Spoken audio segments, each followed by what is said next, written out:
Yo, what's good, Shinobi Nation? Welcome back to Just a Shinobi, the home of the craziest Naruto What Ifs. Today we're jumping into a massive one. What if Naruto was trapped in a time loop? This is part 1, so strap in, because things are about to get explosive. If you're new to the channel, make sure to smash that subscribe button, hit the bell so you don't miss the next chapter, and share this video with your whole ninja squad. And of course, drop your theories in the comments. Your support is what keeps this shinobi grinding. Nothing post-time skip applies. It never happened, it will never happen, and the junk Bakamoto made up about rules of how this or that work do not apply. Kishimoto started with a good concept, then turned his own series into crap. It makes me wonder if he knows rolling on a social basis. It was the worst day for Konoha since the Kyuubi attack, the invasion by the hidden villages of Sand and Sound. Everything was chaotic. Caught off guard and admittedly soft from years of peace, the people of Konoha were unprepared to be stabbed in the back by an allied village, or for the destructive return of one of their most powerful missing ninja, arriving at the head of a new band of followers. Into this opening, Orochimaru stabbed, gutting the village that was once his home, using his own sound shinobi and deceived sand ninja to sow destruction and chaos among his former friends and neighbors. Death and destruction was everywhere. It wasn't quite the end of the village hidden among the leaves. They would, in the normal course of events, throw off the attack and survive. But they would be weakened for some time to come, losing precious prestige and influence that cost them almost as dearly as the defending ninja who died that day. But something happened that Orochimaru did not intend. While he was attacking his former teacher, intending to kill Sarutobi, the Hokage of Konoha, a young boy sheathed in the red aura of the Kyuubi attacked the barrier his faithful Sound 4 had erected around the two to isolate their epic battle. Thus begins our story. Ugh, Naruto groaned, turning over in bed. The whiskered blonde boy blinked twice, coming more awake as he realized something. The last thing he remembered was charging at that wall of blue light, whatever it was, trying to get to the old man, to save him from whatever that long-necked guy was doing. He remembered hitting that screen, and then nothing, just waking up here. Surprisingly, the young boy did not feel as awful as he somehow expected to. His body was fine, although his mind was decidedly not.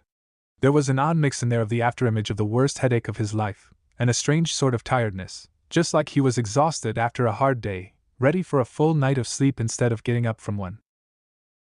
So, deciding that since no one would need him for anything after the fight the other day, he could get away with taking a sick day, he rolled over and went right back to sleep, so tired that he didn't even pause to wonder about how the old man Hokage did in that fight the boy had tried interrupting. A few hours later his nap got interrupted, first by loud banging on his door, which he ignored by rolling over then. Naruto! Sakura slammed open his unlocked door. The lock was broken, like almost everything else in the boy's run-down apartment, eyes wild with rage and her aura actually visible, so lost to her temper that she actually looked more like inner Sakura for once. Before the boy had a chance to sit up, blink, and wipe at the corner of his eye mumbling a puzzled, "Sakura-chan?" his teammate had stormed into the apartment and turned over his bed, flipping him out onto the ground in a pile of not-so-clean blankets and sheets. He got as far as blinking, sitting up from his new position, and muttering a puzzled Sasuke before the pink demon of fury had hauled him to his feet by the front of his nightclothes and was shouting into his face. "Just what did you think you were doing, sleeping in today of all days?" Waking up at last, the demon container wiped his eyes, unperturbed by her anger. Sakura was always angry at him, though today she seemed more than usual. "Oi, Sakura-chan," he mumbled into her glazed fury. "Did I miss something?" "You made us miss out on entering the Chunin exams," she shrieked into his face, shaking him feebly. As the rage-induced adrenaline left her weak limbs, she dropped her hold on the boy's clothes. Mortified, the Kyuubi container saw tear tracks coming down from her eyes as Sakura teared up once more. Sasuke-kun was so disappointed. Naruto bounced back to his feet again. "Oi, Sakura-cha." She pierced him with a gaze of pure, unadulterated hatred, stopping his attempt at apology and request for what she was talking about in its tracks. "Don't you ever call me that again, Uzumaki Baka!" the preteen girl shouted in his face, tears flying as she mixed both grief and anger. "In fact, don't ever speak to me again." And with that, she fled crying from his room and his house, leaving the young boy in total puzzlement over her behavior, while her inner Sakura was doing flips and handstands over how much her Sasuke-kun would appreciate her punishing Naruto Baka for disappointing them. Head still aching and still tired, though not as much, but no longer disposed to sleep, Naruto started puzzling over her inexplicable behavior while he went about his morning routine. He was just coming out of the shower, having come up with no answers nor anything he'd done to upset her lately, when he stepped out, wearing a towel, only to see Sasuke standing there in his hallway, glaring at him in rage. Ignoring the anger as he always did, Naruto raised a hand and greeted his teammate happily. "Oi, Sasuke team, what's up?" His answer came in the form of one of the best right hooks the last Uchiha had ever thrown. Not even remotely expecting it, Naruto put up no resistance when his fellow member of Team 7 beat him to within an inch of his life. The loudmouthed blonde boy had never been subject to so much violence from this boy, who he'd often considered a friend, even a brother, and caught between his initial surprise and trying to keep his towel on, didn't put up too much of a fight.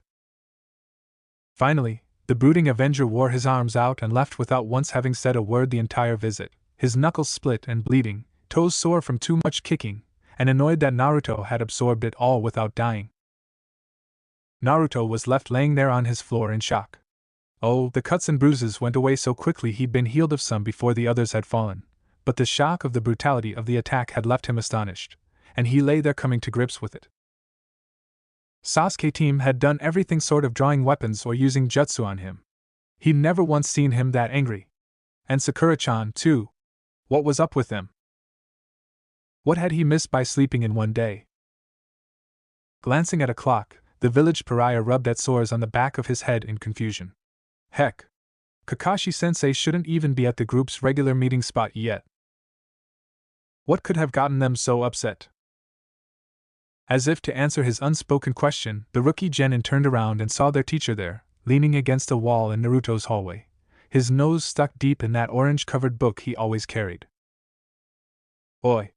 Kakashi-sensei!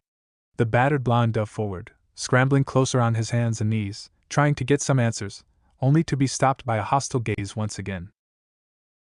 There was anger there, but mostly disappointment, though there was also some disgust, which, while Naruto was used to being ignored by his teacher, having his sensei be disgusted by him was a whole new realm of hurt.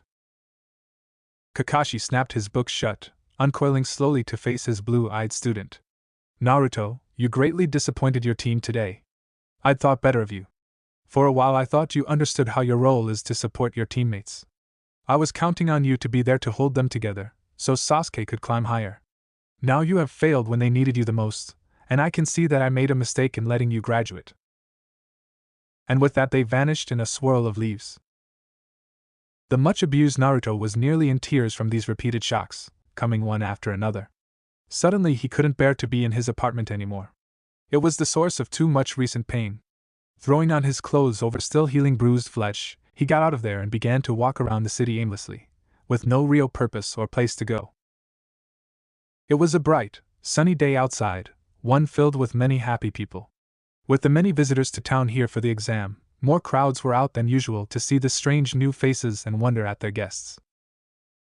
It was a happy town, a joyful one, well, when Naruto wasn't around anyway. He still got hateful glares wherever he went, but more importantly, it was a peaceful town. Even Naruto started to notice changes right away, but he couldn't put his finger on what it was he was noticing until he came upon one of the ninja he'd seen killed. It was a Konoha nin, and Naruto knew nothing about him, not even his name.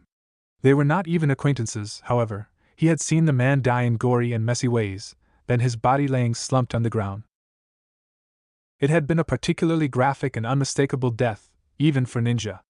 It was for that reason that it had stood out among so many, and a big part of why he'd remembered it. Startled by seeing that man alive, Naruto started looking around and saw that none of the other damage was visible. That had been a tremendous fight that had brought Konoha to its knees. The battle had scarred the entire town as jutsu-wielding ninja fought across the whole length and breadth of it, yet everything looked just fine. If there had been a battle here, there certainly was no trace of it. But how could that be? He'd been there during that battle, he knew it had happened. Naruto puzzled until his puzzler was sore, but he could not make any sense of it. He knew that those things had happened, but... All of those thoughts fled his mind as he dismissed them, having seen a person who could probably tell him what was up with Sakura-chan. Oi! Wait up! And the orange-clad boy ran over to where the blonde girl had been walking along proudly with her team. Fresh from the tests, and flushed with their own success, Ino turned to face her caller, simply radiating confidence, at least until she recognized who it was. Then a thin layer of anger overlaid her confidence. "Naruto!" she snapped, before the boy could get a word in edgewise. "How dare you show your face after disappointing Sasuke-kun that way?" The boy scraped to a halt and rubbed his cheek. "Ino, what are you talking about?" She rolled her eyes. "Today was the first test of the Chunin exam, moron. Did you just forget to show up? Sasuke-kun wasn't able to take the test since his whole team wasn't there to support him. You are holding him back. Humph. Maybe he should find himself another teammate, or a better team." Ino turned her nose up, gave a disdainful sniff, and turned away, walking off with Team 10 trailing along in her wake. Naruto just stood there looking gobsmacked. "But wasn't that a month ago?" he mumbled. Now Konoha's pariah had long ago developed an iron-hard skull, bull-headed determination being his sole survival tool in a village that hated him. Having been sabotaged by teachers and scorned by all who knew him, he had learned to dismiss anything he could not understand, as there was no person he could go to regularly to explain them or help him figure them out, and all too many people who'd be willing to deliberately add to his confusion. So, since most puzzles had no solution, at least to him, he'd learned to simply throw them out so he didn't waste any mental effort worrying about them. Still, as much as he tried to, today's events were a bit of a strain for him to just pass off as nothing. So it was that Naruto found his feet guiding him to the one place he could always count on for help explaining things he couldn't understand. The Hokage could not spare time to teach him all of the time, but he was the kid's one source of trustworthy information on things he couldn't otherwise understand, the only one before graduation who'd ever explain things to him. So he tramped into the Hokage's office and shot an arm up high. "Oi! Old man! How did your fight with Snakeface go? I didn't see the end of it." Sarutobi took his pipe out of his mouth and stared at the boy in confusion. He'd been expecting Naruto to begin pleading and whining over his failure at the entrance exam, not this. He'd already prepared a speech where he denied the boy a second chance to take this test, telling him how another 6-month wait would build his skills and character. Instead, Naruto seemed not to care at all. Then his question hit. "I'm sorry, Naruto. I've not seen Orochimaru in many years." The Hokage tapped ash out of his pipe in confusion over how that question had come out of the boy's mouth. "Huh!" Naruto opened his eyes wide to blink in confusion of his own, then he stamped a foot down hard, forming a fist. "Don't lie to me, old man. I saw you fighting him yesterday. He was there, all wiggly and with that long neck thing of his. You'd gotten trapped in this big, blue box and he'd gotten these guys growing trees and stuff inside while you summoned a monkey." Laying the pipe aside, Sarutobi carefully looked over the youngster. "I'm sorry, Naruto. But I do not use my summons lightly, and there are no publicly known users of the wood techniques who remain in Konoha. The last was our first Hokage. So I would have known of any such goings-on. You must have heard stories before having quite an interesting dream." "Could it all have been just a dream?" the boy wondered, scratching his head. Then his eyes widened in horror. "But that means I missed my chance to become one. Ah! What a day to sleep in!" Sarutobi chuckled. "Don't take it so hard, Naruto. In another 6 months you may get another chance. You are still young, there are many opportunities before you. I'll tell you what," he took out a slip of paper and began to write a note. "Take this to Ebisu, he is a special person who teaches only the best. This will instruct him to teach you jutsu." Numbly, Naruto accepted the paper and the accompanying instructions on how to find the special, then went off to find him. Having already objected once to this instructor, then failed to win in a contest in support of those objections, Naruto did not complain about having Ebisu as a teacher. They had begun the water walking training together, which had turned out to be useful. Besides, the boy's mind was numb from repeated shocks, so for once he simply did as he was told and sought out the older man. Sarutobi, watching in his crystal ball, was shocked by this behavior. Meek acceptance was not often a part of Naruto's character. So the Hokage supposedly having lost his chance at the exam had hurt the boy worse than he thought. The demon container tracked down his new teacher in the forests around the training grounds, spending some time doing so as he had to find exactly where he was. There, he simply presented the note, and proceeded to stand there obeying wordlessly as Ebisu instructed him to do this, do that, lift one foot, assume taijutsu stances, and then finally list off what he already knew. Body switch, transformation, sexy, shadow clone, harem techniques, the boy replied woodenly, still in shock over it all, and forgetting to put Toad summoning on his list. Ebisu sniffed disdainfully. 2 of those are useless, and the others are all basic, except for the shadow clone technique. You do not even say you have the basic clone technique, so you failed to master the essential 3. Still, the man pushed his small glasses back up his nose as he gazed off to the horizon proudly. I suppose shadow clone makes up the difference enough for you to be considered a rookie genin. But you are nowhere close to being material. Yeah, just teach me something, already. Naruto started to pick his nose, staring at the instructor sullenly, already tired of being yelled at. He'd already had enough of that for one day. Ebisu crossed his arms and gave him a dismissive snort. Harumph!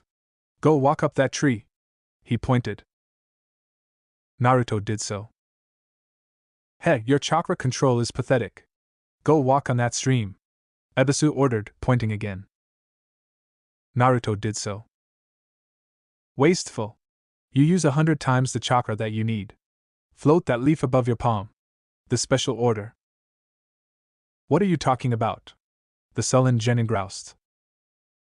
Smiling that he had found something easy to teach the young boy, Ebisu then started to explain the leaf floating exercise for training in chakra control, which he left Naruto to perform for the rest of that day. Late evening, finishing off with a dinner consisting of an enormous amount of ramen, the village pariah concluded what had on the whole been a very stressful and unproductive day, and went back to bed with most of his questions still unresolved, already long into the process of forgetting them altogether. Waking up early the next morning, Naruto barely went through his ordinary routine before heading out to the forest to continue his training with the leaf floating thing.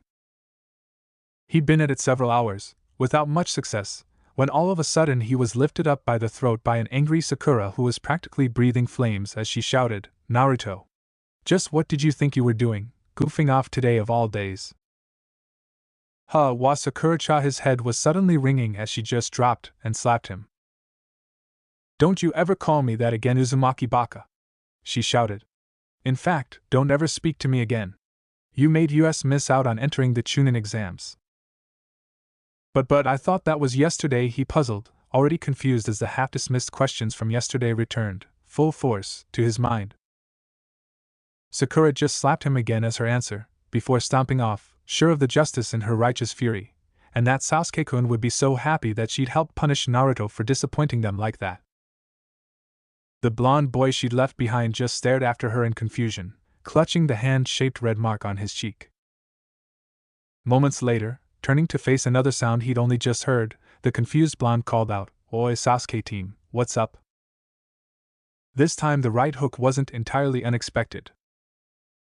When Kakashi came and broke up their fight, he gave Naruto a silent yet withering glare, then took the last Uchiha away for private training. Naruto stumbled into town in a daze, found Ino with her team where he'd last met her, received the exact same treatment and response, and wandered in even more confusion up to the Hokage's office, where Sarutobi once more took pity on the boy and gave him a note for Ebisu. The special was able to give him several pointers on his leaf floating technique, and after another day of training Naruto went to bed with one very confused boy. Oi Sasuke, Haruno-san, Naruto called out weakly, giving a half-hearted wave to his pink-haired teammate as she came skipping up to greet Sasuke. Sakura gave him a look filled with confusion that he'd switched from his usual intimate form of address to something so formal, but quickly figuring that if he was going to stop bothering her with his clumsy and unwanted crush, that was all to the good as it made it clearer to Sasuke-kun that he had no rivals for her affection. The pink-haired Kunoichi accepted the change in address and went to babble to her other teammate, leaving Naruto out in the cold, so to speak. The boy she was ignoring felt so confused he didn't know where to start. He felt burned enough by the one bad experience to not want to sleep in, and just confused enough by the other to check in at the testing center before he went off to train. And to his surprise, all of the hopefuls were gathering for a chance to take the first test. Naruto had a deeply ingrained aversion to thinking. Thinking about why the villagers hated him only made it hurt more. Thinking about problems when no one would ever give him an answer just got him more confused. But here was something he could not ignore, and it was driving him crazy. Happy to dismiss it all in spite of that, the blond boy followed his two other teammates into the building, where there was a group of disguised Chunin standing by a door under an illusion, trying to turn the test hopefuls away. The boy watched, awestruck, as the fight between Lee and Sasuke happened once more, exactly as before, as the bushy-browed boy tried again, for the first time, to prove that hard work could beat a genius. The Uzumaki boy followed in an ever-increasing stupor as events turned out the same as before until they reached the testing room. This time he was in far too much of a haze to call out his challenge to the room, but still the silver-haired, glasses-wearing Konoha genin came up to offer them advice, and the rush attack from the sound genin happened just as before, with Naruto staring at it all as a dumbstruck witness, too shocked to move.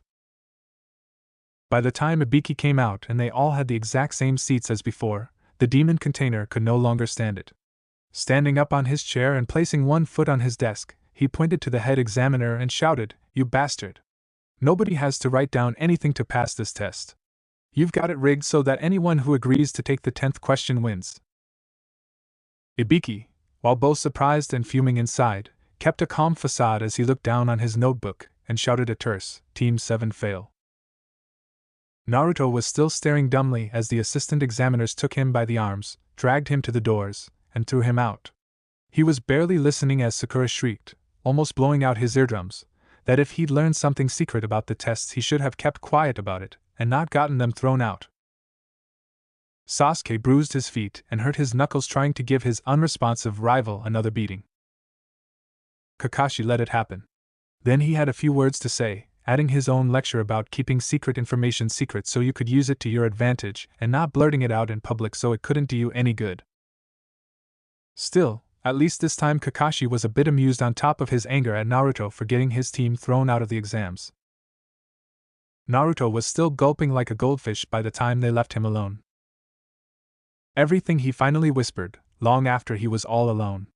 "Everything is the same, nothing changes." Then he grew a wide, prankster grin, and his eyes came alight for the first time in days. "Unless I change it."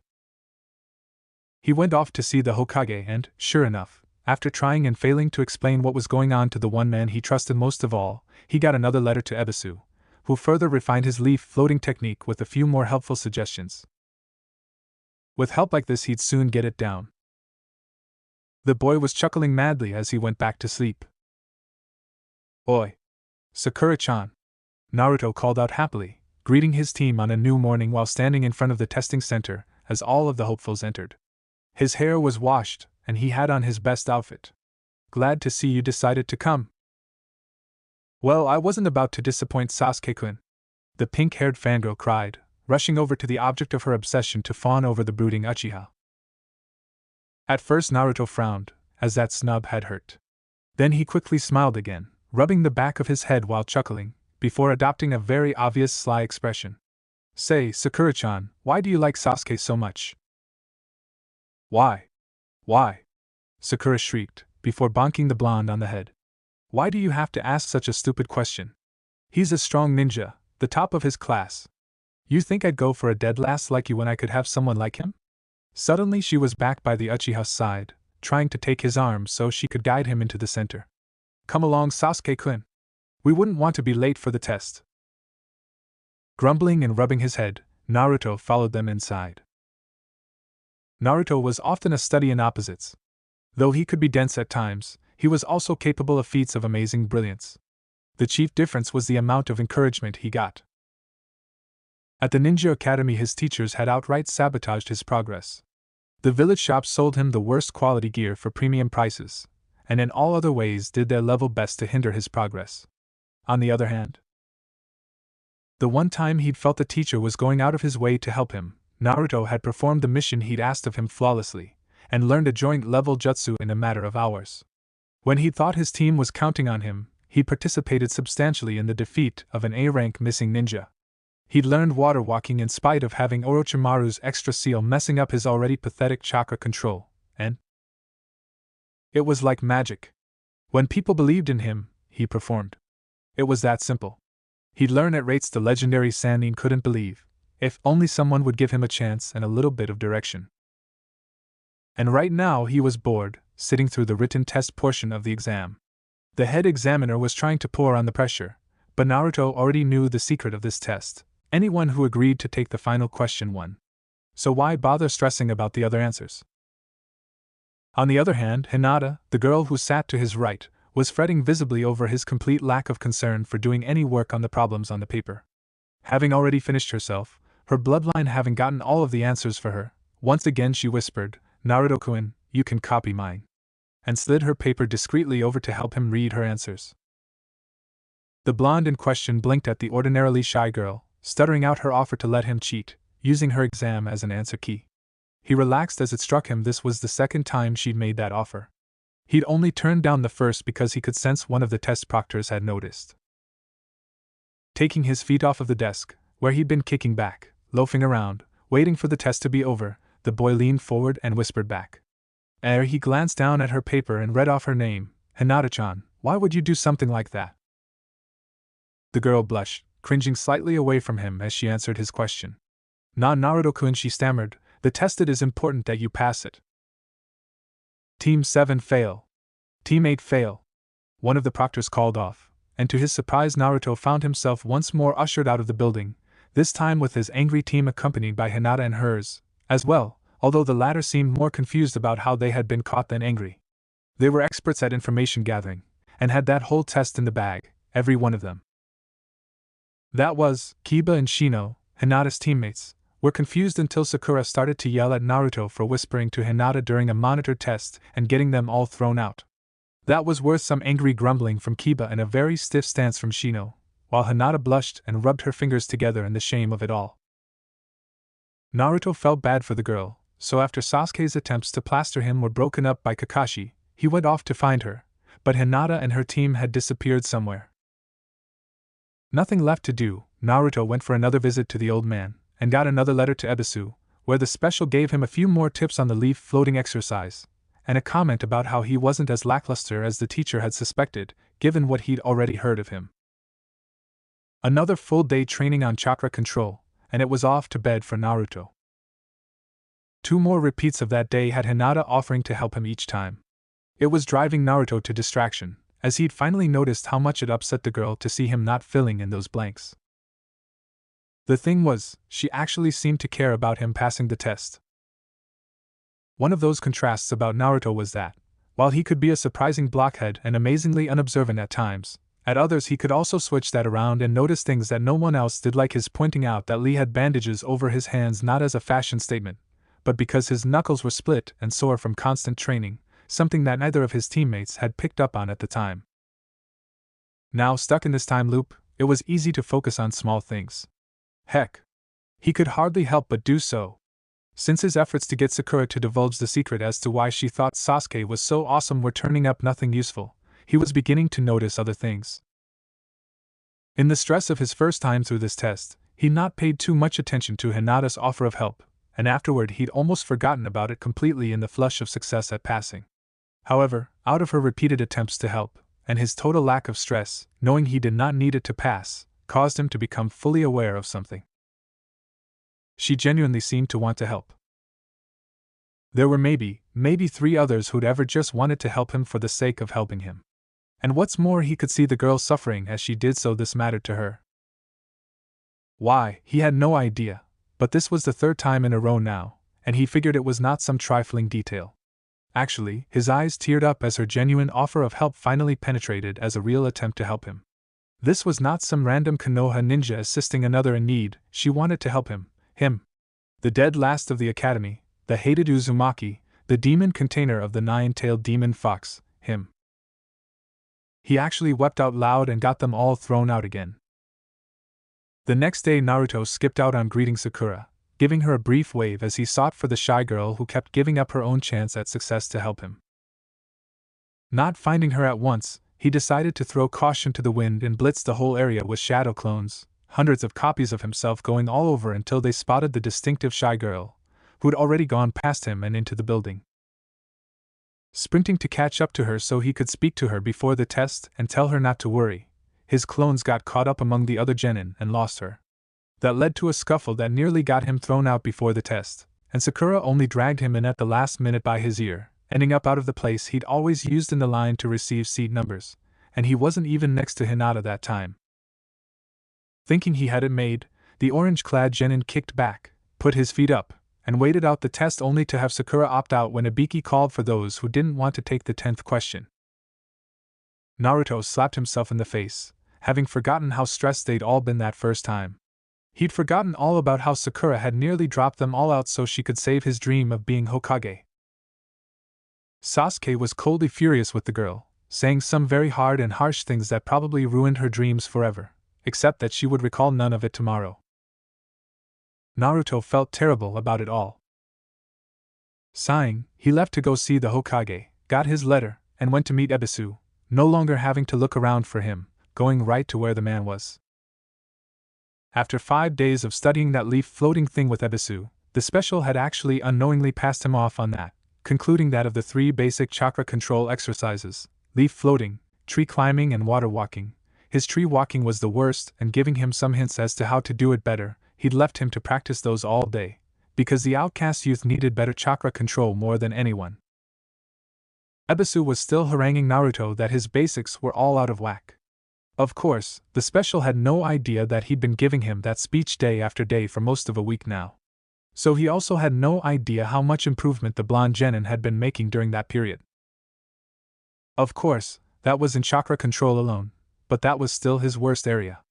But when he had actual instruction instead of being ignored or ridiculed, the boy shone, accelerating at an amazing pace, so those extra tips were making a big difference, even though they seemed small to Ebisu.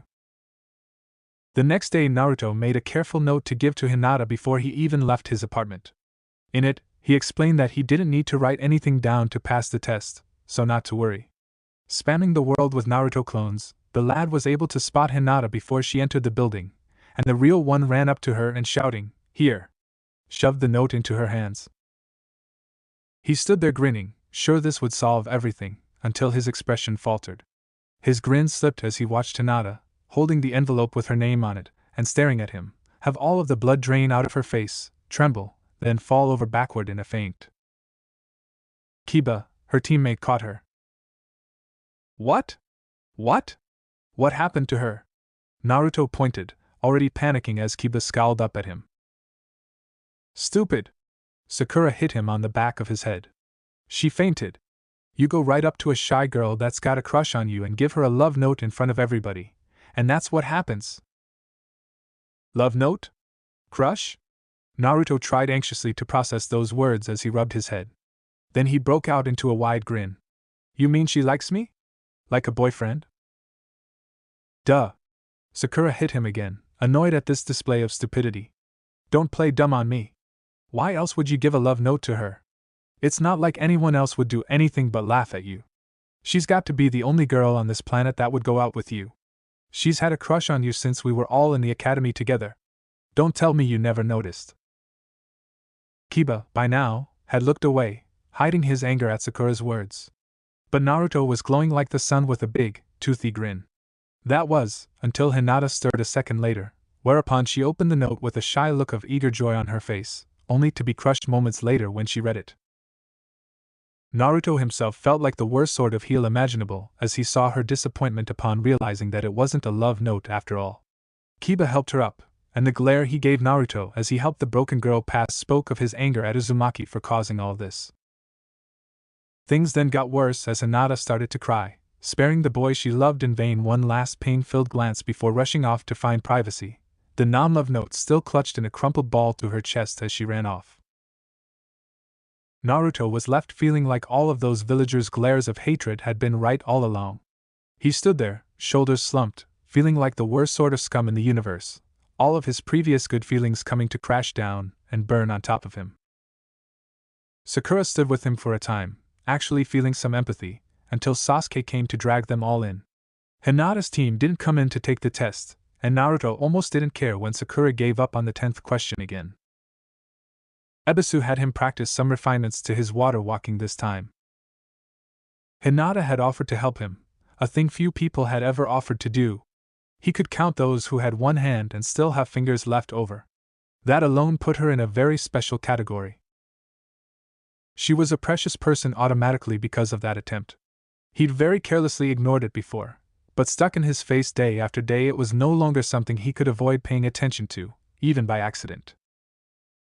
Now Sakura was saying that Hinata loved him, or at least liked him in a boy and girl kind of way. Naruto had no idea how to respond to that. He had no idea how to start, even.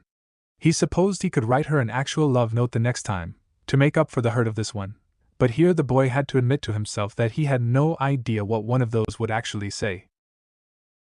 He'd never seen one before. Of course, he was Naruto. Tact, what is tact? Uzumaki. So he did what no one else was likely to do, and approached her directly the next day, before the test, and declared, "Oi, Hinata-chan, I was going to write you a love note, but have no idea what they should say. Any idea what I should put in it?" The poor Huga maid collapsed in an instant, blushing faintly, and the crowds of collected genin broke out laughing. Baka! Naruto went down to twin thumps on the head from Sakura and Ino, who, after scolding him for being so tactless, dragged him off and gave him some basic how-to tips on the proper way to approach girls. It was the first time he'd had any information on courtship whatsoever, and it surprised him no end how very detailed the subject was. "Hey! That's more complex than our academy lessons," he objected, once they'd fully overloaded him with suggestions in their enthusiasm to correct his crudity. "Just do it!" the two girls shouted, shoving him forward toward the Huga heiress, who by now had woken up and was being helped to her feet by Kiba. Hinata-chan," Naruto stuttered, coming to a stop before her and rubbing the back of his head, not looking directly at her. "Would you like to go eat with me after the test?" Softly glowing a rosy pearl color, Hinata blushed and nodded, not trusting her voice, rubbing her fingers together all the while. Kiba just snorted at this display. This time the two genin teams walked together to the exam room, and Lee never made his attack on Sasuke. Slightly puzzled about that, Naruto got a new idea just as Kabuto was showing those ninja information cards of his, and asked, "Hey, what do those cards say about Hinata-chan?" The silver-haired genin gave him a sly look, and a glance over to Hinata, who was blushing up a storm, but the shinobi easily found their cards with the appropriate info. This is interesting. It looks like our little Hinata is heiress to the Huga clan, the most prestigious in Konoha after the Uchiha massacre. And what is this? She was the subject of a kidnapping attempt when she was only 6 years old. The hidden village of Cloud tried to abduct her for her bloodline. Decent skill at the gentle fist style, and a surprising number of successful missions for a newly minted genin of her age. Naruto's eyes were round as he looked over at the girl he'd always dismissed before, who was currently shrinking in on herself over all of the attention. This time they passed the test beautifully. Hinata was so embarrassed by the attention and the way her Naruto-kun was looking at her, that she did not press it when he turned down her offer of help. Then, Naruto was feeling confident enough to shout down the instructor, as he'd done the first time, so Sakura-chan did not disqualify their team. It was after that part of the test was over, Enko had come and gone and Hinata had left with her team, promising to meet him in an hour for lunch, that Naruto had an idea. Hinata worried so much about him that they'd failed time and time again from her offering to help him. So he ought to do something about that, and there, right beside him, was her completed test answer sheet. So, sliding it over, he began to copy it onto his. The test was already over, and they'd all passed anyway. He didn't care about the score or anything. No, this was his sneaky plan. By memorizing her answers, he could have something to write down the next day. That way she would not be so concerned about him passing. He chuckled darkly until it was time for him to leave to go out to meet her for lunch. Naruto generally had one goal in mind when food was placed before him, and that was to satisfy his hunger. Consuming mass quantities was the goal, and doing so as quickly as possible, a habit he had picked up in his youth because of older kids who routinely stole his food. So he ate what he could get, as fast as he could get it, as a reflexive measure against that happening. But it was more than a little horrifying to Kunoichi with refined and delicate table manners. Even Sakura, who had tagged along with Ino and a few other curious Kunoichi to see this first date, and who could be called refined and delicate only in comparison to a gorilla, found herself appalled by the way Naruto ate. And she was not seeing it up close for the first time.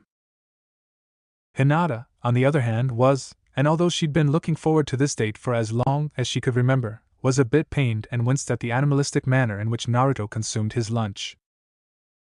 Fortunately, he raised his food-covered muzzle to ask Hinata why she wasn't eating and caught her look of horrified chagrin. She tried to hide it, smiling weakly and picking up a morsel of her own meal, but her dismay was plain.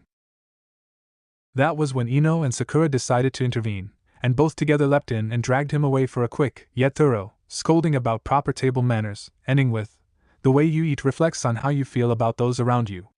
If you eat like an animal, you're saying that no one around you is worth being nice to. So eat like a gentleman, or else she'll think that she isn't important to you." Shoving him back at the table, Naruto tried to remember the information surge and pluck out the bits he needed to finish his meal. Hinata was nice about it, and plainly grateful that he cared enough to try and be better for the remainder of their meal together, but just as plainly he'd already ruined her dream date for her. She left the table with polite thanks but unhappy looks, leaving Naruto alone to once again feel like a positive schmuck for upsetting her, especially as he was trying to be nice and make her feel better over an incident she could no longer recall, where he'd first screwed up with that note thing. Now his resolve only crystallized and grew stronger. He would make it up to Hinata, both for the note misunderstanding and for ruining this date. The rest of that day passed rather unproductively. The old man wouldn't give him a letter to Ebisu, because he hadn't failed the exam yet and so didn't need to be cheered up. When he sought out Ebisu on his own, the special wouldn't teach him anything. So, frustrated, he went back to the Hokage and asked how you learned to eat so you didn't hurt a kunoichi's feelings. Sarutobi was so surprised by the question he actually laughed out loud. Then he had to have a full explanation, of course. At the end of which, merrily smoking his pipe, the Hokage had suggested that if he wanted to learn how to impress a kunoichi, one of the best instructors for that they had was Kurenai, Hinata's joint instructor. He even wrote Naruto another letter of introduction. The boy bounced merrily away to go find them, which took a long time, but when he did she was a little unhappy with him, making him suspect she knew about his badly failed date with Hinata-chan. Still, she agreed to teach him all the same, but while the blonde did his best to absorb what she said, the lecture Kurenai gave him was all way above his head, relying on him already understanding basic stuff he'd never heard of, and sounding about as complex as rocket science. It made the Jonin-level shadow clone technique seem about as complicated as a line drawn in the sand. What did it matter what clothes he wore? Or how he smelled? He smelled just fine, thank you, having already bathed today. Breath mints? Flowers? What did those matter? Still, she said it was important, and the Hokage said she knew this subject better than anyone he had to teach him. It all seemed rather odd to him, though. But the worst part was she'd loaded him with so many specifics when he had no idea of even the most simple basics. Stuff like how to smile and comport himself. He had no idea how to smile, he just did. And all the stuff about fancy restaurants. He'd never been inside of a fancy restaurant in his life. They'd never let him in. He'd taken Hinata out to eat ramen at his favorite stand, just like he ate all of the time. No, the talk with Kurenai only multiplied his confusion, and Naruto went to bed a very unhappy boy. The next day found him up and already at the testing center before he realized that he was the only one there. None of the other hopefuls had shown up at all, which blew his mind as he'd grown to expect it. He waited for an hour before a hot-headed Sakura came back to scream and shout at him for not having been at the Forest of Death on time for their team to enter, and losing them their place in that test. Sasuke was even angrier with him than before, and Kakashi gave him that same "I'm disappointed, you should never have been allowed to graduate" lecture. Confused and miserable, Naruto made his way over to talk to the Hokage, got a note to see Ebisu, and spent the rest of that day practicing chakra control. The next day, he was up and all packed and ready to go to the Forest of Death, only to have Sakura seek him out a couple of hours later to shriek at him about missing their chance to take the written test. Sasuke came to try and beat him up later, and Kakashi gave the same speech over again. Then it was back to chakra control with Ebisu. The next day, early in the morning, Naruto spammed clones all over Konoha to find out where everyone was gathering, and met them all at the exam center for the written test once again, same as always. So why had that one morning been at the Forest of Death? The orange-clad Uzumaki was very used to dealing with life by the seat of his pants, reacting to things as they came at him and living a life free of worries or concerns about trivial issues like tact and timing. Well, guess what? That all came to a screeching halt as he discovered he was trapped in a time loop. It's difficult, if not impossible, for a person to have an unplanned reaction to something he knows is going to happen, especially when it happens the same way over and over and over again. Impulsive reactions don't happen anymore in that case. Recklessly charging ahead filled with passion only worked when you could feel passion over something. Having seen the same thing happen countless times kinda took the bite out of it, and knowing that however it turned out made no difference in the morning makes reckless fury and passion almost non-existent no matter how willing you were to summon them. No, it was the sort of situation that demanded carefully thought-out plans. When this happens, I'll do that, and see what happens was the least of the strategies that could be employed to learn from the situation. Far more valuable was deciding what goal you wanted to pursue, then going for it. Being caught in a situation where careful memorization and planning made the only difference was both torture for Naruto, and the best thing that could possibly happen to him, forcing him to put his disused mind to work and at the same time training him to effectively use it. The demon container was, by sheer trial and error, learning the scientific method by simple, practical experience. I want this to happen, and I believe that it would result from my doing that. No?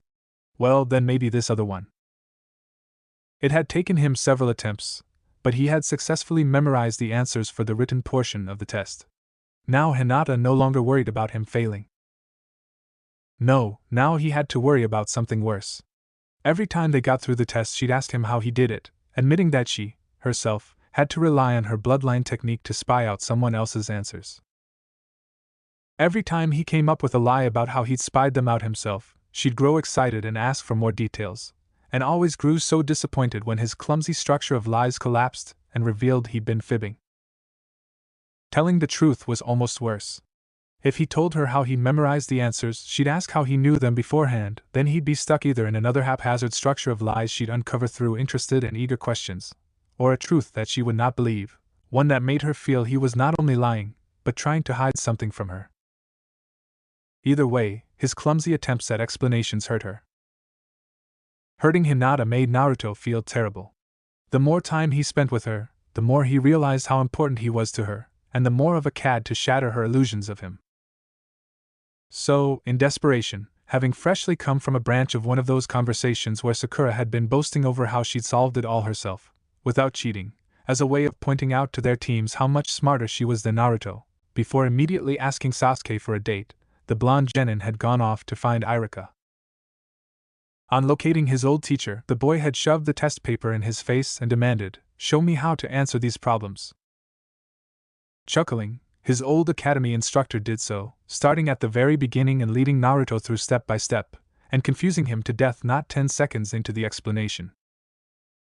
Seeing that, they started over. Naruto's brain hurt, and he was concentrating as hard as he knew how. The lessons took forever, going over the most basic parts of the easiest problem repeatedly, but slowly how it all worked began to take root. The next day, he was boasting to Hinata that he'd solved them himself, only for her to confess shyly that she'd only answered them by cheating, then asking him for help in understanding them. After floundering around for a bit, he went back to Irika so that he'd look less of a fool to Hinata. And well, the more he knew, the more she asked, and the more he had to bug Irika to help him understand them, until Naruto had the ability to pass that test without having memorized the answers. A good thing for him was he had all of the time in the world to get it right. A bad thing for his immediate plans was that Irika was a teacher, and as such he had no intention whatsoever of taking any shortcuts. He was not out to train anyone to solve only one problem, he was out to get them to have the concepts down, so they could solve any and all like them, and in some cases know the history and background behind them, which led into all sorts of closely related issues which had to be discussed in detail. So in spite of himself, Naruto was finally picking up some portion of an official shinobi education. Soon those conversations with Hinata were growing so long Sakura was overhearing them, and hearing Naruto talk about those subjects like he knew anything about them first got met by disbelief, so she pressed him, and when he could answer successfully he impressed her. Naruto liked impressing Sakura, and nothing he'd ever done before had done it. He also found it impressed Irika and Hinata too. Unfortunately for him, he liked it so much he couldn't help but lunge ahead for more, so did some extra studying just to have verbal ammo for impressing them further. Only this backfired from the start, as each tried to test his knowledge of certain subjects he hadn't studied, just to determine the breadth of his surprising education, and he kept floundering as they kept hitting topics he hadn't studied yet. Once Sakura hit a subject he knew nothing about, she was smug, having validated her opinion of him as a moron, which he hated, but once Iruka found an area of ignorance, he was disappointed in Naruto, which the boy also hated. And both were in the habit of testing topic after topic until they found something he didn't know about, not maliciously, just out of disbelief. You mean you actually know something? You were paying attention when we were talking about, well then what about? Etc., etc., etc. Having found something they never supposed, Naruto's hidden knowledge, they kept probing to find the ends of it, and naturally he kept expanding it as they came up with questions concerning things he didn't understand. Naruto liked impressing people, and didn't get to do it nearly often enough. Soon he found that the more he knew, the more he impressed those three, triggering a near-endless cycle, as pretty soon Sakura and Hinata were expecting him to know things in the later parts of the exam. In the forest, his teammate would quip things like, "Oh, Naruto can find those. He was just telling me about the properties of certain mushrooms," and so forcing the boy to learn yet more. But that was getting just a wee bit ahead of our story. Not long after he had started to memorize the test answers, Naruto came up with why his endlessly repeating day had advanced to the forest of death that once. It was simple. Every time he passed the written test, the next day found his personal timeline actually advancing one day. On days when he failed any part of the exam, he'd wake up the next morning starting it all over at the beginning again.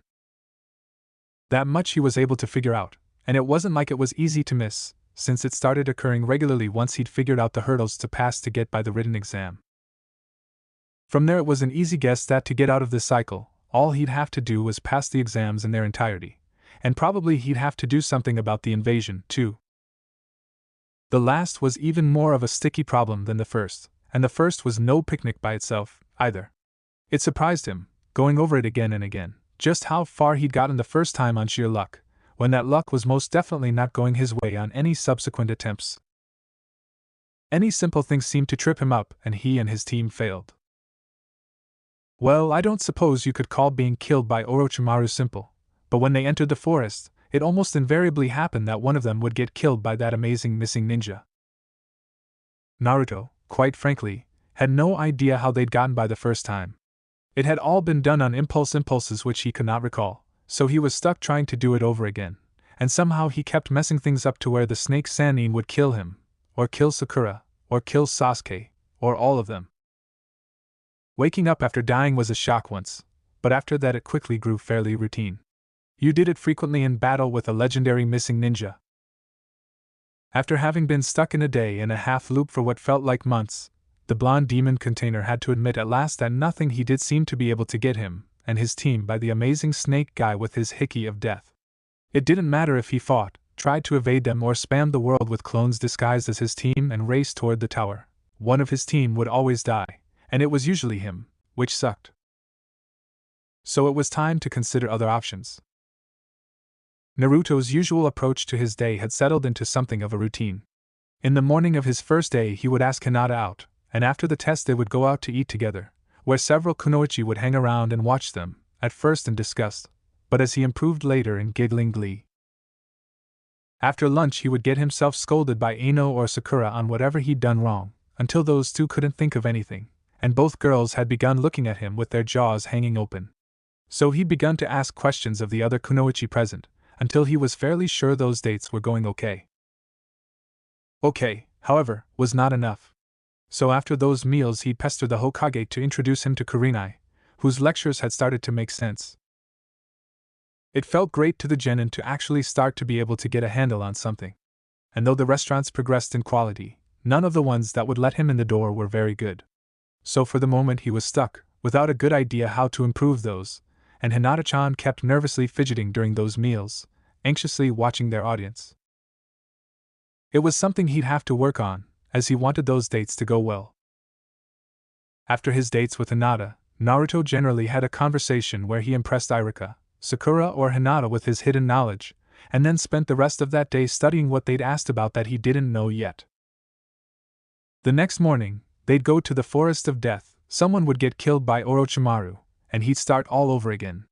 On days when he wasn't the one dying, he'd often leave the forest and try to get someone to train him, But people were so upset over the news of Orochimaru's return and busy dealing with it that no one could spare him any time. After having exhausted all of the ways he could think of to escape or defeat the snake Sannin, and coming up with nothing that worked, Naruto decided that a change was in order. And what change he used was based on one of the standard shinobi sayings he just recently memorized: know thy enemy and know thyself, and you need not fear 100 battles. Know thyself but not thy enemy, and the outcome is always in doubt. Know neither yourself nor your enemy, and defeat is certain. Well, Naruto figured he knew himself pretty well. After all, what was there to know? And he was the expert on him anyway. That made it pretty obvious what he had to learn. So, the next morning of the written test, he went into the test center as usual and shouted, "Oi! Kabuto! What do those nin cards say about Orochimaru?" The silver-haired genin blinked several times, as did his fellows, but withdrew the appropriate information card anyway. The legendary Snake Sannin of Konoha, now an S-rank missing ninja. One of the strongest ninja ever to live, he is Kage rank in most areas, but his specialty is ninjutsu, and his stated goal is to learn all of the ninja techniques in the world. I don't know much about why he was thrown out, or his missions, but his joint instructor was Sarutobi, our current Hokage, and his teammates were Jiraiya, the Toad Sannin, and Tsunade, the Slug Sannin. That's probably all we'll need to know if there are any questions about this historical figure. Huh! I didn't know the old pervert was a teammate of the tongue freak, Naruto mumbled, causing several of those around him to face flop. And I'd never heard of this slug lady. Do you think either of them could train me to beat up old Snakeface? Of course not. What are you thinking? They are the legendary 3 Sannin. You're nothing but a dead last. Don't ask such stupid questions. Sakura lost her temper to shriek at him, bonking him on the head for such presumption. Kabuto looked on with some amusement, folding away his nin cards. I don't think any of them would be willing to train you, Uzumaki. But supposedly, the 3 Sannin are fairly evenly balanced. According to what I've heard, at the time he left, Jiraiya could still beat Orochimaru if they fought, but his toad summons would be beaten by Orochimaru's snakes. Tsunade would have lost in a fight with him, but her slugs could beat the snake summons. So really, it would take 2 of them to beat the third. But it doesn't matter anyway. After Orochimaru left the village, the other 2 disappeared also. Huh! Naruto almost blurted out that the old guy was in town right now peeping on women's bathhouses. He knew one of his clones had run into him one morning while searching for Hinata. He spent the next few days seeking out the old pervert, only the old guy was so reluctant to teach him anything that they spent the full day arguing about it, and Naruto didn't learn anything. So, in desperation, Naruto began to fail the written test on purpose, flipping off the instructors, obviously copying off of others, and as that grew boring, he began to grow steadily more outrageous, climbing up on his desk, dropping his pants to moon the entire room, with the test answers written on his bum for good measure, and at last, opting to follow a suggestion given by one of the girls who'd observed their dates. Turning to Hinata and loudly suggesting, "Hey, Hinata-chan. Let's make out." After her stunned, rosy, shy and nearly silent exclamation of, "Hey, alright," he then proceeded to kiss her before the audience of genin, causing Sakura to rise up in her seat, face flushed and vein throbbing, to shout at him. "Naruto! Don't do that here!" Then her jaw dropped as Naruto did anyway. It wasn't a very good kiss, but Hinata started to enjoy it. When the pink-haired demoness started to shout for them to stop it, however, Team 7 got thrown out. Naruto's purposes in flubbing the test deliberately were easy enough to describe. The first was to get in some sparring with Sasuke, who tried to hurt him for having failed so deliberately, and learning to predict and evade those blows was always interesting until he got upset enough to turn his Sharingan on. But mostly he did it because, when he failed the test, Sarutobi gave him a letter to give to Ebisu, who'd teach him something. The special wasn't on a level with the Sannin, but neither was Naruto, and the blonde boy was just getting sick and tired of asking the old pervert for help, only to be snubbed in reply. The old guy wouldn't even let him sign the Toad Scroll again, and without that Naruto couldn't summon any. He was so angry he'd forgotten how he'd convinced the old guy to teach him in the first place, by adopting his sexy technique to turn into a pretty girl and ask nicely. So he was left with Ebisu, who was clearly second-rate by comparison, but still much better than training on his own. So he filled his afternoons and evenings with training under Ebisu, even going so far as to not walk somewhere if he could run on the walls, and floating a leaf above his head while others were talking, just to fill in the corners and take advantage of all the spare moments during his dull, repeating life. Naruto had long since lost count of the days. He'd not paid any attention to counting them in the beginning anyway. But he guessed it was on the order of a couple months or so before Ebisu pronounced his chakra control decent, almost average. It is not your worst flaw, which is not what I was expecting given what I'd been told, and proceeded to teach him something else. The blonde genin got all excited at that moment, but what Ebisu taught turned out to be the basic clone technique, not refinements to the shadow clone, but the ordinary academy-level ninja technique everybody had to learn. The boy groaned, but persevered. By now Naruto had discovered through hard experience that the easiest way around an obstacle was sometimes through it. It was just easier to learn a basic something than it was to argue in favor of getting something cool and useful, because he could either spend a whole day arguing, and learn nothing, or just grit his teeth and learn it, then the next time prove he knew it so he could learn something else instead. That cycle had happened several times during his chakra-controlled training. True to form, Ebisu wouldn't teach him anything else until he had the basic clone technique mastered, and then refined up to a level where it was almost impressive. At first Naruto hated spending time on his worst technique when he could have been doing something useful instead, and only put up with it because that was the only way he'd found to get the special someone who was his teacher to move on. But after a while Ebisu explained how a smart ninja could use both together. A shadow clone was solid but vanished after the first hit, while normal clones, being just illusions, couldn't do much of anything but take hits. And they wouldn't vanish when struck, so could take blow after blow if you could trick an enemy into wasting that much attention on them. So if he was just going to use them for target practice, or as distractions to draw fire, which was, admittedly, most of what Naruto had already used clones for, ordinary clones had a place, especially if he mixed ordinary and shadow clones into a bunch, so an enemy couldn't know which were solid, and could hurt them, as opposed to those that were mere illusions and couldn't be disrupted by something so simple as a blow, but could otherwise be ignored. So the shadow clones would last longer if they were mixed in and among the ordinary clones, not granting an enemy a clear idea of which to strike in order to take out the dangerous ones. Thus, between them, they'd cost an enemy more time and effort dealing with the distraction. Convinced of the utility of this strategy, Naruto practiced and practiced until he could perform both ordinary and shadow clone techniques so close to each other they appeared in the same puffs of smoke, and with illusionary ones mixed among solids until there was no way of telling which was which. Ebisu even pronounced it a potentially effective battle strategy, capable of being a useful deception, sowing confusion as well as causing damage. The next time he tested this against Orochimaru it was true, but pointless, because as soon as the snake Sannin realized that was what he was facing, he threw a massive, wide-area jutsu that destroyed everything around them, and in the process killed all of the clones, and Sakura, once again causing their team to fail. Carrying Sakura's broken, bloody body out of the forest of death, for he forgot how many times had kind of dulled the blonde's reaction to it. They took her to the Konoha morgue, and the blonde genin had the appropriate forms and paperwork filled out to inform her family, and so on even before the door had finished swinging shut behind them. They were, it must be admitted, far from the first or only genin team there. Seeing as how the morgue was attached to Konoha's general hospital, they had all of the usual around-town accidents to take care of, training accidents from newly minted genin all of the way up to a young and foolish who nearly burned her own face off, through chronic ailments like that hate guy's coughs, and the expected serious injuries and deaths caused by the rather extreme second test of the exam. It was a busy place, and Naruto was out of there before Sasuke had even sat down on a convenient bench to wait for them to put the girl's body into a cooler for later autopsy. Uzumaki, on the other hand, knew he'd be seeing her again tomorrow.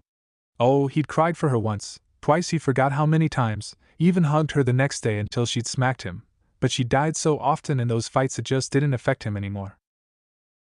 He died more often than she did, anyway, and she didn't get worked up over it the next day. Of course, she didn't remember it, but his emotions did not care about that. Emotions never do. No, he had stuff to do. Sakura was dead, which meant his team had failed. The times it was Sasuke's body in there, he'd stick around to comfort Sakura, which was probably the only time she'd let him hug her without beating him for it, but since it was Sakura, the Uchiha would just go on brooding as usual, though, to be honest, it was maybe at a slightly more intense rate. At least she hadn't choked to death on her own blood this time. Those were always horrible, especially the look in her eyes as it happened, and it always made him feel so guilty. Every time she looked so surprised that he wasn't reacting more strongly to her grisly demise. Shuddering at those memories, Naruto skipped along toward his destination, a place he had been many times, but only just begun to appreciate, the Konoha Public Library. Under disguise, of course. They'd never let him in otherwise. They had information on Orochimaru there. Oh, none of the classified stuff, but the publicly available information, which included all of the stuff Kabuto had said about him, plus some other facts and details. Things like the names of his old students. Mizuki was one big surprise there. Naruto knew he'd been a traitor since he tricked him into stealing the scroll of forbidden seals. Another name had been blotted out of the one book on the Snake Sannin's Genin team Naruto had been able to find. But the last was still around. Old Snakeface had left his one-time apprentice in town, a special jounin by the name of Anko Mitarashi, the very same Anko who was proctor for the second test of the exam. It was amazing what you could read from books. Creating hundreds of shadow clones, the kid began to look for her. Luckily for him, he was early enough she had not yet been informed of Orochimaru's return to town, and so he found her outside of the forest of death eating dango, and throwing the empty sticks to a tree where they embedded in the symbol for Konoha, a leaf. Rushing up to face her, Naruto pointed a finger at the woman and shouted, "I need you to train me." Anko actually chuckled. "Oh? Failed already? I guess you do need training. But why do I need to be the one to train you, Breathing heavily from his run, Naruto panted, "If you do, I'll dedicate my life to defeating Orochimaru." At this the special actually curved a brow in interest. Oh? She rolled the idea around in her mind, concluding it could actually be useful to have some help when she went after the old bastard. So she smirked, "Okay, kid, you've got my interest. Tell me what you know already. We'll see where we go from there." Still panting from his long run, the boy nodded and declared, "Body switch, clone, transformation, sexy, shadow clone, and harem techniques." Abruptly, the special Jonin's interest turned to amazed disgust. "That's it? How the blank did you even get in the exams? Forget it, kid. You'd never survive an encounter with the old bastard. Come back when you're older, and at least be sure to have some useful techniques next time." "I already survived one fight with him earlier today," the boy shouted, but this had the opposite effect than intended, getting her to abruptly demand where, then rush off to search for her old master herself. None of his arguments swayed her, not even when he had a repeat of this same encounter before entering the forest, and without mentioning her old teacher. Sadly disappointed, Naruto again started flubbing tests on purpose to go back to Ebisu, who so far had been the only teacher he could count on. Well, there was also Kurenai, but he could still hardly understand what she was saying half of the time, and he didn't understand how anything she said was going to help him defeat Orochimaru in any case. Not that he could afford to get better clothes than he had on, anyway, even if they did what she said they did about making girls like him more. How was that going to matter anyway? So, getting another letter from Sarutobi, the demon container once again ventured over to where Ebisu would be, and once more submitted himself to the special Jonin's tests to gauge his present skill level. His spirit soared when, after submitting to the battery of demonstrations he required, the glasses-wearing special ones once more announced they'd be working on a technique. Then Naruto slammed his face into his palm when Ebisu decided that what he needed to do was bring to full mastery his offensively crude body switch, also known as the replacement technique. "Today is a day for deeds of greatness," Naruto declared to the sky from atop the Hokage monument. Then, turning around, he addressed his army of shadow clones. "Are you ready then?" "Yes," came the responding roar of 400 throats raised in unison, paintbrushes held high aloft. "Forward!" the real one shouted, pointing off the cliff. With a roar, they surged ahead, Naruto in the lead, racing off the top of the mountain to run down the face of it, feet sticking to the side. And just as fast as a waterfall or a curtain being dropped, the entire Hokage monument got painted in brilliant shades of red, yellow, blue, white, and orange. "Hey Sakura!" the orange-clad ninja cried out to his teammate just before the first test started. "I bet you're going to stand up, or shout, or do something stupid to get our team thrown out of this test." "Naruto!" the annoyed pink-haired kunoichi shouted. "I would never do such a thing." The blonde boy folded his arms. I said I'd bet you, Sakura-chan. How about if you do, and I win, then you have to give up on Sasuke. But if you don't, and I lose, I don't ask you out anymore? No way. I would never bargain away my relationship with Sasuke, even on a sure thing like that. She shouted, then turned to bat her eyes to her crush. You see, Sasuke-kun? Nothing can tear us apart. The last Uchiha rolled his eyes in disgust. Hey Sakura! The orange-clad ninja cried out to his teammate just before the first test started. I bet you're going to stand up, or shout, or do something stupid to get our team thrown out of this test. Naruto! The annoyed pink-haired kunoichi shouted. I would never do such a thing. The blonde boy folded his arms. I said I'd bet you, Sakura-chan. How about, if you do, you ask Kiba out instead of Sasuke at the end of this period, and if you don't, I'll start asking Ino out instead of you. That's disgusting. Go out with that hairy animal? I'd rather die. Kiba, who was standing nearby, cracked his knuckles and bared his fangs, growling angrily. That can be arranged. Hey Sakura! The orange-clad ninja cried out to his teammate just before the first test started. I bet you're going to stand up, or shout, or do something stupid to get our team thrown out of this test. Naruto! The annoyed pink-haired kunoichi shouted. I would never do such a thing. Okay, let's bet. Say you do, then you have to wear whatever outfit Ino picks out for the rest of the day. If not, then I'll wear the same thing she picked out for you for the same period. You're on.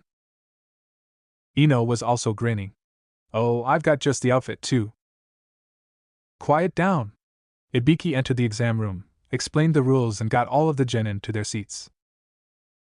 A mere minute into the exam, however. I'm done!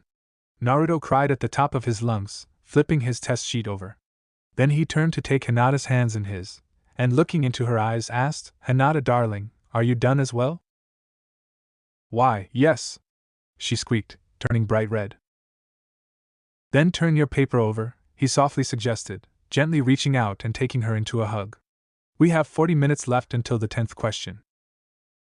The amazingly fast motion as she flipped her paper face down was not lost on anyone, nor was her blush or the smile steadily creeping up on her face as she melted into his hug.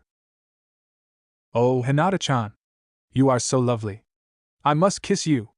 And then Naruto did so, with the benefit of plenty of make-out sessions behind him. Several of the other genin nearby started to whoop and make catcalls. And Naruto!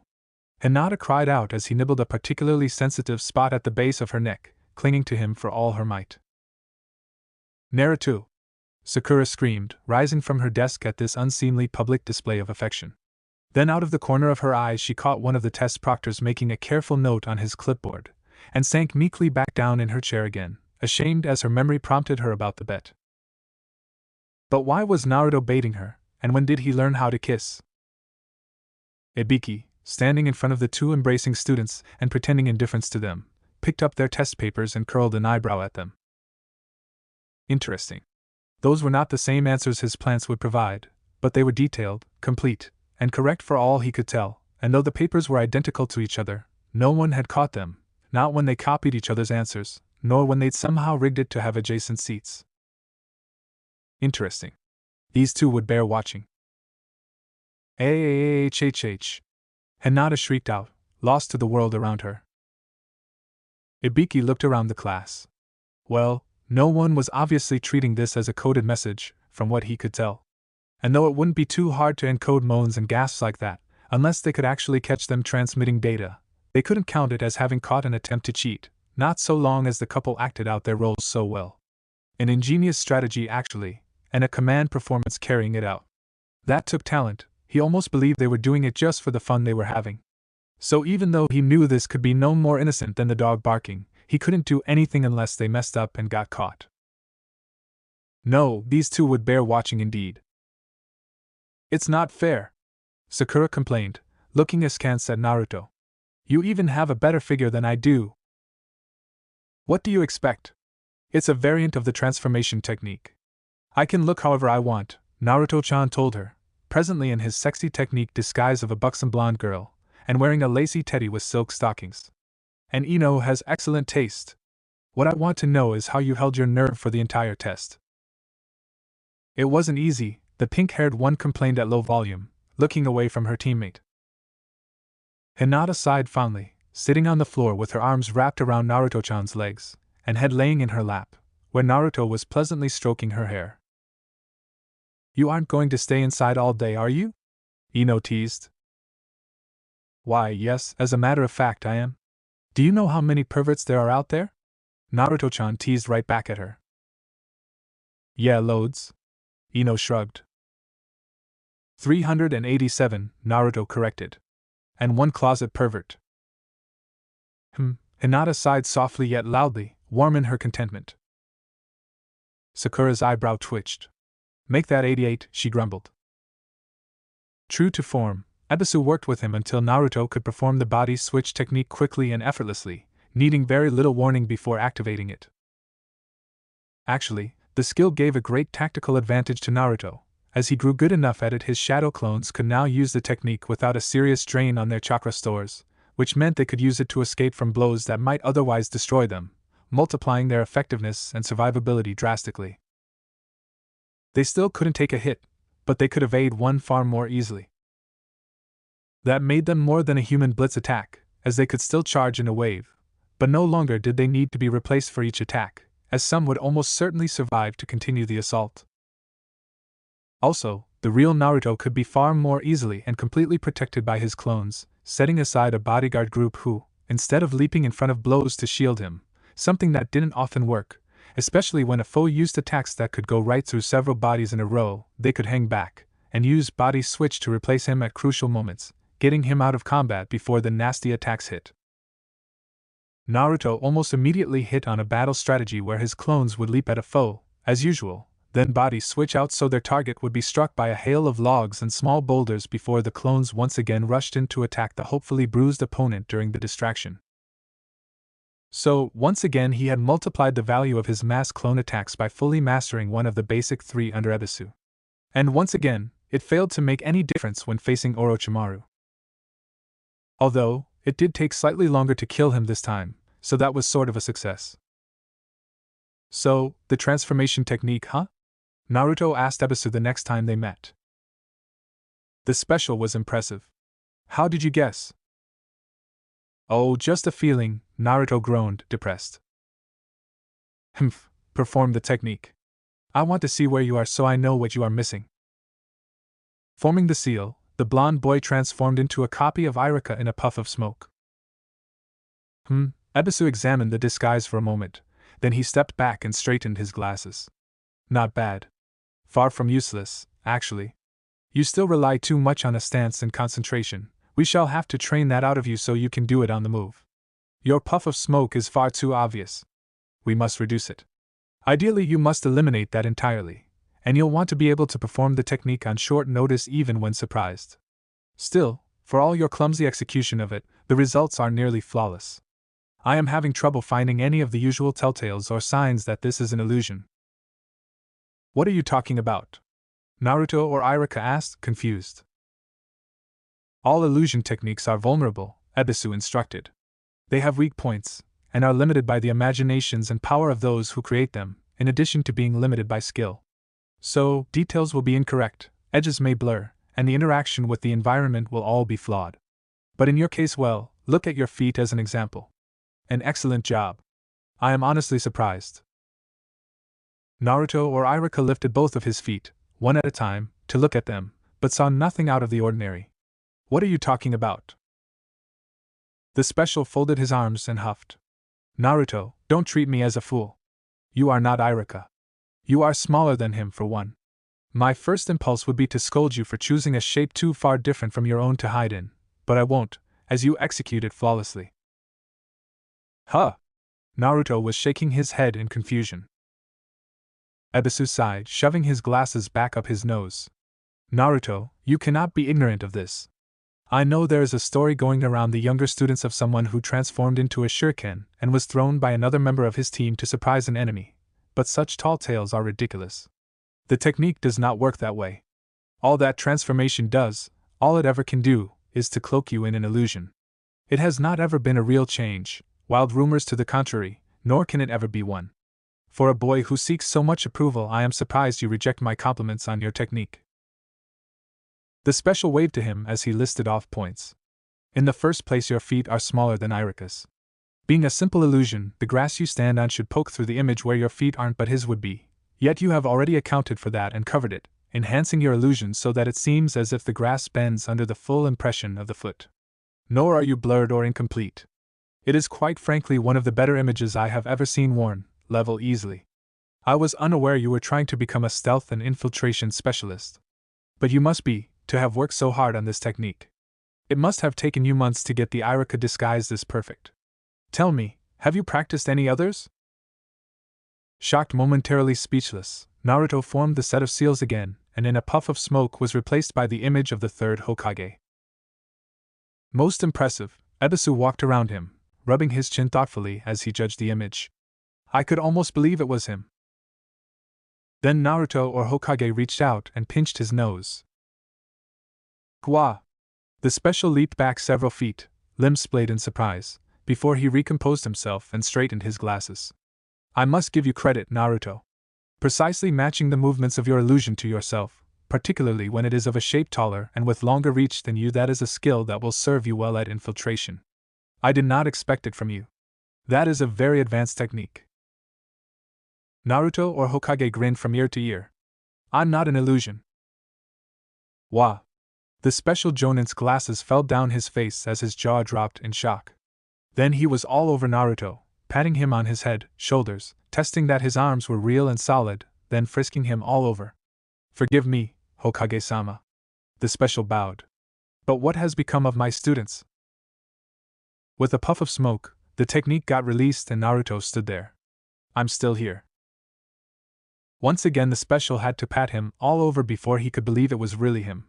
Then, composure lost entirely, he stuttered, You mean you would I but. When I change, I really change, the boy confirmed. Instantly the special was standing by his side, hand over his mouth and eyes alert for witnesses able to overhear this conversation. When he found none, he whispered into Naruto's ear.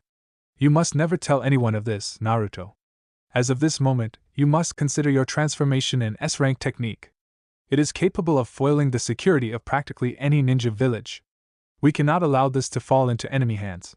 Have you taught anyone else your version of the technique as you use it? Yeah. Konohamaru, your other student.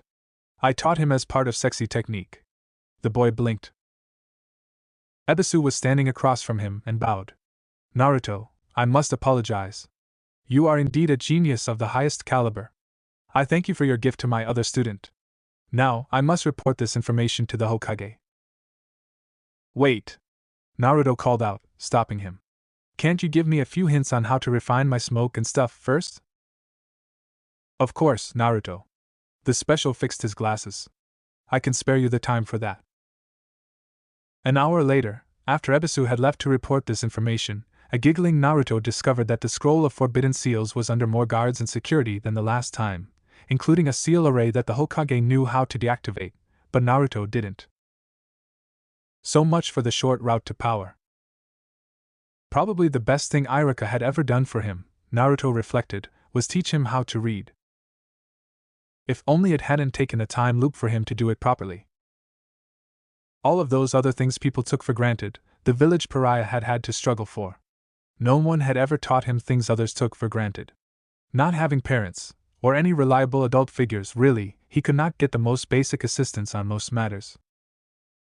So, for most of his life, he'd gone without crucial knowledge, and a big part of that was having a literacy level on par with most preschoolers. Most of the time he'd spent studying the scroll of forbidden seals was trying to get what the various kanji meant, and most of the work he'd done on the skill was in studying the pictures, then trying out variations on themes to guess the correct combination to activate the technique. And he'd beaten himself up pretty badly during the process. It was the same way with his other techniques, only in one case that seemed to have done him a good turn, at least with regards to the transformation technique. The version he'd cobbled together on his own did what he thought the technique should have done, rather than what everyone else did. But still, overall, the inability to read well had been a major hindrance to him, all his life long. His schoolwork had stunk, but most of the reason behind his low grades came from his inability to read textbooks, and the few kanji he knew were mostly learned by watching and listening to what the teacher wrote on the board during classes, the reason he'd attended at all, when mostly he'd rather be skipping out on boring lectures to do stuff that was interesting. Now, however, that was one of the first things corrected by his time studying with Iruka during this endlessly repeating loop. But it had taken so long to do properly, it was only now beginning to bear fruit. And it made such a difference in his life. It was like his functional illiteracy had been a huge chain holding him back. Without that impediment, it was revealed that he easily had one of the finest minds in the village. Sakura? Bah! She had nothing on him. The highest grades in their year, and yet she didn't have half of his brilliance, now that it was allowed to shine. Whatever wall the villagers had wanted to erect around him to keep him from growing was now broken. Because he could read, really read, not puzzle out a few kanji here or there and puzzle out some of the rest by context, he could look up information by himself, no longer depending on whatever scraps they wanted to dole out, which was always the least they could get away with. Freed of his ignorance, Naruto's mind was now shooting forward and making up for lost time. First recovering to where it ought to have been for his age level, and then rapidly shooting higher. While teaching him the answers to the exam, Iruka had brought his literacy level up to where it should be for his age. Now Naruto kept pressing it higher. All of his life he'd been limited to knowing only what others had been willing to teach him, which meant that he knew nothing. Or at least nothing they could get away with forgetting to share with him. The ability to read changed that whole paradigm. Now he could find out things for himself. All he had to do was find it in a book. And books didn't hate him or want to keep him ignorant. They were willing to share with anyone who opened their covers. It didn't matter to them he was a demon container, shunned and avoided by everyone, the most unpopular boy in the village. Books quickly became some of his best friends. Why? Because he could learn stuff from books. There were all sorts of things hidden out there, like the names of Orochimaru's apprentices, and the history of Konoha, all of the stuff he'd missed out learning during class, as well as stuff the average villagers didn't know. Whatever he wanted to know, it seemed there was an answer in books. Case in point, Naruto giggled to himself, was the dating and courtship book he was now holding. In it were all kinds of suggestions and rules no one had ever thought to tell him about. It was amazing, really. It filled in the gaps between what the giggling kunoichi could tell him about, and what Kurenai expected him to be able to understand. Naruto had already made some progress on that whole romance thing, enough so that by now when he was thinking about it, he was, for a 12-year-old boy, fairly smooth. Of course, that wasn't saying much, as boys his age were still all remarkably crude, but he was getting to where he was no longer an abomination offensive to the female sex. Of all of the ways the villagers' hatred had stunted him, his social ignorance was the worst. He'd literally had no idea how normal people interacted. The villagers had made sure of that. But now that the dam of his ignorance had burst with him learning how to really read, he was able to correct that. The library was full of novels of how normal people treated each other. It was fascinating to the boy, like a light shining forth in a room deliberately held dark all this time. It was liberating in a way he could not even describe. Once he'd crested the limit of functional literacy, he'd immediately gone and hidden out in the public library for a couple of months, reading as a man who was parched and thirsty might drink, not even caring about the test. It changed his life. And not surprisingly, his angry teammates never found him there. But having been empty-headed, now he wanted to be filled. And all of the roadblocks he'd been up against seemed to have their answers now. His dates with Hinata had kind of gotten stuck in a rut, and so he decided to try something new concerning them, giving up on restaurants entirely to throw her a party at his house. It was a disaster of the worst sort. Naruto's home was hardly tidy at the best of times, barely clean, and only somewhat livable. It was obvious on taking her there that Hinata found the place horrible, although to tell by her reaction, it was not the first time she'd seen it, which was odd, as it was certainly the first time he'd invited her. But you know what? Now he could learn from that. Having read a detective novel or two, he understood about looking for clues. Her having seen his apartment before meant something. So he'd asked her about that after the next switch, and she'd stuttered out an apology like she'd been caught in some horrible atrocity. Her crime? She'd liked him since they'd been small, and had watched him from a distance, always there, but never brave enough to step in and help. And yet, confronted about it, she treated it as though she'd been doing some horrible thing. Naruto had to laugh.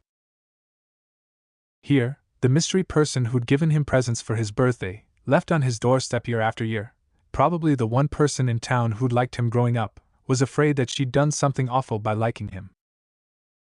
It was too much. He had to laugh. Now in the past he would have done that by falling on the ground and rolling around, and she would have run off crying, utterly crushed by his response. But now that he had a few romance novels under his belt, so to speak, he knew enough to hug her and chuckle into her hair in between whispers that it was all right, explaining to her, as he had breath, exactly what he'd been thinking, that she'd been the nicest person in the whole world to him, and expecting him to be angry for that was silly. The way he explained it even made her chuckle a bit along with him, mostly that was relieved that he didn't hate her, however. No, things had definitely turned a corner in his life now. It was never going to be the same again. And he started out by asking Hinata about her life. Psst. Hinata-chan, are you awake? Eep. The lavender-haired girl came awake in fright, only to see Naruto there with the goggles she'd once given him on his head where his headband used to be. His ninja marker now hung around his neck, like hers did. Before she could conclude anything, he was leaning closer. I'll leave so you can get dressed. I just hoped we could walk to the exam together. After all, I just discovered the cutest girl in our class was also the one who has been giving me presents all these years. Thank you, Hinata-chan. He bent close to place a kiss on her unresisting forehead. You believed in me. That, more than anything, is what kept me going. Then he was gone. She hurried to wash herself and scramble into her clothes. Naruto was waiting for her by the gate. So high she was that her long-time crush had finally discovered, and liked her, that her feet barely hit the ground as they chatted along on their way to the center. She was walking on clouds the entire time. It never occurred to her to wonder how he knew the guard schedule and sentry posts around the Huga complex well enough to sneak into her room, or that they couldn't have their bloodline active all of the time due to chakra constraints. For Naruto, it was the least he could do after finding out about her unhappy home life. Really, he'd always thought having no parents was bad, but having her dad was possibly worse. The guy was an active negative. He'd been upset before the time loop when Niji told him about the caged bird seal, but between that, plus what he'd been worming out of Kurenai and the Hokage, plus what he could get by prompting Hinata, sometimes confronting Niji, also, he was beginning to get an extremely poor opinion of the clan, or at least of the clan head. It had taken weeks of learning her responses, learning how to befriend her quickly and get her to trust him, but in a conversation about how to help Hinata, Kurenai, whom he'd gotten half drunk, had told him of that time she'd picked up the shy girl to take her to the academy for her first class, how she'd warned the father that being a genin was a dangerous path for Hinata. Naruto still felt chilled over her quote of the man's response, that it didn't matter, as Hinata was a failure and the Huga clan had no use for her. Then the coldness of Hishi declaring, if she dies, she dies. Worst of all, he'd said that in front of her with Hinata right there listening. No, in Naruto's mind, the Huga clan was a problem that had to be fixed. And the biggest part of that to him was making sure Hinata could be happy. Fortunately, at least that part was easy. He loved that girl, and only part of that was she was the person who taught him what love was. Say Kabuto. What have you got on Niji Huga? The silver-haired ninja selected a card from deep within. It says here he was last year's top rookie. Unarmed fighting specialist, practicing his family's gentle fist style. His bloodline also makes him a prime contender in the exams. Nothing on the caged bird seal, Naruto thought despondently, and nearly turned away before pausing. What's the top card in your deck say? Oh? It's a chart showing the population of the 5 great ninja villages and how they compare to each other. See? Say Kabuto. What's the second card down in your deck say? Oh. That lists off the leaders of the various elemental countries. Here, let me show you. Say Kabuto. What's the third card in your deck say? Oh. Well, here, let's see. Ah. That's my listing of the various villages that have hosted the exam, in order, ever since I started taking it. Only a memento, really. They never ask. Say Kabuto. What's the 82nd card down in your deck say? Hmm? Oh. Just picking numbers, are you? Well, let's see anyway. That's a neat info card on a girl who died during our last exam. I guess I should throw that one away. What did she die of? Oh, a rain ninja killed her using a rain of needles. It was ugly, but not too unexpected. She just wasn't up to taking the test, to be honest. Say, Kabuto. What's the 292nd card down in your deck say? Oh, wow, I never expected to be asked anything like that. Just picking numbers out of the air, are you? Well, let's have a look. Ah, it's the bottom one, and it looks like an information chart on Hate Gecko, a special of Konoha and frequently an instructor of the exams when they are held locally. It says here that he is in chronically poor health, which is particularly sad since his specialty is swordsmanship, although he is also a master of the shadow clone technique. Thanks, Naruto waved, then paused, turning back to face the silver-haired genin. How do you make those cards anyway? Kabuto smiled, straightening his glasses. Oh, it's pretty simple. Here, let me show you how to make your own. Do you have a piece of paper handy? Naruto smiled. I'll bring one tomorrow. Well, no need to waste time. I think I have a spare on me. Kabuto started rummaging around in his pouch, but nothing came up. Well, I guess not. Sorry, I guess we'll do it tomorrow. It's not like I have a card I can just erase to show you. Naruto, still smiling, suggested, try cards 82, 103, and 212. Oh, hi Sakura. The blonde, orange-clad genin called out as he blurred past. Pink hair swishing in the breeze of his passage, the girl paused to wonder at Naruto's behavior before continuing on her walk towards the test center. Why hadn't Naruto bugged her? Oi! Nara! She heard him call out in the distance. You up to a shogi game after the test, if the examiners don't need us? So troublesome. You wouldn't be any challenge. Win or lose, I'll take Ino off your hands for a day. Deal. Stupid. Why would I agree to such a thing? Ino objected, fists clenched. Because I'll carry your things while you shop, and help you out in your store for the rest of the day, the other yellow-haired genin told her. Ino blinked once, twice, then smiled. Sure! Thanks, Naruto. Behind them, the pink-haired girl stood, blinking over this exchange. Naruto whistled as he skipped along. He was now varying his daily schedule as much as possible. Some days he picked up Hinata at her home and spent the day with her, and those were always nice. He and Hinata had really started to become close friends as he learned more about her, and he'd really started to like her. It was hard not to like her when she already liked him so much. From her perspective, from what she told him, his just suddenly revealing that he liked her too was a gift from heaven. So he could reveal all sorts of knowledge about her likes and dislikes, and she would just assume that he'd somehow miraculously been observing her while she'd stalked him. In short, she'd gladly accept whatever level of friendship he offered her. Naruto had, very quickly, grown to like and appreciate her. Nobody else in all of those repeats had been changing how they acted towards him, except her, so she stood out in that whatever attention he gave her would change her reactions toward him. It had quickly become a lifeline to the endlessly repeating boy. However, he was careful not to rely on it too much, lest that too became boring. And he didn't think he could bear to have his one, true friend start to bore him. He'd rather die. Well, he had died, fairly often actually, and it hadn't stuck, but it was the sentiment that counted. So he reserved those Hinata days for when he really needed them, once a week or so at most, and even so he'd begun to take her out on picnics and so on, varying their dates as much as possible to keep things fresh. Other days, well, some days he researched, both the Huga clan and other topics. The conversations to impress his friends had lost most of their initial luster. By this point, when he started to reveal hidden knowledge, they tested him to find its limits, until that took all day without him learning about any new subjects he hadn't covered. He'd found he could change that when he had a new topic of his own to introduce, but those were hard to think of, as left to their own devices they'd all ask the same questions over again, leading to the same subjects he'd studied before.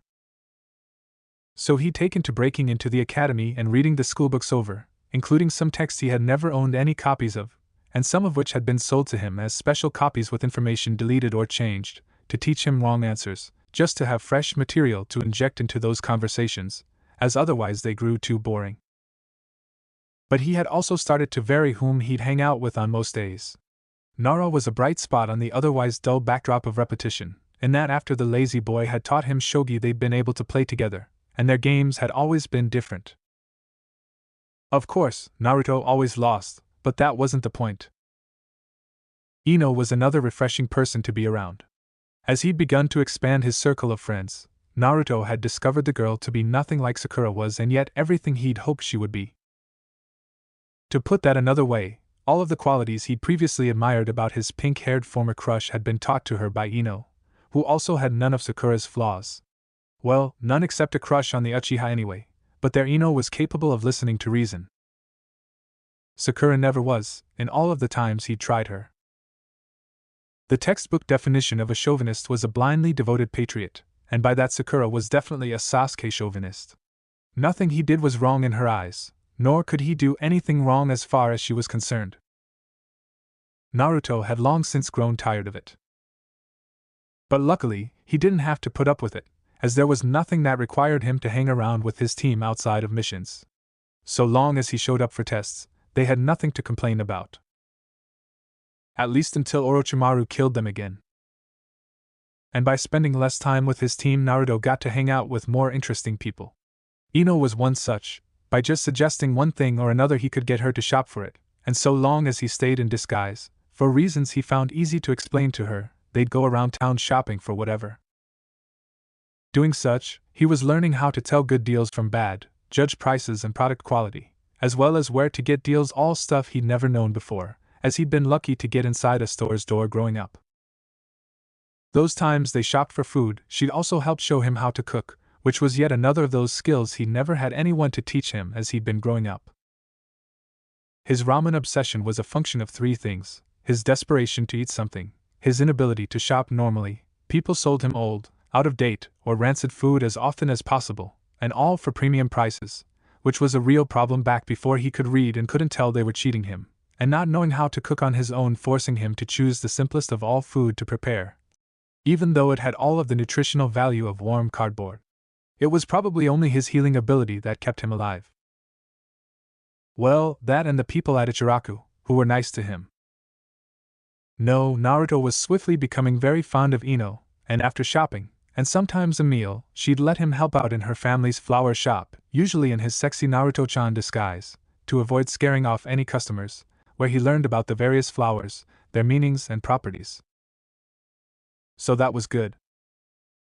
By now Naruto had exhausted the limits of what Iruka could teach in most school subjects.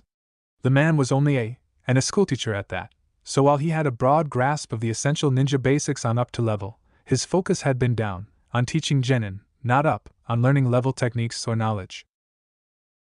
But still, while Naruto might not be level on most skills, it was nice for him to have the book smarts of his hope for ninja rank, and to be able to calculate a parabola when he needed to.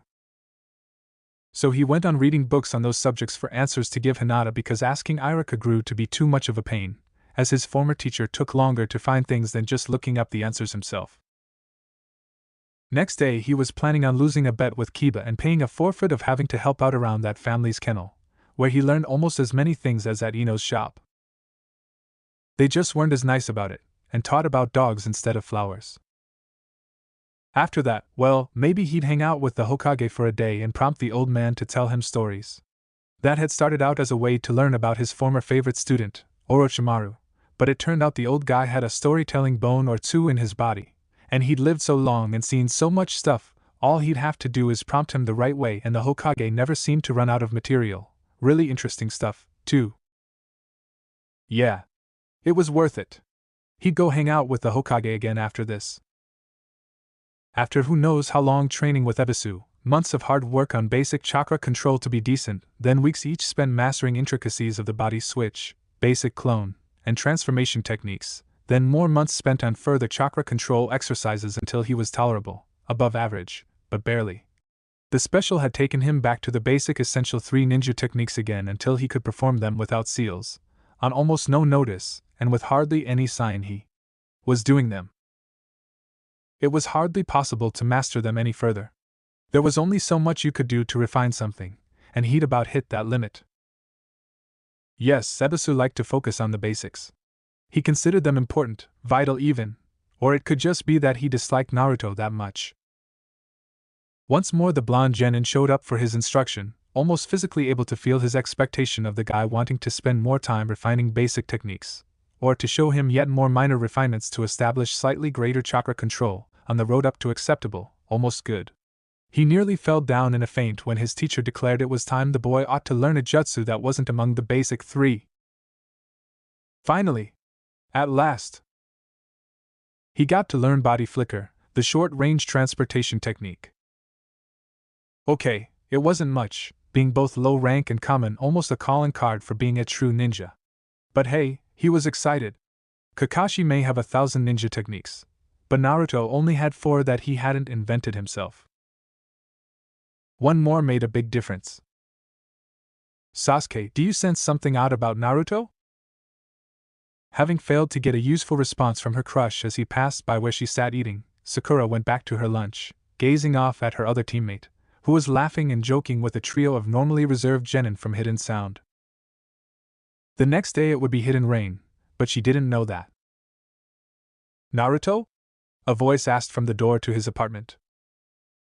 The boy looked up from what he was doing. Oi. Sakura. I wasn't expecting you. He looked oddly puzzled by that statement, but he hid it well, so she didn't notice. Her mind was preoccupied anyway, but not so much she didn't notice the parts strewn on the floor around him. What are you doing? Oh, the boy gestured casually to the open book on the floor beside him. Learning how to fix things. The lock on my door has been busted for a long time. I thought I'd learn how to repair it. That's nice, the kunoichi mumbled, not really meaning it. So what brings you here? He prompted. Earlier today, I saw you talking with some sound ninja, she stated. I don't think that's right. They could just be using you. They might do anything to get ahead in the exam. What are you doing? Oh, the boy gestured casually to the open book on the counter beside him. Learning how to fix things. The hot water tap in my sink has been busted for a long time. I thought I'd learn how to repair it. That's nice, the kunoichi mumbled, not really meaning it. So what brings you here? He prompted. Earlier today, I saw you talking with some grass ninja, she stated. I don't think that's right. They could just be using you. They might do anything to get ahead in the exam. What are you doing? Oh, the boy gestured casually to the bucket of plaster on the floor beside him with the spreading tool in his hand. Just repairing some of the holes in my walls. It makes it less drafty here. That's nice, the kunoichi mumbled, not really meaning it. So what brings you here? He prompted. Earlier today, I saw you talking with some sand ninja, she stated. Oh yeah. He brightened. Gara is the youngest son of the Kazekage, and the other 2 members of his team are his brother and sister, Kankuro and Temari. Nice folks. Why did you approach them? She demanded, fists clenched in worry. That one with the jug almost killed you. Oh, I just wanted to know why they are going to attack our village, that's all. And being hostile or wanting me dead doesn't make them any different than most of Konoha. Sakura found herself gaping like a fish. Oh, hi Sakura-chan. Naruto called out through the mouthful of nails held between his teeth. What are you doing? She approached, momentarily forgetting why she was there. Oh, I'm just opening up the wall of this room. The apartment next to mine has always been empty, and I got the Hokage's permission to join it so I can have plenty of space for guests to visit. I've got it almost done now. What do you want? Naruto, I just wanted you to know that I saw you flirting with Kiba's sister. That's nice. Could you hand me that wrench, please? Baffled at this response, Sakura did so. Why did you do it? Because it was fun. Why do other people flirt? Sakura had no answer to that. Instead, she looked around her. Why are we in the basement of your apartment building? Naruto confidently spun the wrench around his fingers before making the last adjustments to the pipes. Because this is where the hot water to my apartment got turned off. I'm just turning it back on again. Oh, I had to replace some rusted through and busted up pipes first, though. Someone must have taken an axe to them to make certain I had cold baths. But I was able to salvage spares from a building that's scheduled for demolition. Oh. Naruto, I had no idea your apartment was this good. Sakura looked about herself in amazement, while handing him the screwdriver he'd asked for. Yeah, it does look kind of like a dump from the outside, doesn't it? He said through a couple of screws held between his teeth, lying on his back on two boards between two ladders as he did something to his ceiling. What are you doing up there anyway? Oh, I just finished rewiring the place and I thought this would be a good spot to hang a ceiling fan from. What do you think? She thought about it for a second. Wouldn't it be better over there? I was going to put a sofa there, with a coffee table in front and recliners to either side. The table is going to go here. I thought about carpeting, but I think I prefer hardwood floors with some throw rugs on high traffic areas. Yes. Sakura chirped brightly. I think that would look nice. I'm just saying you should have shown up to the test wearing more than your underwear and a cape, that's all. Sakura insisted. He mumbled, busy fastening upholstery onto a newly assembled recliner frame. Naruto, could you turn that thing off? I've got to talk to you. What is it, Sakura? The boy lifted up his goggles after turning off the power saw on the workbench. She saw it. What are you doing? Making myself a matching dining room set to go with the remodeled kitchen. Don't touch the table, it hasn't had a chance for the varnish to dry yet, and I don't want to have to buff out any fingerprints to get a good, high gloss. Oh. She blinked several times in confusion. What did you want to talk about? He asked, going over to check on the clamps that were currently pressing wood for the curved back chairs. Oi. Sakura. Something you want to talk about? Yeah, I guess. The kunoichi nervously entered the room where he was working. Just a moment, he cautioned, blowing through the hollow wooden rod to expand the ball of glass on the end into a mold. Okay, you can talk now. What are you doing? Making a set of goblets and glasses to go with my new tableware. Why? Immediately on waking up one morning, Naruto created 60 shadow clones that immediately set about performing tasks transforming his house in ways that he himself had practiced up before. 2 more ran off to make purchases around town, including a better set of clothes, a blue outfit based on Kurenai's suggestions. He'd be broke after doing it, but that would reset tomorrow with the rest of it. That afternoon, when he led Hinata to his house for their lunch date, she stood staring, then turned to him with stars in her eyes. I learned how to fix it up since your last visit, he told her, looking the girl fondly in her eyes while gently stroking her chin. Naruto-kun! She leapt into his arms and squeezed him tightly as the romantic atmosphere overwhelmed her. Sighing as it heard this from the next room, the apron-wearing clone in the kitchen turned down the heat on the roast. It looked like dinner would have to be delayed. Sighing fondly as she got told about it later, Kurenai told him, about the only thing you missed was romantic music. Good job, Uzumaki. Music? The boy asked her intently. Nothing must be neglected or forgotten in providing the perfect date to the one girl who'd always believed in him. The next morning had Naruto in his sexy disguise, although fully clothed, looking in a music shop window. Both instruments and lessons were each more than he could afford. So, the next question became, how to get more money.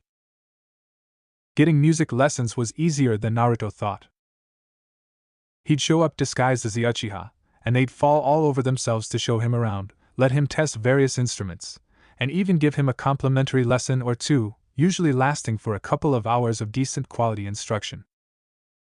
It was sickening, absolutely revolting, favoritism of the worst sort, and still for all of that a very useful loophole for the poor boy to exploit. And he did not need more than a free lesson or two, given that he was in an endless loop of recycling days. One free lesson became an infinite number of them. The music teachers didn't even question as his skill began to rise, assuming it was the rightful privilege of the last Uchiha to know everything. Well, that was a useful weakness he could exploit in other ways too. Naruto would be the first to admit that he had no martial arts at all. He had no style, no finesse, and absolutely no understanding beyond the 2-year-old charge the guy and hit him mindset. Heck, in one of the recent visits to the Inuzuka family clinic, helping out after having lost a bet, he'd gotten into an argument with Kiba about being weak, where the dog user had frankly told him that it didn't matter that Naruto knew the shadow clone, because 1,000 times nothing is still nothing. And well, in all honesty, the blonde couldn't deny the truth of his friend's statement. What could you expect after years of teachers who would always arrange to send him to the principal, out on bucket duty, scrubbing erasers or otherwise getting him out of the way while the rest of the class practiced their martial arts and weapon techniques? Iruka had put a stop to that, but by then the damage had already been done, and Naruto, having none of the basics, had tried to compensate by sheer enthusiasm and bloody-minded determination, as he had in so many other areas of his life. Well, now Naruto knew better than anyone that guts and determination didn't make up for having no real skill. And really, he'd already sent thousands of untrained clones up against trained fighters only to have them evaporate like soap bubbles before the skilled guy. No, all he could really do was waste a skilled fighter's time. Even with all of his basic ninja techniques fully mastered, thanks to Ebisu, all he could really do was waste more of the guy's time. He wasn't presenting any danger to the enemy ninja he fought, even when he fought for real. It was depressing, but another thing Naruto had learned was that you could not correct a situation until you accepted what it really was, no matter how much you might not want to face it. And being nothing more than a punching bag on a battlefield was something he felt had to be corrected, and soon. Taking a hit wasn't so serious a weakness for most people using the shadow clone, because taking a hit in combat was usually a very bad thing. Getting a kunai stuck in your chest was a big deal, whether or not you were a clone. So most fighters could go a long time before taking a hit at all. They'd learn to avoid it. It was an integral part of knowing how to fight well. But Naruto didn't know how to fight at all, not with any style anyway. He'd always plowed forward, shrugging off hits and damage to go smack his enemy. No wonder his clones didn't last long. So he began a plan of attending sets of drills where he practiced with some academy students while under a transformation disguise as they were taught basic combat techniques at classes Naruto had somehow never been invited to. All he had to know was who was out sick that day and hadn't bothered to tell anyone even if he had to arrange the sick day by tying up the students in question himself. First off, he did this with the poorest students in the lowest grades, that way his own ignorance did not stand out at all. Then, as he gained some degree of competence, he replaced better and older pupils. After he'd done that enough to have a decent grasp of the basics, he would use disguises to impersonate top students and approach teachers for special one-on-one training. It embarrassed him that one of those top students was Konohamaru. But the kid had been having personal instruction under Ebisu for years. Actually, on that note, he deliberately sought out Ebisu disguised as Konohamaru a few times to help get a handle on the basics. Because if there was one thing he had learned, it was that Ebisu taught basics relentlessly and well. Although he got a little ashamed at how surprised and pleased the special got that his prized pupil Konohamaru was listening intently for once. That embarrassment behind him, he sought out Iruka as himself for similar treatment. It shocked the how much his former pupil had improved, so Naruto told him he'd been seeking private lessons, which, in a way, was true. But even so, there was only so much those two would teach him while still believing he was the person he was passing himself off as, even himself. Still, even after months wherein he'd exhausted all of what the Ninja Academy could do to teach about armed and unarmed fighting, that still only brought him up to where a genin should be. Hey, it was miles above where he'd been before, and it was a top-notch rookie genin he'd ended up impersonating at the end, the best in the academy. So that's where his skill level topped out, as that was where he'd exhausted this opportunity for instruction. But that skill level still wasn't going to make much of a difference against the sort of things he'd been having to fight against. In fact, just to see, he tried his new skills out on Orochimaru, and the snake Sannin didn't even notice the change.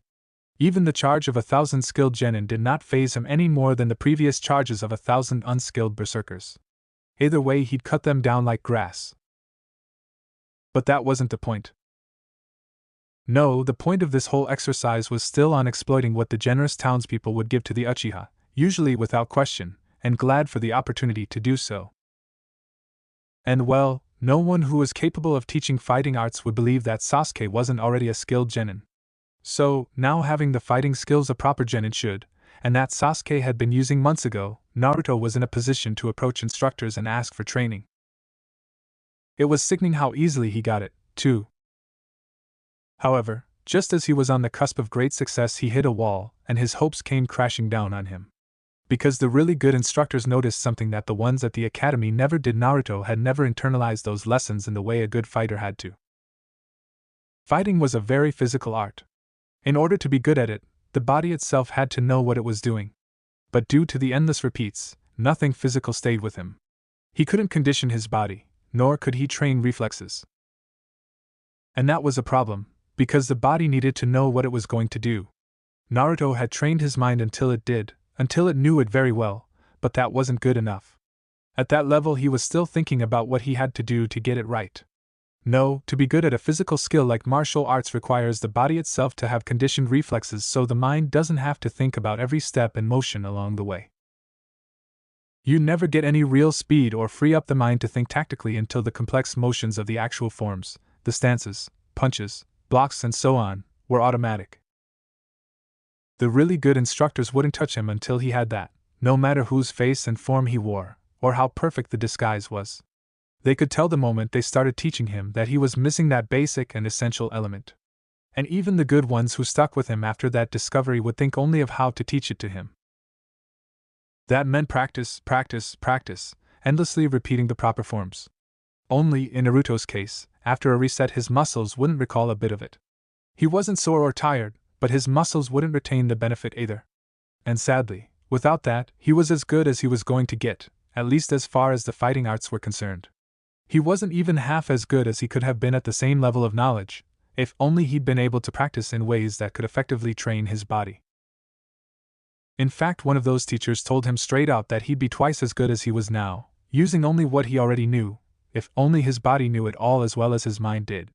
The teacher had been trying to encourage him, as twice as good as the top academy student, whom he'd been impersonating to get his instruction of late, was almost as good as a rookie ought to be, which would put him in the ballpark of where he wanted to be, because he was still taking that test. But instead of encouraging him, it ended up having the opposite effect. Naruto had been basing so many hopes on his infinite ability to achieve, using repeats to improve and get better, overcoming all of his former problems and become a better ninja, that to run into a barrier he couldn't cross, on something so basic and fundamental to all of his goals, was difficult not to be shattered by. It was made especially bad by the fact that he'd always fancied himself a close combat ninja, one who'd go right in there and mix it up with an enemy, and his main strategy and primary technique all reflected this. Then to be faced with this, having hit an uncrossable ceiling on his martial arts talents just when he was beginning to feel he could be good at it, and the sure knowledge that if he wanted to improve further he'd have to abandon further progress on that one path and reinvent himself as a ninja. It was a crushing blow to his self-esteem, and merited a Hinata day or two back-to-back just to recover from the hurt of it. Even so, he'd had to cry a bit before he could get over it and accept his new handicap. By the time he'd hit the same limit on his musical studies he was almost resigned to it, having somewhat expected it. But it still hurts. So he still took a week off of any serious training to have a prank vacation to make up for it. Luckily, he could still learn chakra techniques and ninja powers, as those didn't seem to be hurt by a lack of body memory. Naruto had real trouble reinventing himself. It was not that he couldn't think of other types of ninja, but that he'd always been aiming to be Hokage, and a Kage-level ninja couldn't afford any major weaknesses. Weaknesses like, having genin-level martial arts. Still, he didn't give up hope that he could improve them eventually. It just wasn't going to happen during this time loop thingy. After that, he could go forward with his original plans to impersonate Sasuke to get people to teach him. He'd just have to be more careful not to get caught doing it, as he didn't want to be a Kage-level missing ninja. No, okay, that was sounding too risky. Maybe he could somehow arrange to find a person who was willing to teach him despite being a demon container. That would prove better in the long run. But that was getting distracted from his immediate goals.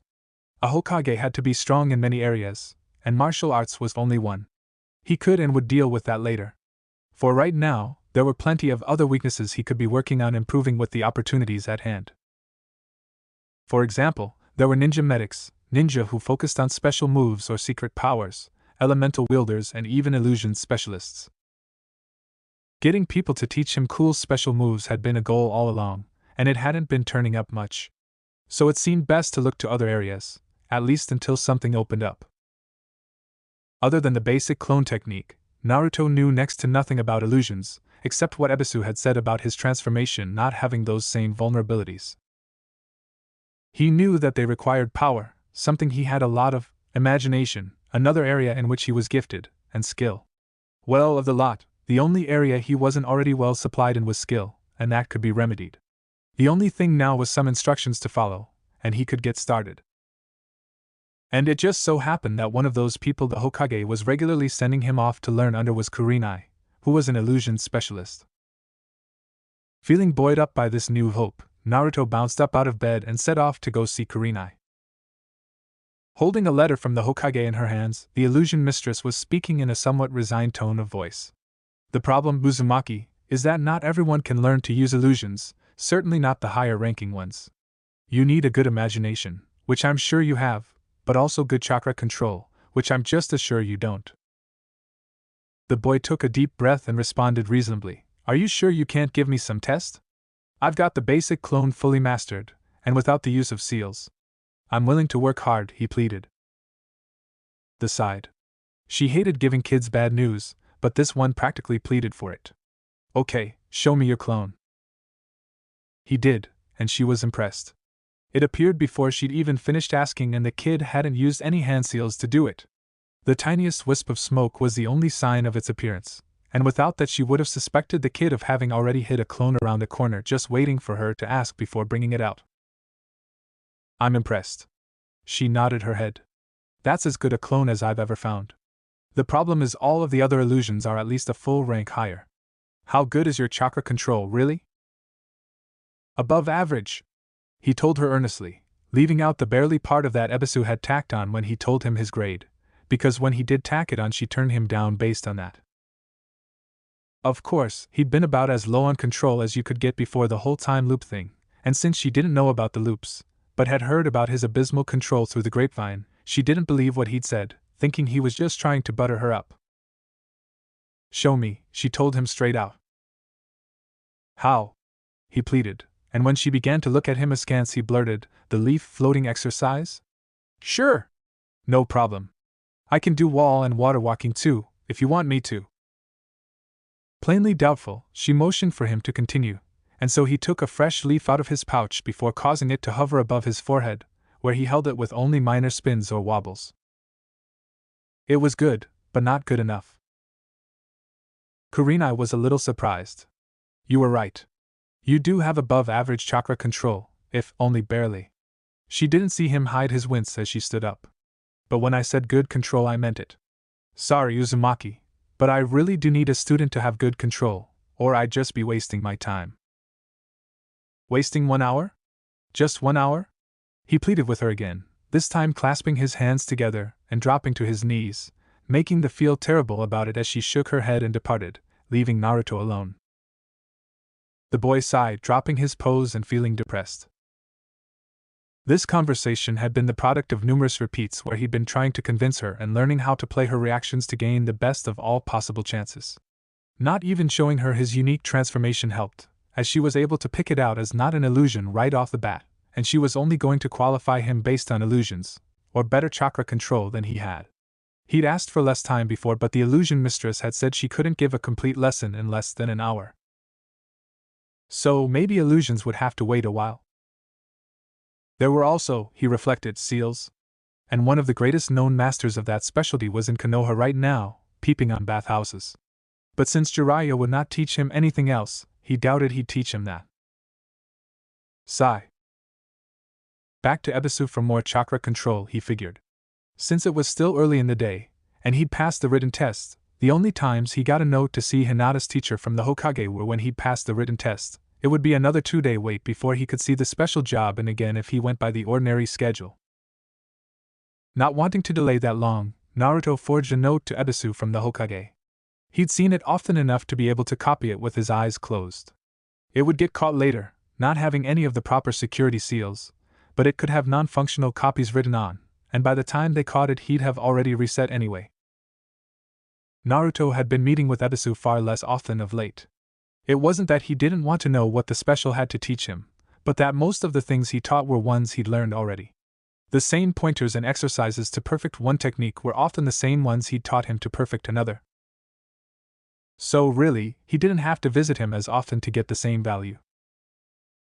What Naruto would do was practice on his own during normal hours of his daily schedule, while busy doing other things, checking in periodically with the teaching specialist to make sure he was on the right path. But really, he'd gotten good enough at teaching himself that only rarely did the special have something to say that contradicted what he'd already been doing. So, it saved time and was less frustrating to go through the exercises and drills and stuff for perfecting his techniques on his own. Still, it was an old and tired routine even so, showing up and going through the motions of the tests Ebisu gave him, turning this way, then that, lifting one leg, and assuming martial arts stances, which were now substantially improved over what he'd originally done, but that only served to remind him of that barrier he couldn't cross, and irritate him further. Very well, tell me what techniques you already know. Naruto sighed, beginning again the litany. My basic 3 are fully mastered, sealless and almost traceless. Body flicker likewise.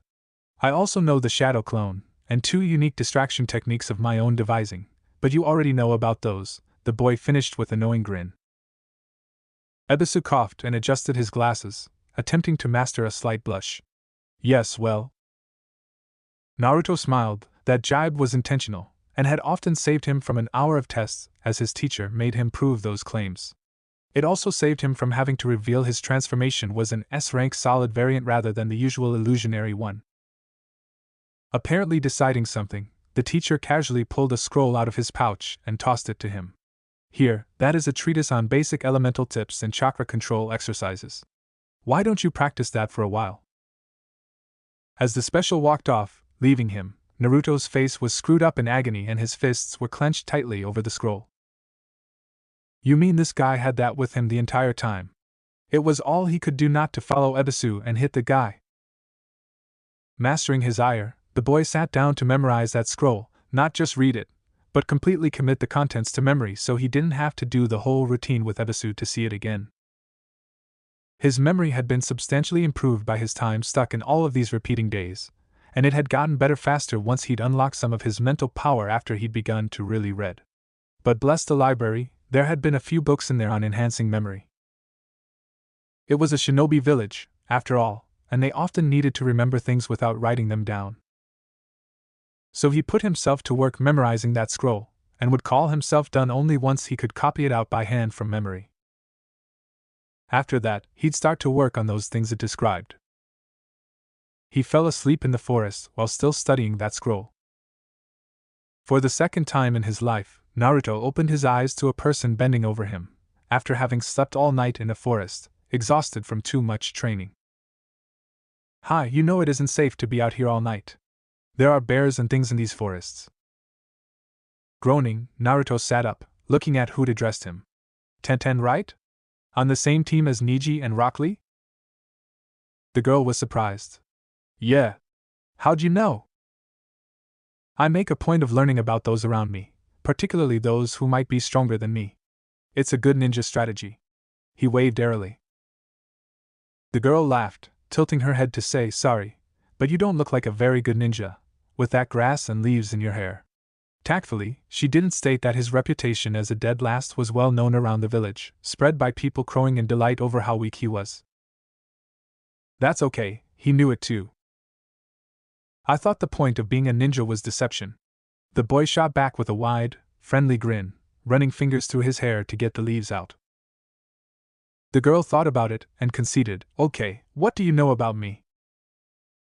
The boy shrugged and sat there, thinking. Well, obviously I know about your team and joining instructor, but that's not so much about you, is it? You hang out with Neji a lot and train alongside him because either of you want to train at the pace that Lee or your instructor set. You specialize in weaponry, and your teacher says that you can hit a bullseye 100 out of 100 times.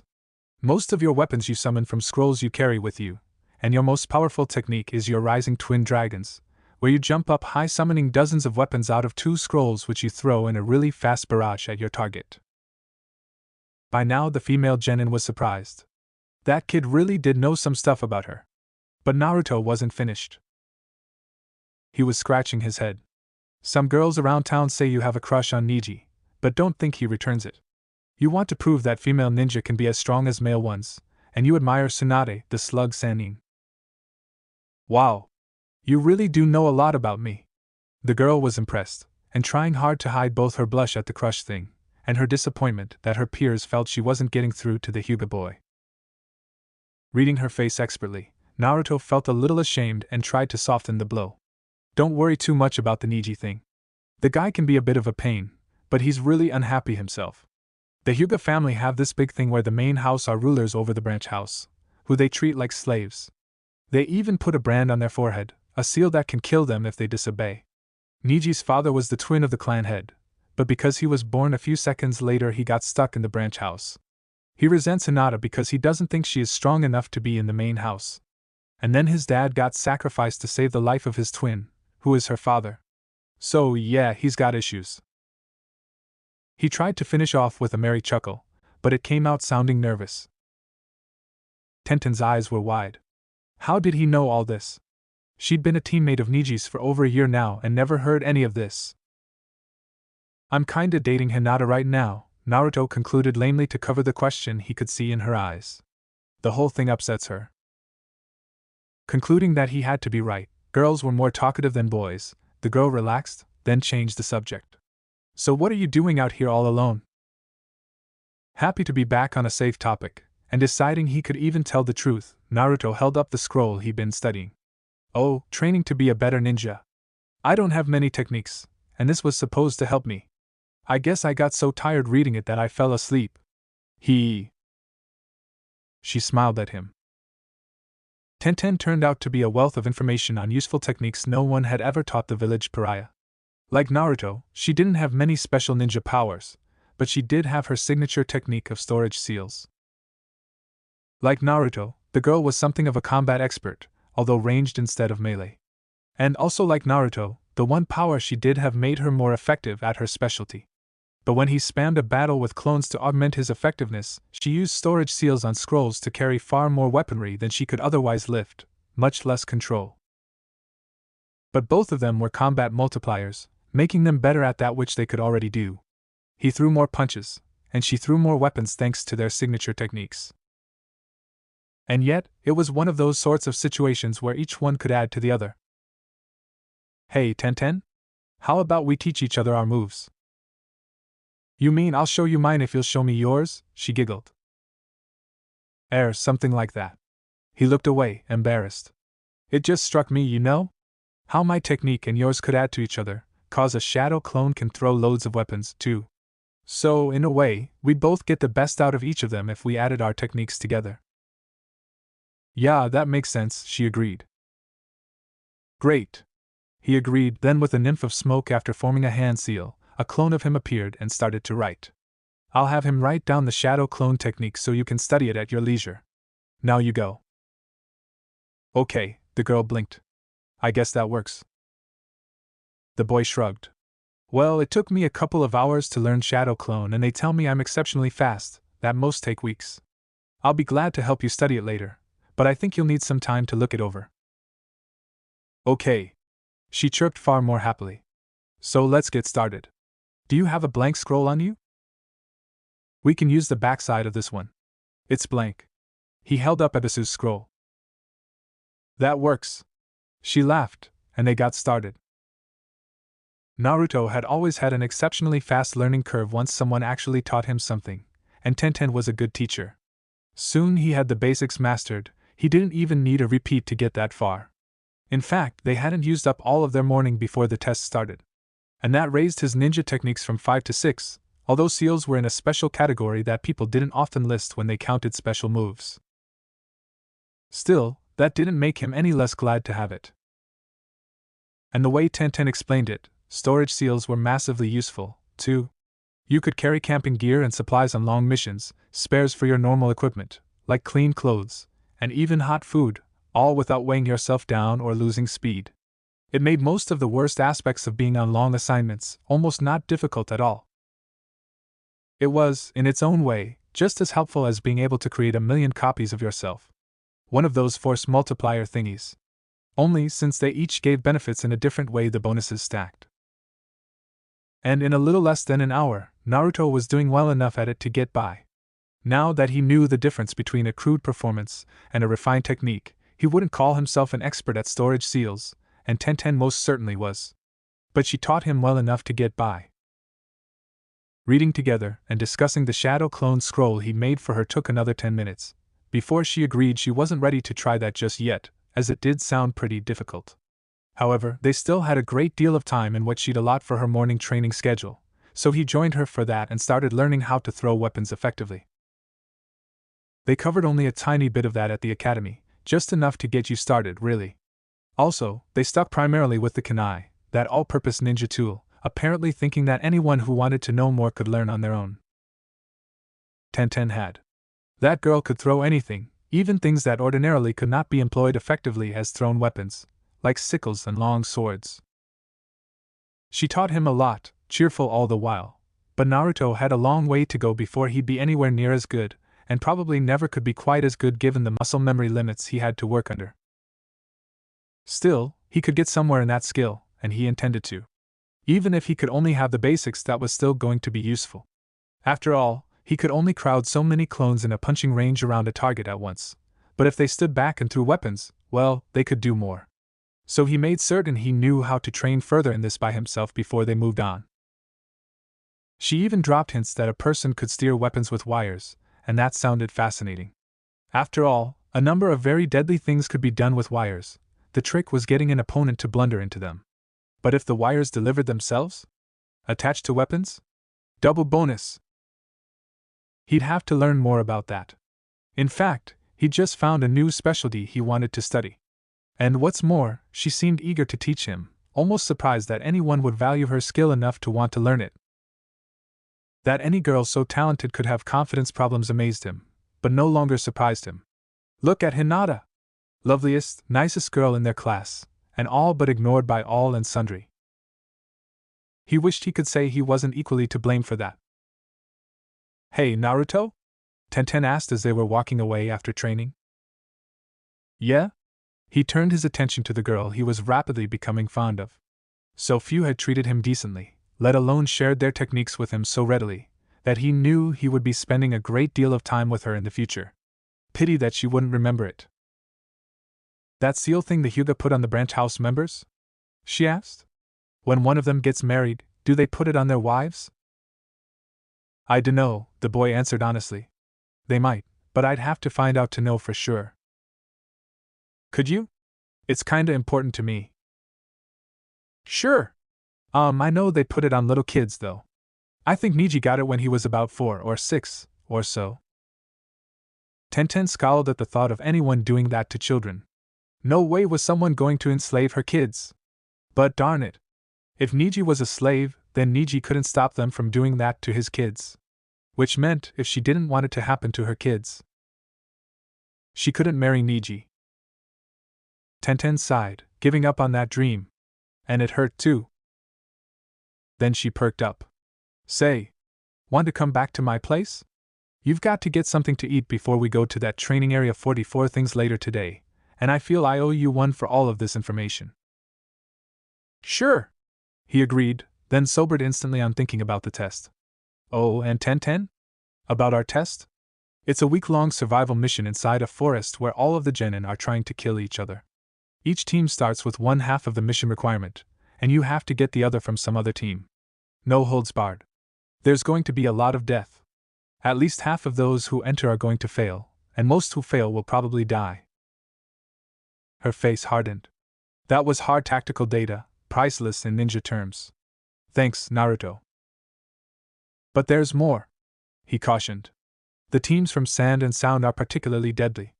Both have attacks you've never seen before. The Sound guys you could probably take if your whole team hit them hard and fast, but they're no ordinary genin. The Sand team, he shuddered. They'll kill you. I've seen Gara, the lead on the Sand team, fight, and he could take down Lee even if he'd opened all the celestial gates he could. He's no genin, unleashed at full power he's closer to Kage rank. Not even Niji would stand a chance. By now the girl was done being surprised that he had such information on her team. It seemed like he was right, he had been disguising his skill and secretly gathering information. So she was all ninja as she asked, what does he do? He animates sand. I know it doesn't sound like much, but he can move a few tons of that stuff like it was a part of him, reaching and grabbing, crushing and killing. If it touches you, it's over. It also forms a shield around him. Your weapons would be useless. Not even Lee's best punches could penetrate all of the way. And the girl on that team is also bad news for you. She's a wind mistress, and has the ability to knock flying things out of the air, things like thrown weapons. She'd be able to shut down even your rising twin dragons. If you do have to fight her, do it some other way than by throwing things. She nodded, absorbing the tactical brief and analyzing it already. And the third? Kankuro, he responded. A puppet user. Basic strategy is to hide and let his puppet do all of the fighting. He'd be much less of a threat if you could tell which was him and which was his puppet, but he's expert at making that hard. It's strong and has built-in weapons, and can take a fearsome beating.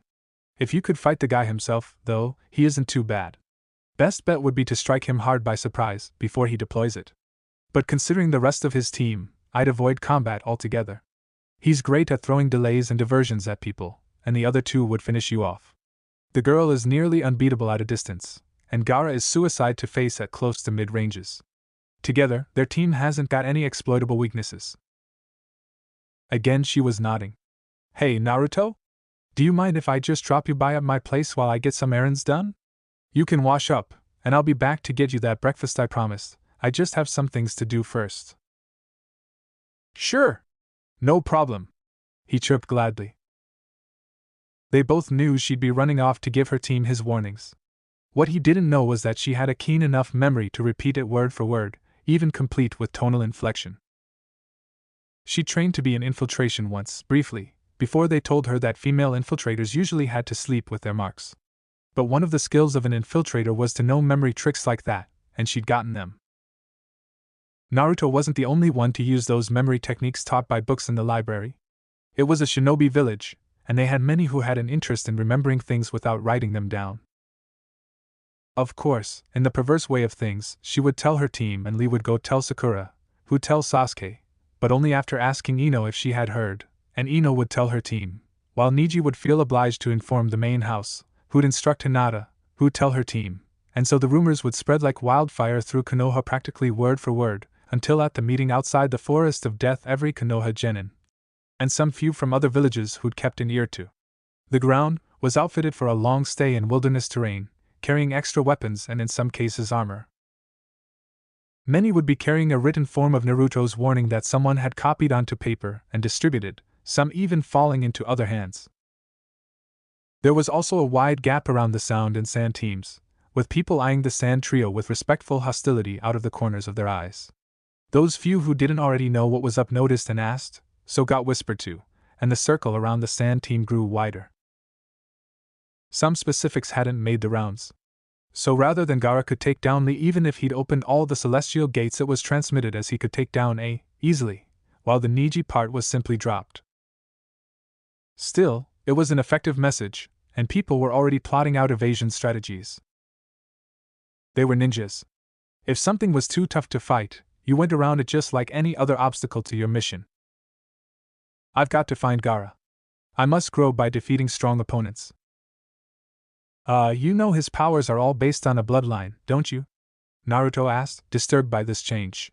There's nothing there you could copy. I've seen him, he just stands there while his sand moves and kills people. You've seen him? Sakura asked, disbelieving. Yeah, Naruto shrugged. It was like Haku and his ice mirrors, only 1,000 times worse. That Gara guy gets off on killing. From what I've heard, even his own village is terrified of him, and that includes his siblings, who make up his team. That guy likes killing the same way you like Sasuke. It defines his whole being. Our Hokage might not even be able to take that guy down. Really? Sakura, at least, was frightened. Sasuke was not. I've read the reports, and don't believe them. He's just a genin. With my Sharingan I could destroy him. Naruto blew out a long sigh, rolling his eyes. It's your funeral. Finding Gara's team was easy. If Naruto hadn't already transformed clones following all of the teams in, he would have now. The one following the grass genin, the ones Orochimaru and his cronies had replaced, died as usual, but in the ongoing effort to track him, there was always another place just where the last one had lost him. There had to be something that could sense about them, because he never failed to notice one of his clones for long. And he changed course in order to evade the in-placed ones. He was, Naruto reflected, a master at this. An evil, sadistic and sick-looking bastard, but also a master ninja.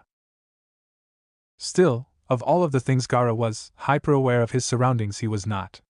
The Sand team wasn't even particularly on their guard, waltzing in like a pack of lions at a sheep festival. They had good reason to, the comparison was an apt one.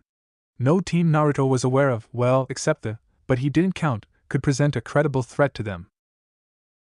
What was unusual was that this time around the other teams seemed to be aware of that, and were departing from their usual schedules to avoid the Sand team whenever and wherever they made contact. This was starting to frustrate Gara to no end. He wanted death and blood, and by gum he was going to get it. Fortunately for the homicidal insomniac and his two increasingly nervous siblings, who'd begun to fear, and rightfully so, that Gara might turn on them just to sate a bit of his bloodthirst, Sasuke was enough of a egomaniac loon that he actually thought he could beat them, despite all of the testimony to the contrary. No, to Sasuke's mind there was no other form of life half as good as an Uchiha. So, being naturally superior to all other creatures out there, he was going to take down their best and impress them all. Just to show them. A suicidal form of egomania, as there had been plenty of Uchihas killed in battle against those same lesser creatures before. After all, there had been a whole clan of them at one point, and never had one of them been Hokage, or called the best ninja of the village. The Sharingan had weaknesses, not the least of which seemed to be the habit of those who had it to overestimate themselves. Sasuke himself had been so paralyzed from killer intent alone by Zabuza that he'd been ready to commit suicide on the spot until Kakashi reassured him. But that didn't stop his arrogance now. It was as if he could no longer even recall that event. And what made matters worse, Sasuke's feelings of innate superiority and invincibility were only exceeded by Sakura's feelings on the same subject, namely, that her crush was superior to all other creatures and invincible. Between the two of them, they created a very dangerous delusion that led very quickly to Team 7 standing on one side of a clearing, with the Sand siblings on the other. And Gara hadn't killed anything all day. He was feeling overdue. His tone was very low and level, a danger sign to all who knew him, when the container for the one-tailed beast said, "You are here to validate my existence." Naruto rolled his eyes when Sasuke walked forward to pose and brag, "I am Sasuke Uchiha. I care nothing for your existence." Sasuke shot a hard glare over his shoulder at Naruto, whom he'd overheard whisper truer words were never spoken. Turning back to face the Sand team, this time with a deeper scowl on his face, the Uchiha bragged, "I am going to defeat you and claim what is mine by right. As of Konoha I will have more power to defeat my brother, and then I will revive my clan." "Go Sasuke!" Sakura bounced up and down twice, cheering. "Oi! Temari!" Naruto shouted through cupped hands. "Do you want to step aside and talk with me while your brother slaughters my teammate? You know Gara's going to win, so I have no point in fighting you, since my team will be disqualified anyway. What do you say?" "Naruto!" Sakura tried to bonk him on the head, only for the blonde guy to dodge her attempt, laughing. Sasuke was glaring at him in disgust, while the Sand team didn't know what to say. Already Naruto was skipping a significant distance over to the side, pulling out the dining room set he'd made for himself and putting a feast on the surface. "Hey Kankuro! You're invited too. There's more here than she and I can eat. I'd ask Gara to the table, but no, I'd die before I could leave it again. So I think if he wants to eat he's going to have to wait until I can scurry off into the forest like a frightened rabbit. I don't feel like being crushed to death today." Once a check with Gara proved he didn't care, the Sand siblings left his side, smirking, to join Naruto at the meal. "Thanks." Kankuro picked up a slice of roast and popped it into his mouth, chewing for a moment before he added potatoes and gravy, vegetables and juice to his palate. No one else would have noticed the slight signal he gave to Temari, who only then chose to seat herself, but Naruto had figured the puppet master would send in his toy first. He hadn't known it could test food for poison. Evidently it could. But, strangers in a strange village and all, he guessed he couldn't blame them for being prepared. Out of curiosity, he watched to see if he could tell when the real Kankuro would switch in for his dummy. The food was excellent, and Temari was making no secret of that as she joined the Konoha genin in digging in. Out on the playing field, a drama was beginning to develop. "Who is your brother? I will kill him for you," Gara softly stated as he stared at his most recent prey. "Only I get to slay my brother," Sasuke snarled. "Only an Uchiha can kill an Uchiha." "Go Sasuke!" Sakura pumped a fist. "So, what kind of craftsmen do you guys have in sand? I know you can't grow crops there, so you import most of your food, so I figure you have something to export," Naruto conversed reasonably, after pouring himself some juice. "Steel, mostly," Kankuro chomped with his mouth full of rolls. "We've got tons of the stuff near the surface, just covered by sand, metals of all kinds actually. Our weapons are good enough, most of you guys in Konoha use M." "Really? I didn't know that. Where do you get the carbon from? I know iron comes out of the ground, but..." "Sure." Temari hushed them. "Give your teammates some respect. Those are his last words out there, after all." A vein was pumping on Sasuke's head at not being the center of drama. He chose to ignore the sideshow for now and focus on the real opponent, and the glory it would gain him to defeat him. Then Naruto had to take even that away by cupping his hands and shouting, "His brother is Itachi Uchiha. Now get on with it, or are you planning to bore him to death?" Sasuke's fists were trembling and he nearly broke his staring contest with Gara to go over and clobber his teammate. Sakura was not so restrained. "A lot of it's in the ash we get as a byproduct from running our forges. We do have mines for coal, otherwise we'd be stuck importing wood, and the prices would break us," Kankuro continued, as if he'd not been interrupted, having his dummy trip and immobilizing Sakura, muffling her screams as she shouted over the outrage of it all. "Actually, it's hard enough as it is." "I can imagine," Naruto empathized. "And can I just say how impressed I am that in spite of how closely I'd watched you, I hadn't caught the change of position between master and puppet." "Thank you," Kankuro demurred. "Can you pass the butter?" "Certainly. Oh yes, I'd forgotten dairy products don't ship well. You must not see many of them in the sand." "More than you'd think," the puppet master said around a mouthful of buttered potato. Temari couldn't help herself and broke down laughing helplessly at the sight of it all, this casual conversation over the backdrop of her brother's murder. Gara himself was finding this a unique experience, which is why he not rushed things further. But no point in waiting anymore. He spoke softly to Sasuke, "I will kill your brother, because you will be unable to." "No! It is my destiny! I must defeat Itachi!" Sasuke shouted. "No," Gara disagreed. "You are mistaken. You have no destiny. You are already dead."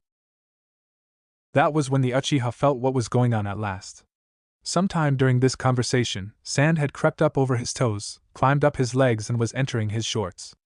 At the very moment he noticed it, the pool of sand around his ankles made a lunge and captured the lower half of his body. He struggled, but he was already tightly bound, his hands trapped beside him as the sand lifted him into the air. Gara's voice continued softly, "You will not be reviving your clan either." Blood spurted from the trapped Uchiha as Gara's sand crushed Sasuke's balls. "Yes." Naruto pumped a fist. "I am definitely making sure this happens again." Even his stablemates stared at him oddly after that pronouncement. Moments later, Sasuke, too, had met his demise, his Sharingan useless against Gara's sand, having already been trapped before he was aware of danger. So, Naruto turned back nervously to his conversation. "What kind of fan is that, Temari? Is it specially made? Where do you get them done?" Later, marching away from the strange luncheon, having given up their scroll and heading toward the exits while the Sand siblings went on to the tower, Sakura was glaring holes in him, refusing to speak. "Oh, give it a rest," the boy chided. "I didn't actually bring my dining room set with me today," Naruto admitted. "So instead I transformed a few clones into replicas of them. If Sasuke had won, it would have been easy to detain or give the others crippling injuries, since they were already, literally, in my laps at the time I'd be revealing my trap." The next day, after the reset, walking past the pair of disguise on his way to the written test as usual, but thinking about the events of the last time through, Naruto paused and asked, pointing toward the door, "Okay, I know that is an illusion, and you two are So how do you do that? The pair of disguise snorted. What? The door? It's called the veil technique, and with it you can cloak small areas in a different appearance. So how do you do it? He pressed with just enough eagerness to get their egos stroked. One of them shrugged. It's not hard, only a D-rank technique. Mostly you just take a standard transformation and project it outward.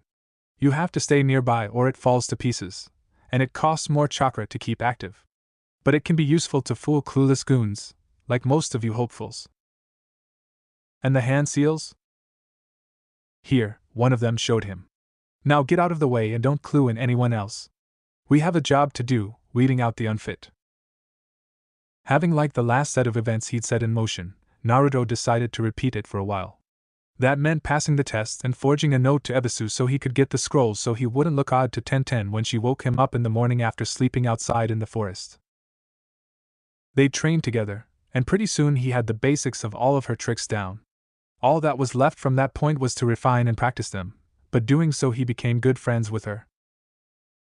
She didn't remember him past any resets, obviously, but as he learned to like her and know her better he was able to learn her buttons and impress her and build a surprisingly good relationship in a fairly short time. While obviously not in the same boat as him, Tenten was a very lonely girl and eager to have more friends. He found it easy to respond to that, and soon was seeking her out for more than just training. There were also those conversations, learning everything he could from the sand team. And the entertainment value of seeing Sasuke's balls crushed over and over somehow never grew tiresome. It just kept getting funnier every time he saw it. He'd even spooked Gara once over how hard he'd laughed while Sasuke got gelded. But it was all for training purposes, really. He had to repeat it all that way, because yes, there was no other way to get the Sand siblings to the table, that was it. Useful information and all. It was just a side benefit that seeing the psychopathic insomniac creeped out by him was a hoot all on its own. But forming a few hundred shadow clones into a harem variant that had them all dressed like cheerleaders, and having them all loudly celebrate the Sand Demon's victory jumping about waving pom-poms wasn't too much, now was it? No, there had been some times in there where he'd really disturbed Gara. As far as training, things were going swimmingly there, between Tenten's help and Ebisu's scroll. Plus, he also had a significant personal project on his own he was fitting in on the side. Learning how to project a transformation technique when what he did wasn't a standard transformation was a fair bit of work. He tried his own as a basis, and it didn't work, or at least it wasn't possible given what knowledge he had. Luckily, at least no one was out to stop him from learning an academy-level technique, so he could go ask Irika or look it up himself to learn the basic transformation, the real one this time, in addition to his own version. For simplicity's sake, he decided to call the academy version the disguise technique within himself, because that was all it did, and his own shape shift, as that was equally descriptive. Picking up the disguise technique was easy by now, as was perfecting it, as he already knew all of the ins and outs and tricks for it, having done it all already for his own, much harder version. His improved chakra control over his academy days helped a fair bit, too.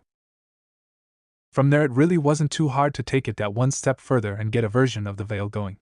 Knowing the internal workings of the disguise, as he did, made the rest of it seem easy. His experience with the shadow clone also helped him quite a lot, and his mastery of the basic clone also pushed his knowledge along, as that one already dealt with a projected illusion. Really, he found it so easy he was surprised that it wasn't harder.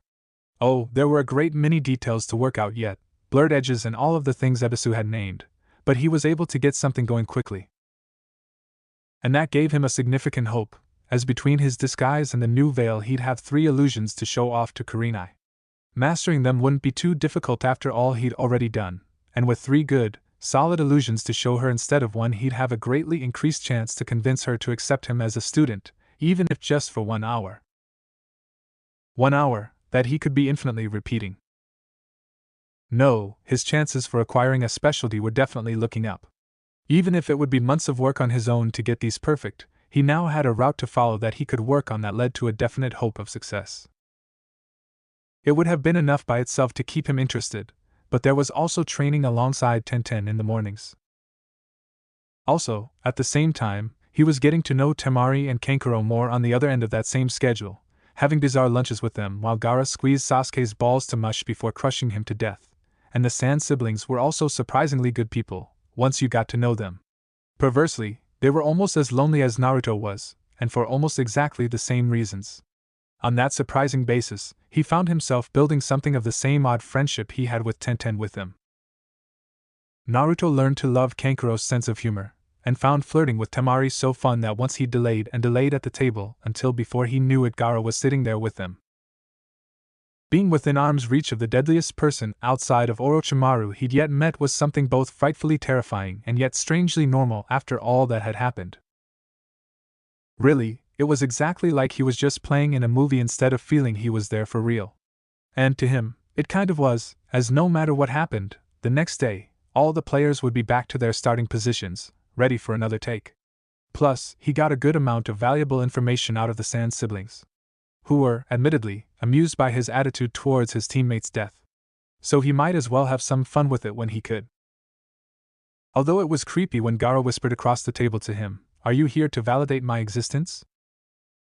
Then the blonde from Konoha found a new depth of bravery he hadn't suspected in himself, and reached across the table, offering his hand to the red-haired boy.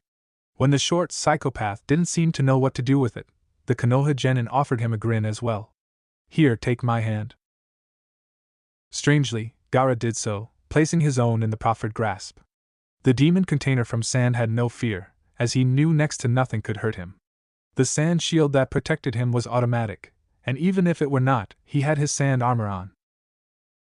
No, this clasping of hands was akin to a mouse asking a serpent to open wide. It gave every advantage to Gara and no danger to him. Naruto clasped his hand around the other and smiled, saying, "Gara, I don't need to die to validate your existence. I can do so as your friend, instead, and I acknowledge you. You are important to me. You are significant, and you can make the world a better place for everyone if you choose to do so." Gara continued to stare at him for a very long time, before releasing his hand and not killing him. His siblings were shocked speechless, to say the least. Kankuro dropped a fork since he was so stunned he'd forgotten to hold on to it. Gara didn't let Naruto leave his side for the rest of that reset. The next step, Naruto thought, was to find some way of doing that before Gara killed Sasuke. If he could do that, then they could advance through the test and possibly he could discover something about getting out of this loop. Of course, that was made more difficult by Sasuke picking fights with Gara and interrupting his plans to befriend him before anyone died. Naruto was so preoccupied by his thoughts of how to discuss things with Gara before Sasuke died that he forgot the next time to pass on his warning about the test to Tenten, which meant that news did not spread, and Sasuke did not hear it. Naruto tried to tell him directly, only to not be believed. So, there they were, getting attacked by Orochimaru as usual when it just got too much to handle, coming as an interruption to all his other plans, as it had. "Oh, I give up. Just bite the bastard and be done with it. I'm tired of this." Naruto folded his arms, sat down, and pouted. "Kukukuka." Orochimaru laughed, before deciding, "Thank you, I believe I will. But aren't you in the least bit worried about my killing your team?" "Faye. Why should I be?" Naruto started to pick his nose. "They're all useless. Look at little Miss Trembling over there. As near as I can recall, she's never hit anyone in anger except for me, and she does that for me trying to be nice to her. All she does in a fight is stand there and tremble, waiting for her hero to come make it all better, then afterwards she's all proud and boasting as if she'd won the whole thing herself." Sakura's jaw had dropped open and she stared at Naruto, too shocked to tremble anymore. Shocked, and a little bit afraid. Naruto's loyalty had been the one thing she could always count on in her life, and now he was giving her up to die. Suddenly she felt very small and vulnerable. "And that useless waste of flesh you're facing," Naruto pulled out his finger and wiped it on the branch. "He's as pathetic as they come. Every hour of every day since I met him he's spent feeling sorry for himself, and of course all of the girls our age are stupid enough to think that's cute. Everyone gives him anything he asks for and treats him as some kind of hero thanks to the family he was born in, but he's never done anything himself. As soon as he gets faced with anything the least bit hard he gives up, just like now when he was trying to give the scroll to you." "Oh? Kukukuku, interesting." The snake Sannin looked back to the boy who had been approaching him to surrender their team's scroll. The blonde genin snorted. He's pathetic. If something isn't given to him for free by being a stupid Uchiha, he doesn't want it, and then he has to go treat everyone else like garbage because he's the Uchiha. Faye. Pathetic. Here we are in a fight for our lives, you're about to kill us all, and what does he do? He's playing sorry for himself again. Heck, he's every bit as wimpy as his fangirl over there. But they're both so stupid they call me dead last when it's always me who's pulling them out of these things. But when I do, they both instantly claim credit for themselves, as if it was their worthless behavior, standing there waiting for someone to rescue them, that somehow saved the day. Without me, they'd have lost every fight they've ever been in, they'd both be long dead by now, both them and their teacher. But they have to treat me as if my grades at the academy somehow, mysteriously, make it so my saving their scrawny, pathetic, useless lives in every fight since then doesn't matter. Go ahead, kill them both. They deserve to die. Sakura, who'd been shocked out of her paralyzing fear enough to listen, winced at every statement. Then she looked over to Sasuke, questions in her eyes. Had she been fooling herself all along? It didn't seem possible, but suddenly Sasuke didn't seem so invincible anymore. The Uchiha, however, was enraged that anyone would dare speak about him like that. It was a close call, but he elected to attack their enemy instead of Naruto, and when he launched his attack, he actually impressed the snake-summoning freak. So the freak beat him up, bit him, and was gone, leaving them all alive for the first time in what felt like forever. Naruto was so stunned he nearly fell off the branch he'd been sitting on. Sakura was torn between mortified, scared, and furious. Sasuke would have been raging mad, but was too busy being comatose and nearly dead. Sakura didn't attack Naruto for only two reasons: dealing with her crush was a higher priority, and she was now scared of him. Naruto was still blinking. They were alive? Okay, quick, commit what happened to memory so he could do it again. Later that same reset, they were both kneeling over Sasuke's feverish and shaking body in a shallow cave made by tree roots when it happened. Sakura cleared her throat painfully. Naruto? Do you think maybe after we get out of here, you could take me out? He'd been a complete gentleman with Hinata, after all. That lunch date they'd been on together had been very cute. Surely it couldn't be too bad? Sakura's reasons were complicated, and she didn't fully understand them herself. Yet suddenly the fear of losing Naruto's support terrified her, and she'd begun to realize that would hurt her, that no one else had been so nice to her, and that she'd been driving him away. So she'd acted to do what she could to reel him back before it grew too late. The boy sighed, diverting his eyes to go look out over the rest of the forest. Sakura, I asked you out once a day, on average, for 6 years. That's 2,190 requests for a date, and each time you turned me down was worse than the last. Sorry, but I'm not interested. Oh. Sakura was devastated. He'd gotten away from her. She didn't know how, or when it had happened, but she had lost him. Her attempt to reel him back had come too late, and she'd missed all of the danger signs of his approaching separation. She felt shame as she realized it had been too late to keep him before she'd even thought to try. What had she done? Had she been so terrible?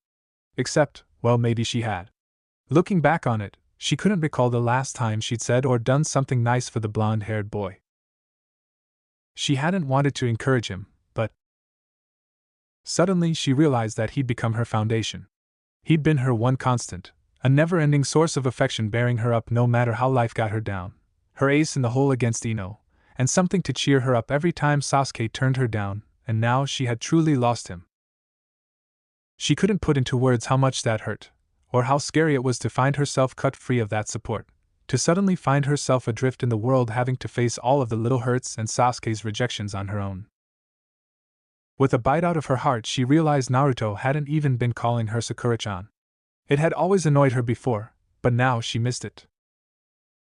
Neither drew any attention to the fact that she began to cry behind him. It was an hour or more before she choked out, shyly, Naruto? Yeah? He did not turn to look at her. She spent a moment shivering over his coldness. Do you know so much I never expected? Do you know any special healing powers? I think Sasuke could really use some help just now. The blonde boy softly sighed. No, Sakura, I don't. Oh, she replied equally softly, her voice tinged with concern on behalf of their fallen comrade, and his plight. Inwardly, Naruto was thinking, just because I don't know any right now, doesn't mean I won't. Sakura is right. Healing my own wounds real fast isn't an excuse not to have any medical skills, because people around me can get injured. I've been careless, not studying those before. Well, it won't happen again. Before we come to this place again, I'll be a medic. Maybe even good enough I can save Sakura from choking on her blood if that happens again. Sakura was so wrapped up in her own misery she did not take as good a care of Sasuke as she might have, and he died, the cursed seal having overcome his frail vitality without that tiny extra edge. Love has a healing power all its own, completely apart from ninja skills, and the focus Sakura had once given to Sasuke had transferred some of her energies to him during those critical hours while the seal was turning his own chakra against itself. No matter how weak or powerful, a person is always equally matched against themselves, and the body paid the price of this battle the cursed seal initiated, usually ending in death. It may seem a small thing, but that was really the deciding factor in who lived and died upon receiving the cursed seal. Those who had someone to love and care for them lived, as even a tiny boost was enough to tip the balance, while those who did not died. Orochimaru was ignorant of this himself, having no idea why one person lived and another died, despite decades of experiments.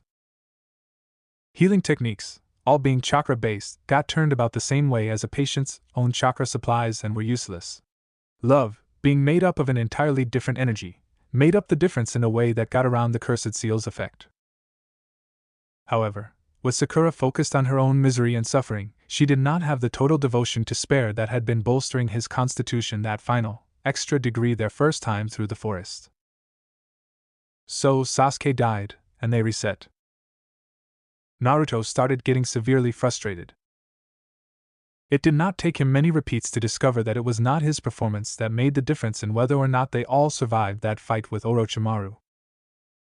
It was Sasuke. Naruto could commit everything he had to that fight, or nothing at all, and it wouldn't make the slightest bit of difference. The only thing that mattered was getting Sasuke worked up enough to go all out against the snake Sannin.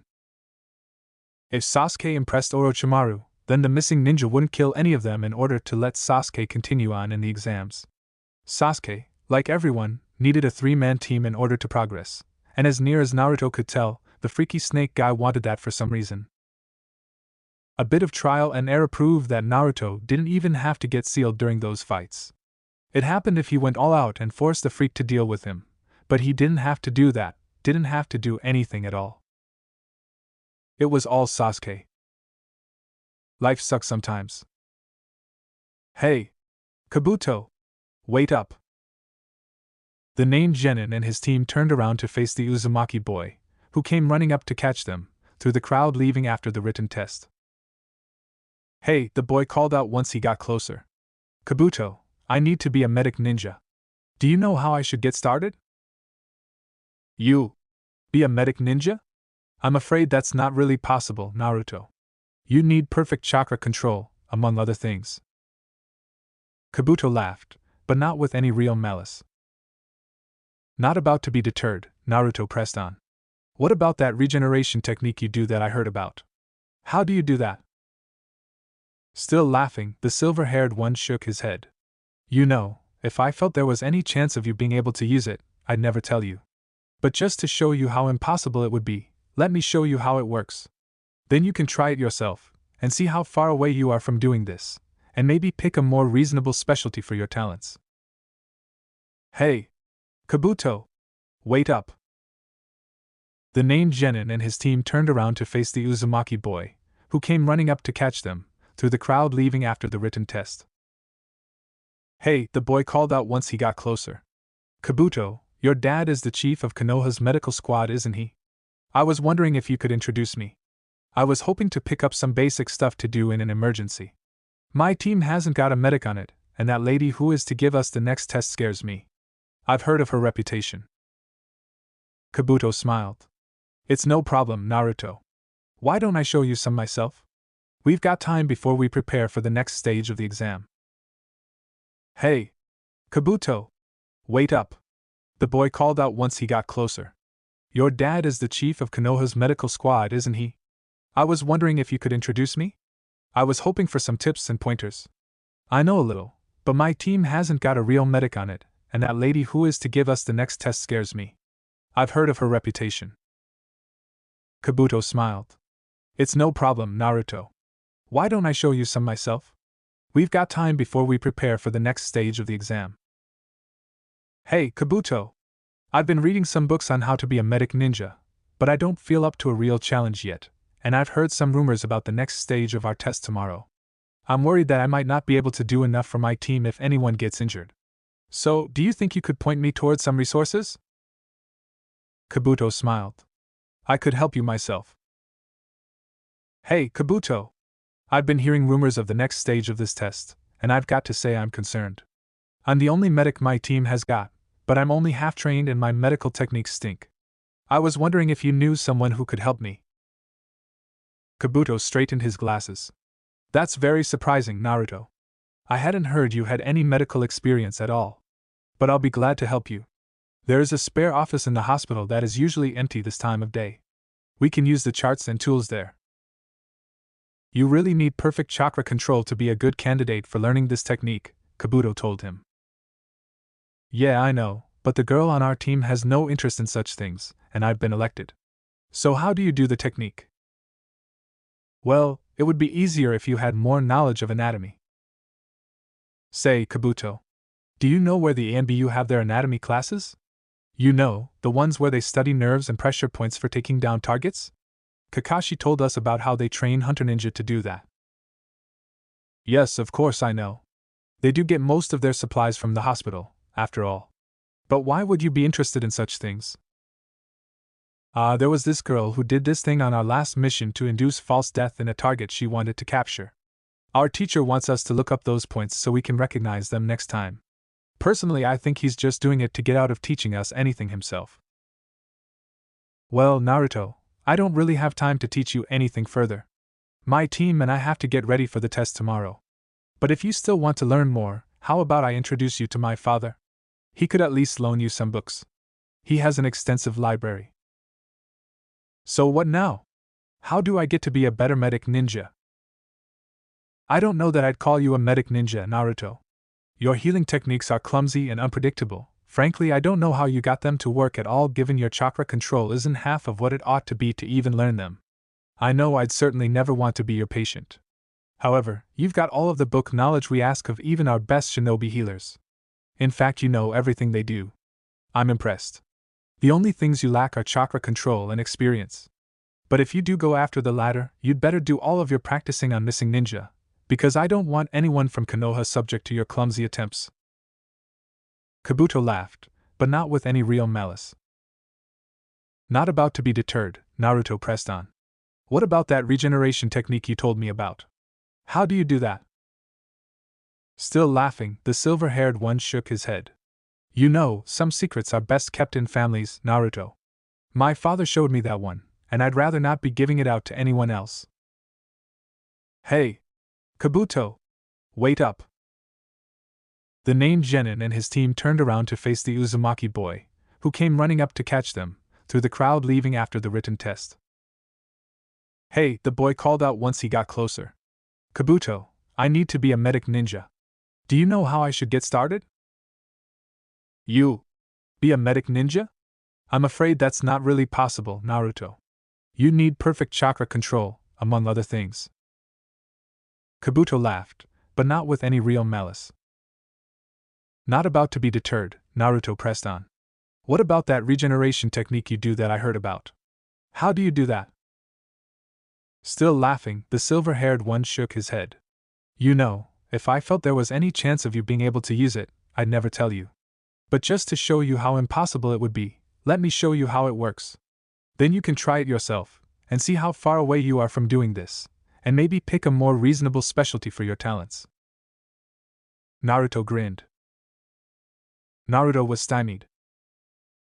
He needed extra chakra control badly in order to gain access to teachers with other abilities, and get some utility out of the medical stuff he'd already studied, and hopefully save Sasuke's worthless life in the Forest of Death so they could all move on. He didn't know about the love thing, only knowing that his attempts at healing Sasuke had never helped yet, and thought more skill would matter. And for that he needed better chakra control, as always. The trouble with that was, the only person who'd teach him any control was Ebisu, and he'd already gotten a scroll to study from the special. The genin knew from experience that unless he could toss it right back at the guy, saying he'd already read, and then mastered, it, he wouldn't get any further instruction from the man. So his study of that scroll had an increased priority. Let's see, he pondered as he chewed on a fried lizard out in the forest, the same place he'd met Tenten in the morning. It was a good spot, as he could study until he dropped from fatigue, then wake up to time with a friend. He also didn't have much of a food budget, so as his cooking skill increased he'd go out into the woods surrounding Konoha and find some herbs and animals to prepare, as that saved money for other things and was less boring than yet another meal of instant ramen. Yes, he'd loved ramen, but variety was the spice of life and now he wasn't getting it in any of the usual ways, so he'd branched out his diet. So far he'd eaten rabbit, deer, elk, moose and squirrels, and was starting on some of the less traditional game animals, like bear and, today, lizards. The meals he was able to prepare, as well as the greens he was able to find, were steadily increasing in complexity, quality and flavor. So far he'd only died a couple of times from eating the wrong mushroom or plant, and was getting better about spotting the dangerous varieties. That scroll Ebisu had given him was a fairly scholarly treatise that had only 5 elements described, although he knew there were 2 more, earth, fire, lightning, water and wind, and he'd seen Haki using ice, while the stories of the first Hokage all had him using wood. Of them all, only 4 were usable by everyone. The scroll did say that most people could use lightning, but not all, and he already knew it took a special bloodline to use the other 2. The scroll then pointed out that every village interpreted the basic elements differently as to which was superior. That was natural, he guessed, seeing as how they all came from different countries with varying specialties, and the secrets they'd unveiled after using them for so long could improve them to the point of even reversing their natural qualities to make one strong even against those it was naturally quite weak against. However, despite all that, there were still certain things that certain elements always did better than others. Fire and wind lent themselves more naturally to offense than defense. It was true they could be used defensively, it was just harder. The same was true in reverse with earth and water, as each was far more easily used on defensive measures than offensive ones. Of course, people didn't always do what was easy. Being ninja, they often did the very opposite of what was easy in order to accomplish the unexpected. Lightning was almost like a cross between fire and wind, in that it had both of their strengths and weaknesses added on top of each other. That made it very, very easily used on offensive purposes, and equally difficult to use on defensive, except for the kill my enemy before he kills me sort of defense. Viewing it as a combined element like that, it was also easy to see why not everyone had the ability to use it. Both of the other combined elements he knew of were bloodlines. Maybe lightning use was too. One that developed so long ago that it had spread to nearly everyone, perhaps before they even realized what it could be used for. Oh well, not like it mattered anyway. The scroll also cautioned that an elemental affinity had to be developed.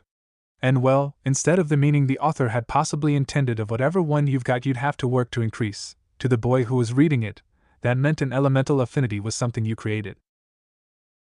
And well, if you were creating one, why not all? It was just a matter of time and motivation to practice, right? And both of those he had plenty of. Settling down, he began to study the various exercises.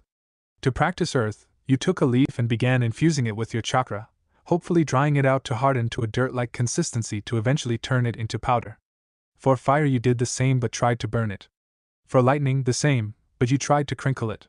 Water, moisten it, and wind to cut it. They all sounded fairly simple. With a shrug, Naruto decided, I'm going to learn them all anyway. Might as well go in alphabetical order. Let's start with Earth. Thank you, ladies and gentlemen. Naruto cried out through his microphone to a stadium audience consisting of thousands of exact copies of him, some female, all cheering and stomping on the bleachers he'd also created around the glade in the forest where Sasuke and Gara were about to fight. And welcome to tonight's celebrity death match. The clones roared their approval, drowning out all other noise. In this corner, he waved to the Sand siblings, who were all looking more than slightly alarmed at suddenly being surrounded by approximately 4,000 shadow clones on stadium seats that had all appeared mysteriously out of nowhere. Gara of the desert. A surge of cheers came from the crowd. And in this corner, he waved back to his own team, where Sasuke was looking utterly disgusted with him. Amazing! The stupendous! The colossal! He bent over to speak to another one of his clones. This one is a stage manager's uniform. Hey, what do you mean Orochimaru's not going to show?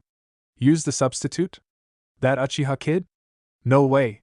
He'd never last 10 seconds against that guy from Sand. I mean, we're talking Gara here. The undefeated village champion. Slayer of thousands, winner of over 100 private assassination matches. The Uchiha hasn't even killed a bug. It'd be a total slaughter to send him in against that trained killer. Do it anyway? Well, okay, but you've gotta switch all my bets around everything on Gara to win. Okay.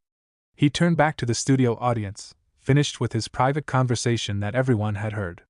Now where were we? Oh yes. Now, representing Konoha. The one, the only, the amazing walking ego, the pretty princess, and darling of Fire Country's pedophilic circle, the Dweebmeister. Equally loud boos and jeers from the clones met this pronouncement. Man, that's harsh, Kiba whispered to the rest of Team 8 where they had hidden out in the forest, drawn by the noise. Gara! Gara! He's our man! He can't do it, no one can! Shouted an entire line of buxom cheerleader Naruto-chans, bouncing around shaking pom-poms. Sasuke was grinding the knuckles of his fingers together. He was going to kill him. The dope was going to die. How dare he mock him like this before an important fight? The winner of tonight's fight, Naruto announced, goes on to the finals for a chance to gain the coveted grade. A roar of approval from the audience Naruto's. And to the loser, he continued, once the volume had died down to a more bearable level, a consolation prize. The fact that they will no longer have to put up with Sakura's whining, seeing as how they will be mercifully dead. He didn't just say that, did he? Ino muttered in shocked awe, where her own team were hiding out in the woods overlooking this. Peanuts, popcorn, Cracker Jacks, Naruto clones dressed up as snack vendors were going up and down the aisles and visiting all of the dozens of concealed teams hidden in the surrounding woods. Choji bought a raft of snacks while he had the chance, causing Ino to drop her face into her hands in disgust. I'm sorry, miss, one of the vendor clones informed Anko, where she was also overlooking this, having heard the noise. But I'm going to have to see some ID. You don't look over 18 to me. Seeing it was nothing serious, she'd stopped a vendor to ask about some sake. Pulling a wallet out of who knows where, she flashed him her NIN ID card, and collected her bottle. And they're off. The announcer Naruto shouted out suddenly. The Uchiha leads with a glare to the left. A sneer to the right. Oh. It's brutal. But Gara is staying calm in the face of this fierce disapproval. That was it. Sasuke decided. The dope was going to die. There was nothing that was going to save him from his wrath after he got through with this. He'd live long enough to get the team to the tower, so that he wouldn't be disqualified and lose his own chances, but after that. And it's that patented Sasuke scowl. You're seeing it yourself, folks. A move that he's been practicing for the last half-dozen years is now seeing its first appearance in a real death match. But Gara seems unfazed by the blow. Slow and painful. Sasuke decided. It was going to be slow and painful. He feints with a pout. What will it be next, folks? Oh. I can't believe it. It's the dreaded eye twitch. Can it be that Gara has gotten through to his ego already? Impossible. There's no creature on earth more arrogant than an Uchiha. He can't be giving up yet, folks. I can't believe that Sasuke hasn't already killed Naruto for this, Ino said between mouthfuls of popcorn with extra butter. He would have if he could tell which was the real one. Nara sighed, reclining beside her with a bag full of peanuts. So troublesome. And it's back to the scowl, folks. I haven't seen action this intense since Sasuke nearly killed himself out of sheer terror and hopelessness at his own weak and useless condition on facing his first real opponent on a C-rank mission. Announcer Naruto shouted enthusiastically into his microphone. Did that really happen? Kiba turned to Hinata, who nodded, having heard the story through the Kunoichi grapevine. Although the version the fangirls told was more sympathetic than that one. The dog user enjoyed laughing at that information. Oh. We've got a lip curl. The Uchiha is really pulling out the stops here, ladies and gentlemen. I wonder how Gara of the Sands can stand it. Gara of the Sands was actually enjoying himself immensely. He couldn't quite remember what approval felt like, but now he had a whole stadium audience pouring it off onto him. And he liked it, even if they were all thousands of the same boy giving it. And the Uchiha takes it up to the next level by slipping into his I'm an angry pretty boy stance that makes him so popular with disgusting old men and brainless fangirls. Hey! Ino cried out, still safely back in the woodlands. She'd always thought Sasuke looked cute like that. Nara stifled a snort before he could break out laughing and offend Ino, who'd clobber him for it. Off in his part of the woods, Kiba felt no need for any such restraint and howled openly, clutching his gut as it hurt from so much laughter. Hinata was busy eating her foot-long sausage on a bun, covered in mustard and relish, that a vendor Naruto had given her compliments of the house. With a silent glance to ask approval, Shino helped himself to one of the sodas out of the six-pack by her side. The energy of the sugar in the soda water would help aid his bugs if it came to a conflict. Enko had spilled her sake, roaring with unexpected laughter as the arrogant little prick got taken down a peg, by his own teammate no less. Wiping her mouth off on her sleeve, she signaled the vendor for another round. Yes. The announcer went on. The Uchiha has slipped into his feeling sorry for myself, defense. There's nothing that Gara can do to hurt his feelings now, folks. The Uchiha has preempted all attempts to make him feel bad by already inflicting misery on himself. This never fails to get the fangirls falling all over him. It's going to be over soon, now, ladies and gentlemen. And yes. Gara makes a move, instantly crushing Sasuke to death using the sand the Uchiha had been ignoring pooling up at his feet all along. It just goes to show, folks, that you should never play hurt feelings in a real fight. He will have to be satisfied with our consolation prize. And our winner is Gara. The clones went nuts in their cheering and applause. Several teams of female Naruto cheerleaders bounced around excitedly spelling out Gara's name letter by letter while leaping and cavorting about waving pom-poms. The after-game wrap-up show was almost as much of a spectacle as the actual match, with thousands of Narutos marching around on parade. They even had a brass band. Kakashi, when he found out, went so far beyond upset that anger didn't even begin to cover it. It was as though they'd done it to him instead of Sasuke. The amazing copycat ninja got so intensely mad he actually pulled out his thousand birds assassination technique in front of the Hokage, and Naruto almost got it between the eyes. No, he got it to the chest instead, and Naruto got the unpleasant knowledge that he could actually live through having his chest blown open by Kakashi's one-hit kill technique. Still, the reset put everything back to normal, as usual. On reflection, Naruto considered his chakra control dilemma to be becoming desperate. He was running out of things that he could learn and still claim were at all useful to becoming a better ninja. Okay, it was nice to learn flower arranging and all, but unless he was going to go undercover as a girl somewhere, it was hardly critical knowledge, and after his recent surge of abilities, slowing down like this was very distasteful. He loved learning under Tenten's tutelage, but she was an excellent teacher and only knew so much herself. So it was not long before she'd pass that on to him. The time spent bugging Kabuto had been plenty to learn all she could teach and then some. Oh, he was only hitting 40 times out of 100, half that with exotic stuff that wasn't meant to be thrown, but without muscle memory and still having to think through every action, that was as good as he was probably going to get. She was skilled enough that many of the tricks she knew for rapid throwing rates and pinpoint accuracy she couldn't pass on to him until he'd crested that limit. So, sadly, now he was hanging around her for fun instead of a vast increase in ninja skills, like he'd earlier enjoyed with her. Still, he was plenty willing to have fun and hang out with her just for the sake of it. People were probably the most interesting things about this whole reset scenario. You read a book and you've read it, there wasn't anything else there. But people had so many depths and hidden triggers, even when you think you know them well, there was always more to discover. On that thought. Hey, Ebisu. What do you do for fun? You know, when you aren't training young ninja or out on missions? Seeing as how the blonde genin asking this of him was doing as he'd been told, turning this way and that, lifting one leg, and so on, the special decided he'd be agreeable in return and answer, lest Naruto start being difficult. So he adjusted his glasses and thought for a moment. Frankly? I like to draw. Naruto nearly fell down from where he'd been balancing. Wow! That he hadn't expected. Really? Yes. The special gazed off into the woodlands. You don't truly see beauty until you learn to recognize it. The world is an amazingly lovely place, but how often do you pause and appreciate it? No, I draw because it gives me a sense of connection to the beauty all around us when I pause and study it. Wow! Who would have thought? Naruto blinked twice in shock, before using his head to turn around and really look at stuff, having before just seen a sort of mental summary of things he could use and things he couldn't. Then he really saw what the special had been talking about. The way the wind blew, rustling leaves, glints of sunlight through the trees. It was gorgeous. How had he missed this? He'd been standing right in the middle of it this whole time. How could he not have seen how lovely it all was?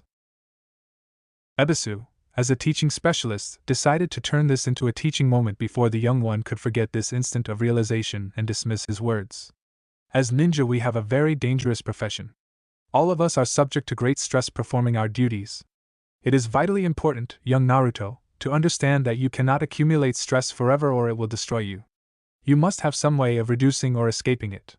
For some this thing is alcohol, for others he snorted disdainfully, pornography, or obsessions with power or control. But all of those are self-destructive habits, not nearly so bad as going rogue and killing your clan, but ultimately destructive to you and your abilities. No, I do not recommend them. They are the choices of those who have made no choice before their stress grew so great it demanded that they do something to relieve their suffering. The special reoriented on him, the light glinting across his glasses as he turned to look at him. No, everyone needs peace, a way to find their solace and unwind from the stress of our profession. You can choose a destructive habit, or a constructive one. I choose to draw, and the feeling of connection with the beauty of nature this gives me has so far suited all my needs. Naruto was nodding, still caught up in wonder. Wow! Who would have thought? It was several moments before he regained his wits after his surprise at the beauty all around them. By then Ebisu was gazing at him smugly, smiling over his folded arms. You see? Taking a deep breath, the boy nodded again. So what now, Ebisu? He still needed to progress, and for that he needed to master that scroll, so he could eventually learn something else. After all, the public library didn't have scrolls of ninja techniques. Even well-known ones like body flicker were still held as semi-secret, and were passed down in families for the most part. All of the scrolls detailing them were in private libraries, usually owned by clans. Ebisu paused in his instruction as his student got a wicked gleam to his eyes. I can't believe I hadn't thought of this before, Naruto mused to himself under his breath. I mean, I know where the bastard hangs out, and he's not going to come anywhere near this place all day, maybe never. I can't recall ever seeing him come here, even before we started to repeat. But if you are going to steal techniques... He looked up at the gates to the Uchiha district, standing before them debating whether or not to disguise himself as his broody teammate. Why not steal from the best? These guys have been copying the techniques of others since before this village was founded. They've got to have some useful stuff hidden in there somewhere. The sort of stuff they were famous for copying is exactly the kind of thing no one else will teach me. In the end, he decided not to use a disguise this time. Plenty of opportunity for that later, if he had to. And he did not want to wear the broody bastard's face any more than needed. So he pushed open a small, door-sized, side gate beside the grand main ones big enough for parade floats to pass through and slipped right in. Dang! This place is extensive, Naruto muttered to himself as he beheld the interior of the walled compound. The only thing he could think of to compare it to was the Forest of Death, only it was on a different side of the village from that perilous place, and slightly smaller. But for a clan compound that was unbelievably huge, especially when you accounted for all of the buildings covering the place, in between the parks and private training grounds. There were even untended farms lying fallow, that had once been worked by hired laborers. It wasn't that big because the population had demanded it. No, there'd never been all that many Uchihas, 100 at most. But judging by what Naruto saw, they had lived like kings. Apparently being copycats paid well. Still somewhat awed by the size of the place, Naruto started exploring. Of course it couldn't be that easy. Yes, the place was full of traps, it was part of a ninja village, after all, but what of it? Traps were no barrier to a ninja who could create thousands of solid clones, and tell them to go first. No, what really tripped him up were the tiny seals inscribed on each window and door of the place. Small, unobtrusive, and the very first time he broke one a full ANBU team appeared, summoned to that location by the disturbed seal, whereupon they immediately took him into custody and dragged him before the Hokage, who blinked when he saw him. Oh? Naruto? What were you doing in the Uchiha district? I was looking for Sasuke team, the blonde lied easily, with the practice of long experience behind him to make it convincing. He promised to teach me the grand fireball technique, but I couldn't find him anywhere. So I went to look for him at his house. Relieved, the old man tapped the ashes out of his pipe, motioning for the ANBU team to stand down. Oh. You wouldn't find him there, Naruto. Sasuke lives in an apartment in town. Here, let me give you the address. As the old man started to write, the demon container shook off the arms of the ANBU still holding him. Hey, old man. Why is that place so big anyway? Did we have millions of Uchihas, or something? Sarutobi chuckled at the question, presented Naruto the paper with Sasuke's address, and sat back, lighting his pipe. Actually, the size of the Uchiha district had nothing to do with their numbers. The grant of a large compound was a tool used by the first Hokage to draw the status-conscious clan to join his new village. At the time before there was a village here, the land was practically worthless, so it cost the first Hokage virtually nothing to make even such a grand offer. So a huge plot of land was used as bait to stroke the egos of a very proud clan, and it worked out marvelously. So why doesn't Sasuke team live there? The blonde looked at the address on the paper before crumpling it in his fist, as Sarutobi expected him to do. He'd had a great deal of experience in acting and how to throw off suspicion. The Hokage's face darkened. Naruto, I don't expect you to remember, but when you were about 6 years old, one of the most promising prodigies the Uchiha clan have ever produced turned rogue and slaughtered his family in what is now known as the Uchiha Massacre. So what's that got to do with anything? The genin blurted, interrupting as he knew the old man expected him to. I was just coming to that. Sarutobi set down his pipe in a tray and folded his gnarled old hands. I suppose I should not be surprised your teammate never mentioned it to you.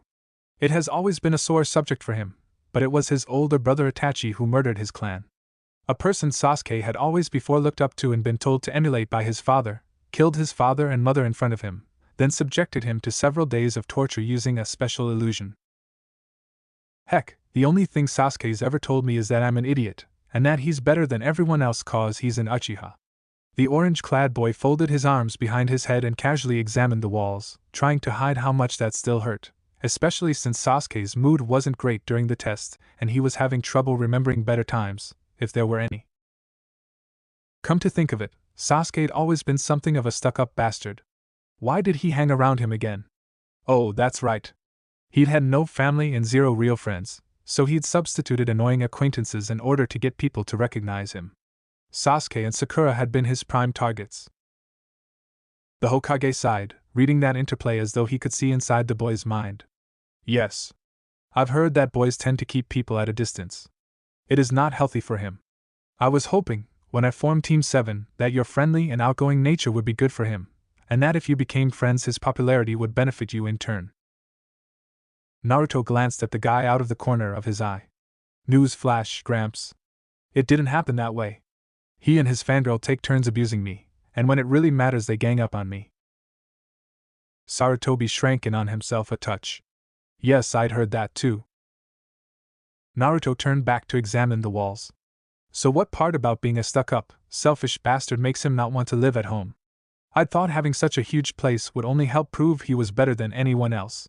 He's always looking for stuff to prove his arrogance is justified. The old man blinked at hearing the word justified come out of Naruto's mouth, and without reacting to it, the blonde genin made a note not to use it the next time they had this conversation, should they ever do so. Still, the moment of surprise was not great enough to stop him from answering the question. After the catastrophe, Sasuke didn't want to live where he was constantly surrounded by reminders of what he had lost. So I made a deal with him. The Uchiha district is, as you pointed out, surprisingly large, and no sooner had that clan accepted the first Hokage's offer than other member clans were grumbling about it. So I felt I could satisfy everyone in one great move. I could help a child with too much on his shoulders while resolving the animosity among our other clans at the same time. Sarutobi gave a very sad smile. I truly thought I was being quite clever, and felt I would resolve a long-standing bitterness if I offered for Konoha to buy the Uchiha properties from Sasuke at a fair price for all involved, then turn around and sell them again to whoever wanted them. Thus, none of our clans could complain again about the large land grant, because everyone would have had their own chance to bid on them, along with everyone else. While Sasuke would be well provided for and away from painful, traumatic memories. Naruto glanced at the Hokage, then slid down into a chair, mannerisms just screaming "get on with this," even though he was secretly quite interested. Sarutobi leaned back and drew several long drafts on his pipe, thinking he was torturing the young genin by the delay, but he did eventually continue. Sasuke agreed, and packed everything he wanted from the estate.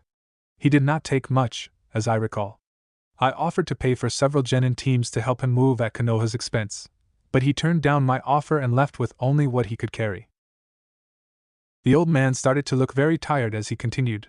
As for why Sasuke didn't take more, I believe that is in 3 parts.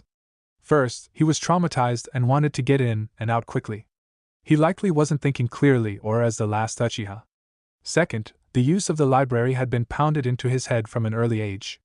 His family was so firm about the treatment of their collection that even I know the rules: don't lose or damage any scrolls or books you take, return them when you're done, and if there's only 1 copy left then either make another copy or don't remove it from the library.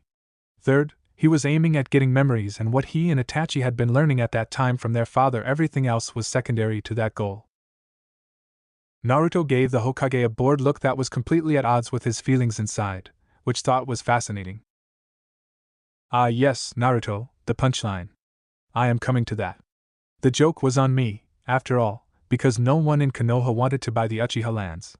After the massacre, some felt it was cursed, some felt it was haunted, some just couldn't fathom the idea of wanting to even be near the place after what occurred, some felt it was dishonorable to use the lands after what had happened there, and so on. In the end, no one wanted the Uchiha lands. I was, obviously, fairly annoyed, especially with those who had previously been very vocal about the subject. Sarutobi gave a sad sort of smile. There was nothing I could do, though.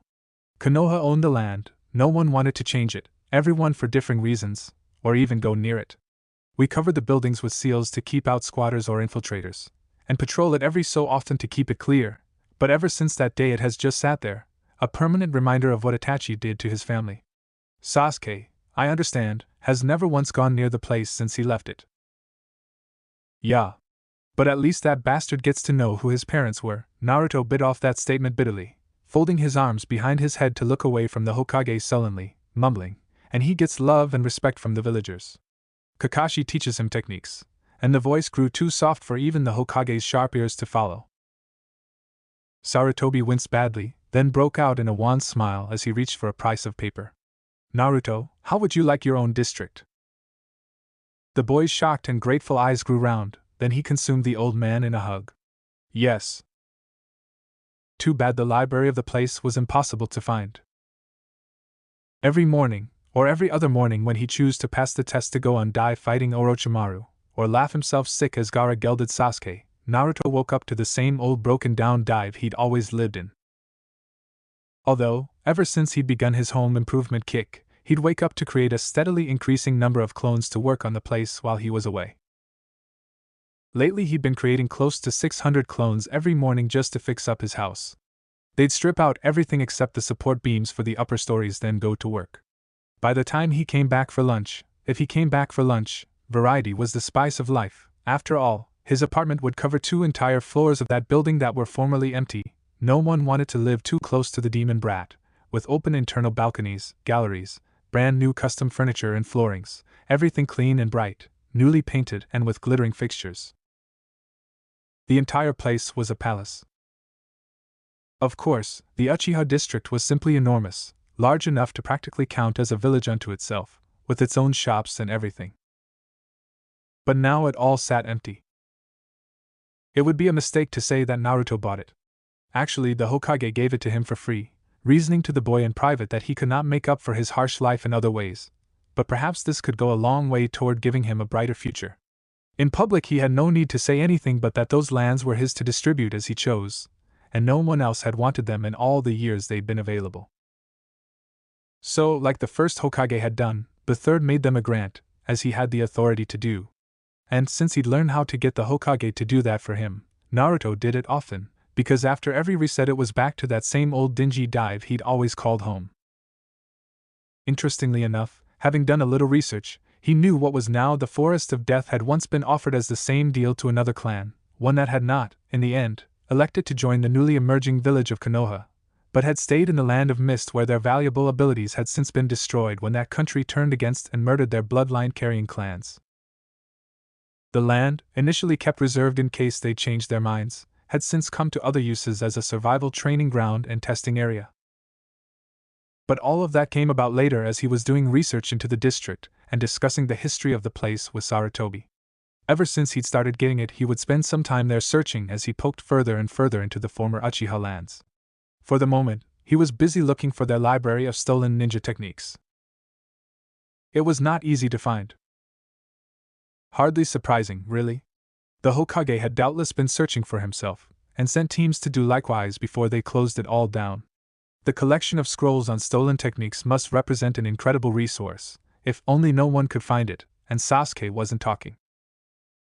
Perhaps the bastard realized what he'd given up, and had been trying to figure out a way to get it back, after having spent part of the money.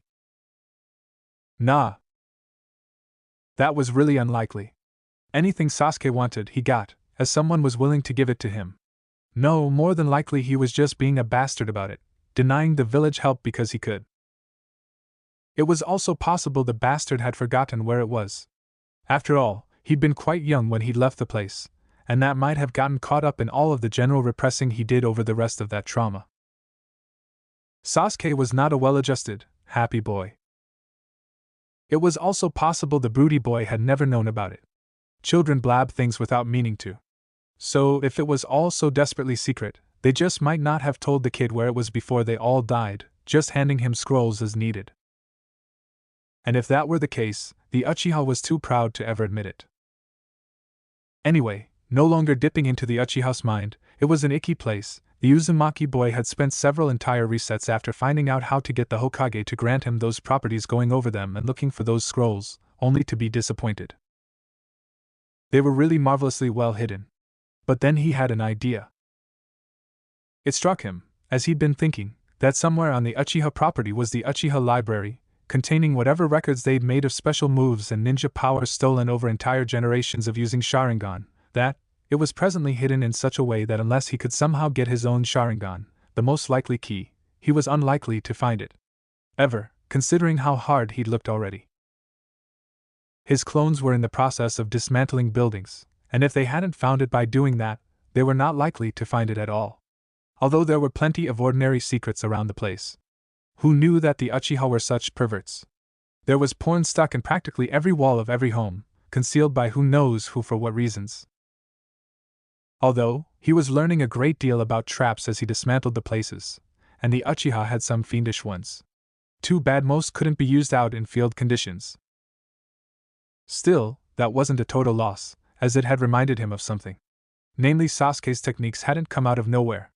He'd known some C-rank special powers even before he'd graduated the Ninja Academy, which was also long before he'd gotten his Sharingan activated. So, no Sharingan meant he couldn't have just copied them, which meant that he'd learned them from somewhere. Since it was unlikely his family taught him, seeing as how they were all dead, and had been long before the Uchiha had started to use those techniques, the most likely answer was he learned them off scrolls, perhaps taken from that exact same Uchiha library. So, what would an arrogant bastard do with a scroll detailing a secret ninja power after he'd learned what it could show him? Why, nothing. He'd leave it wherever it happened to be when he got finished with it. Because, you see, arrogance makes people do things like that. And especially in the Uchiha's case, where people were falling over themselves in eagerness to do things for him or give things to him, he didn't have to be careful with anything that he had. There is a word for that, and it is called spoiled, a word that suited Sasuke perfectly. He was a perfect little spoiled princess. Everyone in Konoha loved him and gave him whatever he wanted, while he pouted about it not being enough or good enough for him. So, figuring that unless Sasuke gave it away once he no longer had need of it, and not finding that likely, as the Uchiha was far from generous, Naruto felt that the most probable place for those scrolls to be abandoned was in the bastard's apartment. So he broke in to go looking for it, one day while a clone was off taking the written test to cover for him, so he could be certain Sasuke wasn't home, or going to be returning there for an hour or more. That was all the time the blonde burglar would need to ransack the residence of his rival, especially with a dozen clones to help. He could go over every inch of it to be sure not to miss anything. They struck pay dirt almost at once. It wasn't even hard. On a shelf next to the dining room table was one of those little honeycomb hold organizers meant for holding scrolls. Most of them were slightly dusty, and seeing as how Naruto knew his teammate had a cleaning lady that was sad, as it said he almost never read them. Which suited what he'd expected, actually. A couple of those scrolls were worn, like they had been well read. Taking one down to look at it, the blonde burglar found on it the basics of how to use the Sharingan, for those that had the bloodline, what to expect from activation and so on, including cautions on its use, mostly a warning to beware of the level of chakra drain. Nothing terribly hard to understand, although it did contain some specifics that outsiders to the clan would probably find useful, such as limited range, included as part of a caution that anything not clearly seen could not be adequately predicted or copied. So it wasn't telescopic vision. That was good to know. If a normal person could not see it in sufficient detail to read, the Sharingan couldn't copy it. If that sort of information was widespread, then everyone facing one of this clan would do Zabuza's thing of hiding out in mist or fog to hunt these guys. Oh well, nothing there he didn't already know. But it was nice to see it spelled out in detail. 2 more of those scrolls showed the basics of a fighting style, developed by the Uchiha after a generation of stealing the best they could see. On the few scrolls he had available, it wasn't much, not too different from the style taught at the academy, but it did show a few moves Sasuke had used that were not taught to ordinary ninja. It probably got into greater detail on more advanced scrolls, but those were not present, only the basics, probably what Sasuke had been working on at the time the clan died. The last of the frequently read scrolls was solid gold, as far as Naruto was concerned. It contained several fire techniques, the 2 that he'd seen his rival use, plus 4 others. The later ones on the scroll hadn't been read as much as the first 2, while the last had hardly been read at all. Naruto palmed his face and sighed. Somehow he'd always figured as much. Deep down, the bastard was just as lazy as Kakashi. Once something got hard, he'd stop even trying. Maybe having the Sharingan made you stupid? Unable to read? But no, that couldn't be right. To get the early parts of this scroll so worn, his rival would have had to have been studying this for years. Yet he hadn't mastered the whole thing? Naruto didn't know about anyone else, but he would have been using all 6 of those special moves in a month, tops. And that was even before he really knew how to read. Most likely he would have blitzed through them in less than a week, frying himself several times in the process of learning them, but still. To have had such wealth and not devoured it was inconceivable to the orange-clad boy, whose appetite for ninja skills was insatiable.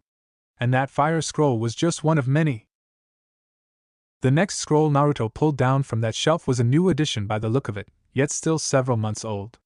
But when he opened it up, it explained itself, because at the top was a note from Kakashi, saying that these might help the Uchiha to become a better ninja.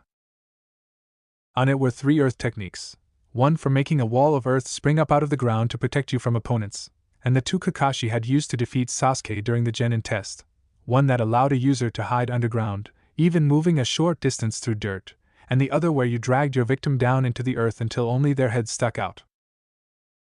By the looks of it, their teacher had to have given this to Sasuke right after the test, or at least in that time frame, yet it was brand new, it had never been opened, much less read. Naruto stood there, fists clenched and steamed. How could he? How could Sasuke be so wasteful? And Kakashi? He never once offered to train his most desperate student in anything useful. The blonde had begged and pleaded for scraps of attention, for any hint of training, and yet here he'd showered it on the pretty head of the Uchiha. Even when he didn't want to. In the midst of this upset, a light bulb went off over Naruto's head. This had been the way it had always been between them. Kakashi would ignore him to favor Sasuke, while Sasuke didn't work hard or appreciate. That was it. The one time Kakashi had done anything close to training anyone other than Sasuke was that tree climbing exercise. Sakura had gotten it right away, while Naruto had pressed hard, and the Uchiha only worked at it because he didn't want Naruto to get the move down first. Kakashi was using him as a tool to motivate the Uchiha who, by the looks of the things found here in his room, didn't work hard for anything if he could avoid it. So why hadn't he done those contests more times? Probably because Sasuke'd asked him not to. Kakashi would never do anything Sasuke didn't want. He loved him like a son and wouldn't deny him anything, including having his rival held back, and Sasuke practically defined his existence by being better than Naruto. No, not just better, by utterly leaving him in the dust. The greater the gap between their abilities, the more the Uchiha would gloat and boast over it. So that's why Kakashi hadn't done any more of those race you to learn this contests between him and the Uchiha, even though it did serve to motivate the broody bastard. After all, whenever Kakashi made the two race to get a technique down, they'd both still learn it eventually. And Sasuke felt better about himself when Naruto knew nothing. It gave him a better opportunity to shine, after all. The bastards! Grabbing all of those scrolls so he could memorize them over the rest of the day, and who cared if the Uchiha found them missing? They'd all be back in place after the reset anyway, and the Uchiha would recall nothing of it. Naruto almost missed one that had been tossed into the back like garbage. Peeking at it, Naruto found it to be a scroll of very minor ninja techniques useful in camping. But scribbled across the top, in Sasuke's handwriting back from 3rd grade or so, was not going to help me beat Itachi. So, that made it garbage, did it? Naruto didn't think so, and he grabbed that scroll along with the others to go and study their contents. Unlike certain Uchihas, he wasn't going to turn up his nose at any chance to increase his skills or knowledge. It disgusted him that anyone could call that sort of pathetic person a genius. On his way out, his clones stopped him to see a discovery they'd made while prying up floorboards. Hey! It didn't matter if they got caught ransacking the place, as it would all be back to normal either tomorrow or the next day. Down in a dusty corner, hidden under the floor, was a box of what had to be Sasuke's treasures. It held an ornate katana, a lady's jeweled pin, and a small box of family photos. Since some of those photos showed his dad with the sword, and his mom wearing the pin, the photos had names on the backs, it was easy to figure out these were all relics of his parents. Holes had been cut out of some of those photos, where, at a guess, Itachi had once been pictured. A name scribbled out here or there confirmed it. These treasures weren't exactly hidden in a convenient place, but neither were they left entirely alone. The nails and holes over the opening in the floor to reach them showed signs of having been pried open several times before. So, at a guess, the last Uchiha pried them up to look at his family mementos once or twice a year, or whenever his brooding began to falter. Acting on a bit of petty revenge, Naruto took the items to see how much a pawn shop would offer for them. Of course, armed with the Uchiha's bank account information, found hidden behind a painting in the sweet's kitchen, he had no need of extra money. One quick shape shift and cash withdrawal would provide all he could want within his modest needs, he felt sure. But it was the spirit of the thing that counted. Sasuke treated what Naruto treasured as garbage. Naruto could do the same in return. Those purloined scrolls were a treasure trove of the highest order to Naruto, who'd been desperately seeking after such knowledge for years. Even if you didn't count all of the time pre-loop he'd spend long enough during endless repeating days, he felt that probably qualified alone. Even just the scrolls he had already opened amazed him with their utility. Opening them all revealed nearly 30 techniques, only counting those that Naruto didn't already know, averaging about 6 techniques per each of the 5 common elements, and most of those scrolls had never been opened. Not once, until Naruto had done so just now. In fact, floating down out of one was a note, almost 5 years old, inviting the Uchiha to special training, written by one of their academy teachers. Naruto didn't know if the man had gotten to teach Sasuke private lessons or not, and that was far from the only scroll about techniques given to Sasuke during his academy days. There were scrolls on the basic 3 with notes and details written in the margins that the Uzumaki lad had had to pull out of Ebisu a scrap at a time. Actually, Naruto scowled, reading on. Yup. Ebisu still hadn't taught him all of this stuff. There were a few ways to tweak those techniques that the special had never mentioned, like that basic clones did not have to be formed of the user himself, nor did they have to be of human, or even animate creatures.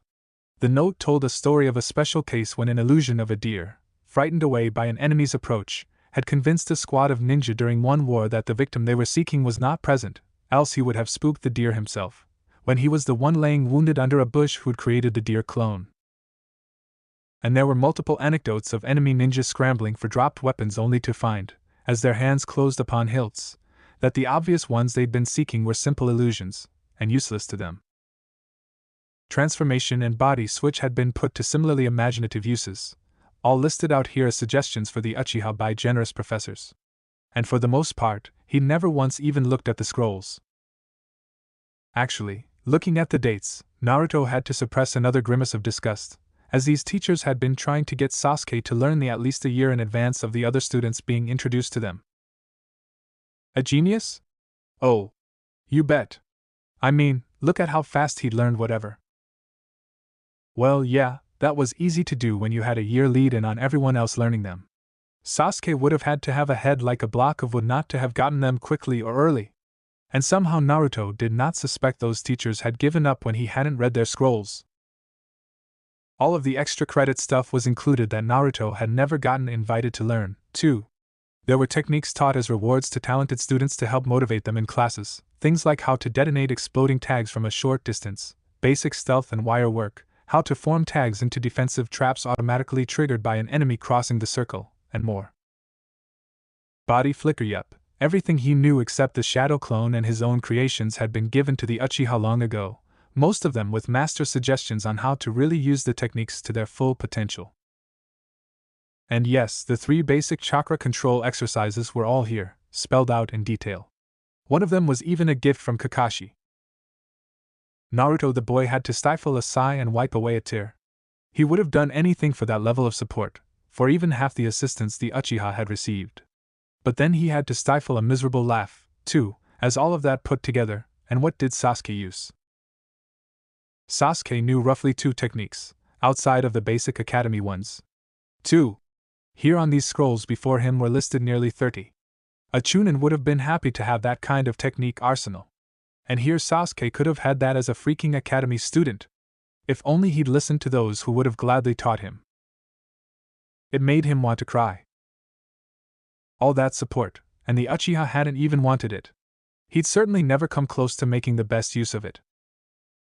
Impotent jealousy gave Naruto actual, physical pain before he reined it in and mastered himself. Whining about the past couldn't solve his current problems. That was what the broody bastard did, and look at where it got him. He could have been a by now, easily, if he hadn't been feeling sorry for himself and had actually been willing to work hard for what he wanted. Naruto did not know what Sasuke's problem was, but he sure as anything wasn't going to share it. These techniques were before him, and he was going to learn them. No! He was going to master them all. Then he'd see what else he could do with those. Naruto laughed as the ANBU chasing him ran smack dab, face first into a solid mud wall that had been disguised by a veil to look like a continuation of the normal street. Yes, it was to laugh for. Submerging himself into a puddle, one of several made by smashing a water barrel he'd learned from the mistake of the demon brothers, he let his pursuers pass by, then doubled back the way he'd come. Suddenly having techniques, Naruto had felt the urge to use them, and you did not get better battle-like conditions without the threat of actual death than you did by having the ANBU chase you around the village for having used a creatively shaped Earth-style wall technique to fashion an arm on the Hokage monument to have the beloved first Hokage picking his nose. An earth flow river to reshape the second's face so he was staring at his own golden prize in gleeful fascination, and the third Hokage eating his own booger with a look of joy over the taste of it. He'd even used those above techniques to give the fourth Hokage 2 hands and sink his face palm down into them over the other Hokage's antics. No, life did not get much better than this. Water surged up out of toilets to drench kunoichi and add them to the chase when the ANBU were not a sufficient challenge by themselves. Laughing, Naruto took off running pell-mell, chased by most of the kunoichi from the restroom, who in turn drew the ANBU back to follow after him. Soon the group had him cornered, or at least so they'd thought, until the boy disappeared with a soft pop and a puff of smoke. Veins bulging, they took off searching for the real one amid angry mutters about a shadow clone, and Naruto, who'd used a simple body switch to change places with one, joined the chase as just one more angry kunoichi while they all began running after a second Naruto clone. A second later he was switching back with a copy to leave 2 of the ladies who'd once been teachers at the academy submerged up to their necks in the dirt of the road, while he left other clones to doodle on their faces and play with their hairstyles.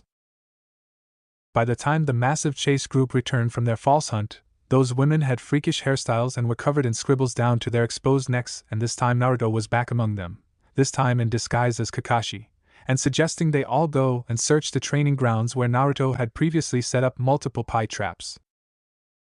Yes, life really didn't get any better than this. After outsmarting most of the village in a chase and pursuit game, Naruto was ready to try his techniques under more serious conditions. Namely, that of an actual test experience. Yes, it was time to die facing Orochimaru again. Among the many scrolls given as gifts to Sasuke that the Uchiha had never used was a treatise on the sealing arts, specifically, on how to create your own explosive tags. And well, that was just begging to be used. Now Naruto didn't kid himself. He was nowhere near expert on any of his new skills. He hadn't even gotten all 30 of them to work yet, but it was past time for him to break loose and have a little fun. Even, yes, by drawing the snake Sannin into the amazing exploding forest of doom. Bwahahaha. It all failed miserably, of course, but that was the closest he'd ever gotten to actually giving the anything close to a real workout. Besides, the army of shadow clones forming Earth-style walls to block his attacks, until he'd started to use higher-ranking techniques able to break through them, and others using fireballs and grand fireballs to roast him, or attempt to do so, actually, had been really fun to orchestrate. Orochimaru had cut loose with some real winners of his own there, too. That win thing he'd done that practically leveled all before it was nice, although even so a substantial portion of his clones had survived by simply resorting to the underground move Jutsu Kakashi had used on them in their first test as rookie genin. Heck, they'd even gotten close enough to scratch one of Orochimaru's mud clones.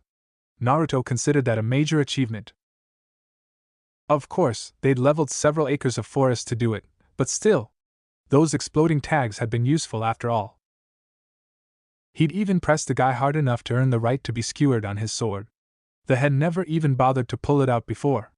The genin felt honored to have earned the right to die on it, seeing as how that marked a major improvement in his threat level, to have made the resort to it. No, it was the sort of thing he wanted to repeat, after he'd had a chance to more fully refine his mastery of those jutsu, and possibly learn the rest of the contents of Sasuke's private library. After all, if he could do that much using rough and raw techniques, might he not do better once he'd gotten them more fully refined?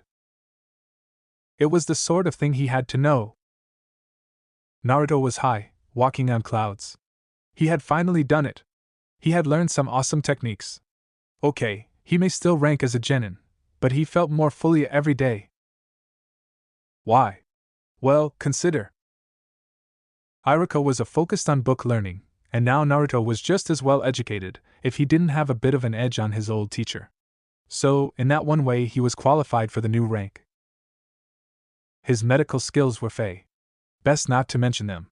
But even though his practical abilities stank, and were only somewhat above academy level, he still had some ability in that department, when most of the hopefuls he knew of did not. And there was not just his practicals to consider. Sakura had graduated from the Ninja Academy with the highest test scores in their year, and the worst of the practicals, evening out almost exactly in the middle. And well, if the Uzumaki boy could rate such a test on his medical abilities right now, he'd have similar results. The academics were all there, even if his practicals weren't. If she'd rated genin rank for that, then maybe he deserved the same on his medical abilities. Just don't ask him to fix up anybody's wounds. But that still made him a genius effective on a talent where most would rank a flat 0. On seals, he had explosive tags and storage scrolls, both exceedingly useful mainstays of that professional specialty, and more than most of his grade could achieve. That reminded him. He'd have to drop by Tenten later and see if he could teach her explosive tags. The mistress of thrown weapons could gain a useful addition to her arsenal if he could teach her that quickly, as a few kunai-bearing tags mixed in among her usual barrages could add a significant punch to her already deadly style. On martial arts, okay, was not the grade he'd grant himself on those being only a top rookie genin in effect. There were many among the hopefuls who were better, even if he did have throwing weapons at the same training level, while they generally had only the academy basics. That wasn't something he could push up for now, so he wasn't going to worry about not being better, as he currently couldn't help it. At least with his fast healing and general toughness, he was not so much of a pushover. Sure, he could be beaten, but at least he could give a credible fight before going down. And while there were stronger among the hopefuls, there were also many weaker than him. Illusions? Well, while he didn't know many, what he had he used, some quite effectively. Call it another genin rank skill. However, with his new skills from having read Sasuke's unwanted scrolls, he felt quite unashamed in proclaiming his ninjutsu abilities that of a solid, even a fairly flexible one. The thing was, you had many of these genin level abilities together, and you'd be looking at a rank ninja, as the real genin were often pathetically specialized, having only 1 or 2 abilities at their grade, not 6 or 7. Okay, Naruto didn't have 7 yet either. Only 4 at genin grade and 2 at. But 2 was enough to enter the grade, having earned it, and he was not about to stop acquiring specialties.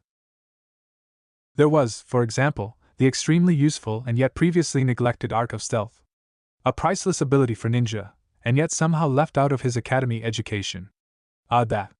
It made you wonder, why had they admitted him at all if they'd been so determined not to teach him?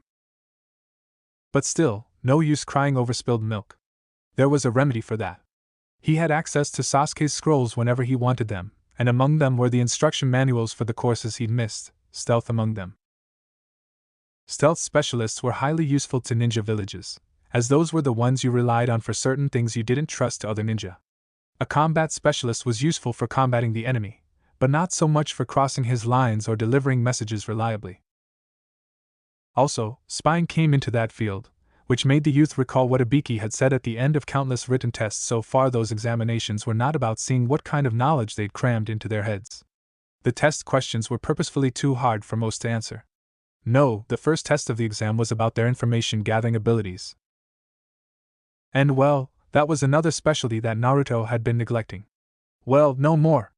Spying was something you just had to do sometimes, and if that was the case, he was going to be good at it. A Hokage could not afford any weaknesses, and he was closer than ever before. It was an amazing day to be alive for Naruto Uzumaki. I think we should split up, Sasuke decided. An upside-down Naruto descended from above him, suspended by wires he was holding in his hands. And I think that's a terrible idea. Look at Sakura. Do you think there is any ninja in this forest who couldn't defeat her? For that matter, you aren't so hot yourself, big shot. He gave the prodigy an impudent grin before withdrawing on his wires. Naruto! Sakura scolded, but couldn't put any real feeling into it, as he was right. Just about any ninja she'd ever met could. How did you learn to work with wires? She demanded. Naruto's impudent laugh was her answer until the boy swung out of the trees to land on a branch above her, pulling a scroll out of his jacket to show it to her. Here. The string reeling technique, one of the most basic of the wire-based techniques. It's useful to tie down and restrict opponents. If you're good enough, you can even use the wires to assist in your own movement by swinging, rappelling, and, once you're good enough, ascending. Kakashi used this once on Sasuke when he was a kid, and I've been learning it lately.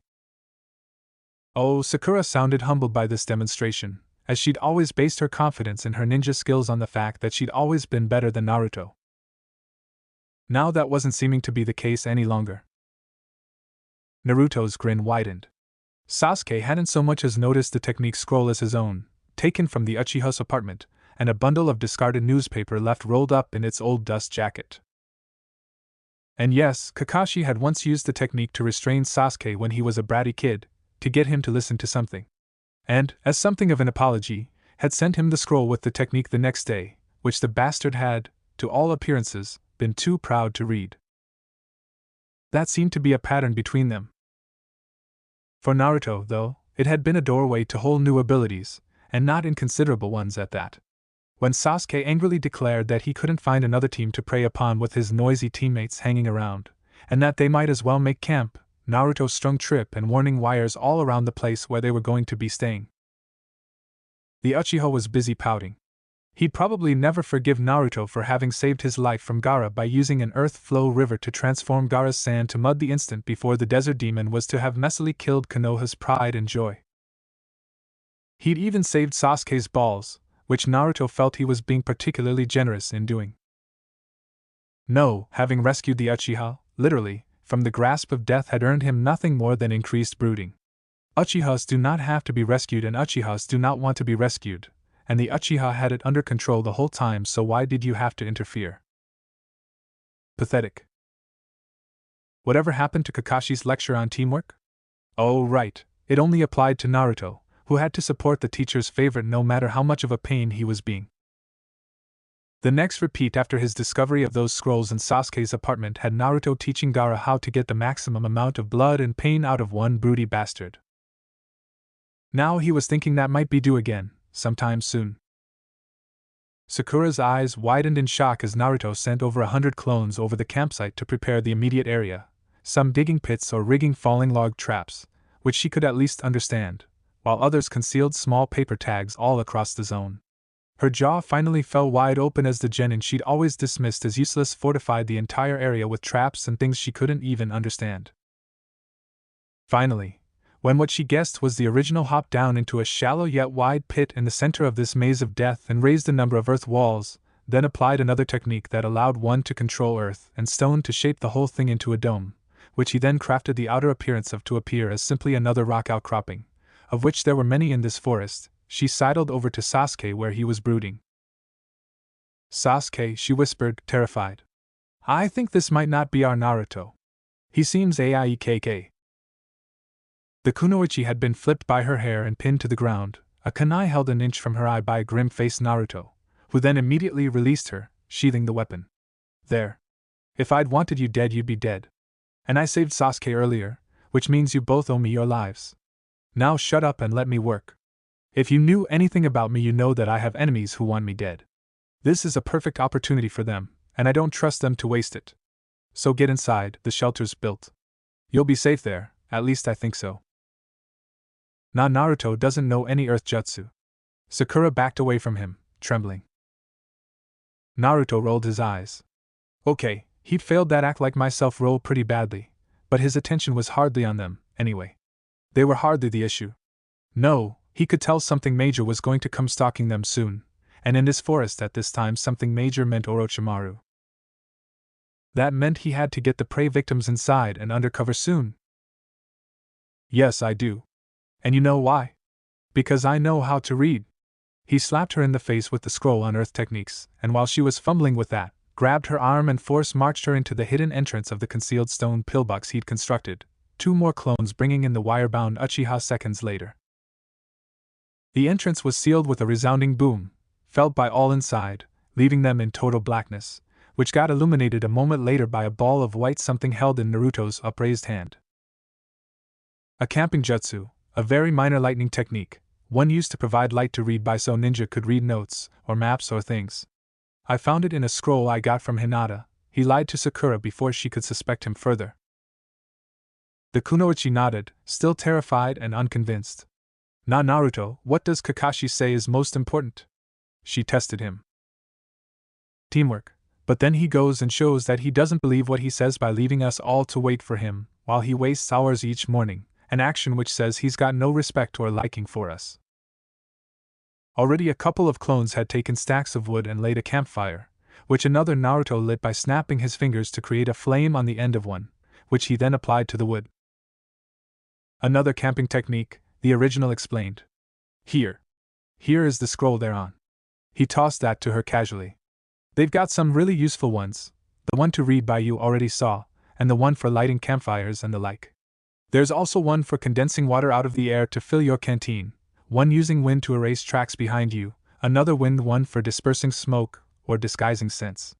Then you have an earth technique for softening the ground to make a pad to sleep on, which you can then reverse in the morning to eliminate traces of your camp, another earth technique for eliminating body wastes, dispersing them through a wide area of ground so they can't be used to track you either.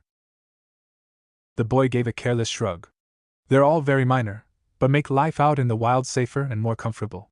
Though, if you were going to learn one, I'd pick the water one that lets you clean clothes or dishes, or give yourself a bath if you don't mind a harsh scrub by cold water. If we are out here for a couple of days, you'll need it.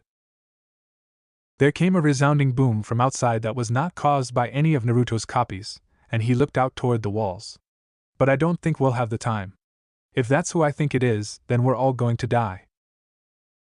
A giant snake came crashing down on Naruto's little hidden shelter with the force of a freight train, which the snake resembled as far as size was concerned.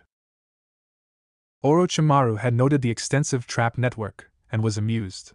It showed some ingenuity, and from what his spy Kabuto had told him, it was the Uchiha who was the only real performer on this team. So, the Uchiha had fortified this whole area? Interesting.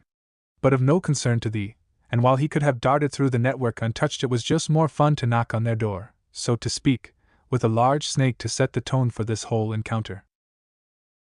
The Genin team came running out in disorder as their dome collapsed, and the orange one formed a seal, creating 100 clones. Also interesting. Well, best to get on with the test. He had to see if his chosen new body was worth his time to occupy. Misty Shroud Technique. Naruto cried out loudly, forming the seals before the area got blanketed by a dense and heavy fog. Okay, he could be overheard instructing his teammates. Just don't leave the mist and he'll have trouble finding us. Stick together and don't. There came a crash as one of the groups fell into a prepared pit trap. Oh. Don't worry about them. The blonde's voice called out urgently. Stick to the plan. We've got to. His voice trailed off in fear as Orochimaru came looming out of the mist before them. Kukukukuku, leaving so soon? The orange-clad genin drew a kunai and threw it at but it was off target. Orochimaru caught the weapon in his amazingly long tongue before it had a chance to harmlessly pass him by.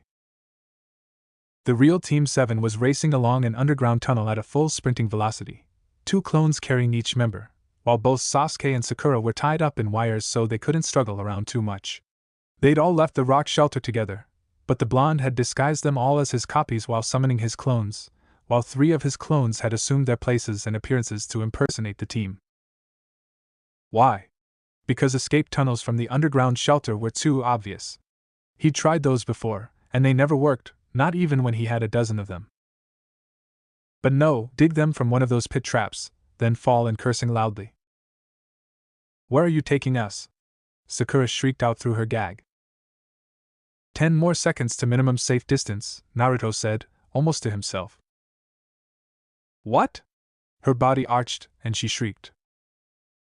Quiet down, he hissed. Back there my clones are facing Orochimaru. The snake Sannin. He's here to steal your broody Uchiha's eyes. Now if you want to help him, by all means go on shrieking. I'll just have to cut your throat so you don't draw him down on us. Sakura went white and stilled in fear, not believing the first, but scared of the second. She didn't believe this was Naruto. He never talked that way to her. And that meant he could be anyone, who might do anything.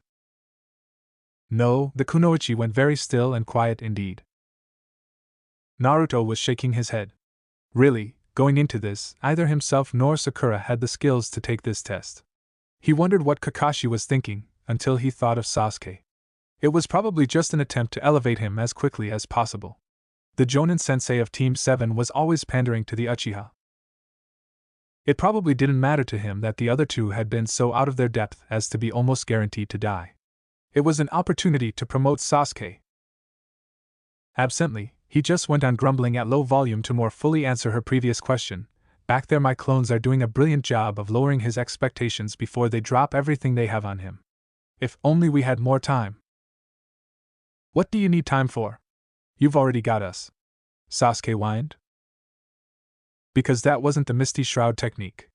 Naruto instructed him. It was actually the Mist Waltz, a move that covers an area with a flammable gas that explodes when touched by flame. And there is enough of it back there to flatten a wide area and collapse our tunnels.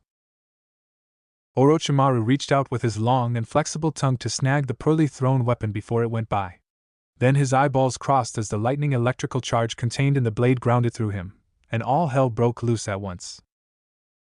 Clones standing by touched wires, some producing flames, others producing lightning, all of which raced across those lines, trapping the entire camping area in a massive explosion as the huge ball of gas detonated, adding to the blasts of the hundreds of trigger techniques detonating simultaneously, and the prearranged groups of exploding tags. That section of forest vaporized in a colossal fireball, while Orochimaru's nerves were still all jangled up by having the lightning jutsu stored in the kunai jolt down his tongue. The ground actually jumped and buckled under the force of that blow. But that blast only served as a prequel to the main event as thousands of clones emerged from where they had been hiding underneath the ground in a wide circle around the campsite, at a carefully calculated distance to survive the massive explosion. All across the forest, pairs of concealed Naruto clones awoke. Both snapped to attention, one transformed into an old air raid siren that he'd seen in the ancient, unplumbed depths of Konoha's museum, and the other began turning the hand crank, raising a loud and unmistakable alarm, while speaking through a microphone to call out a meaning to the alert message. Attention! Emergency! All genin teams must evacuate the testing area immediately. An S-class missing ninja has entered the zone and begun attacking students.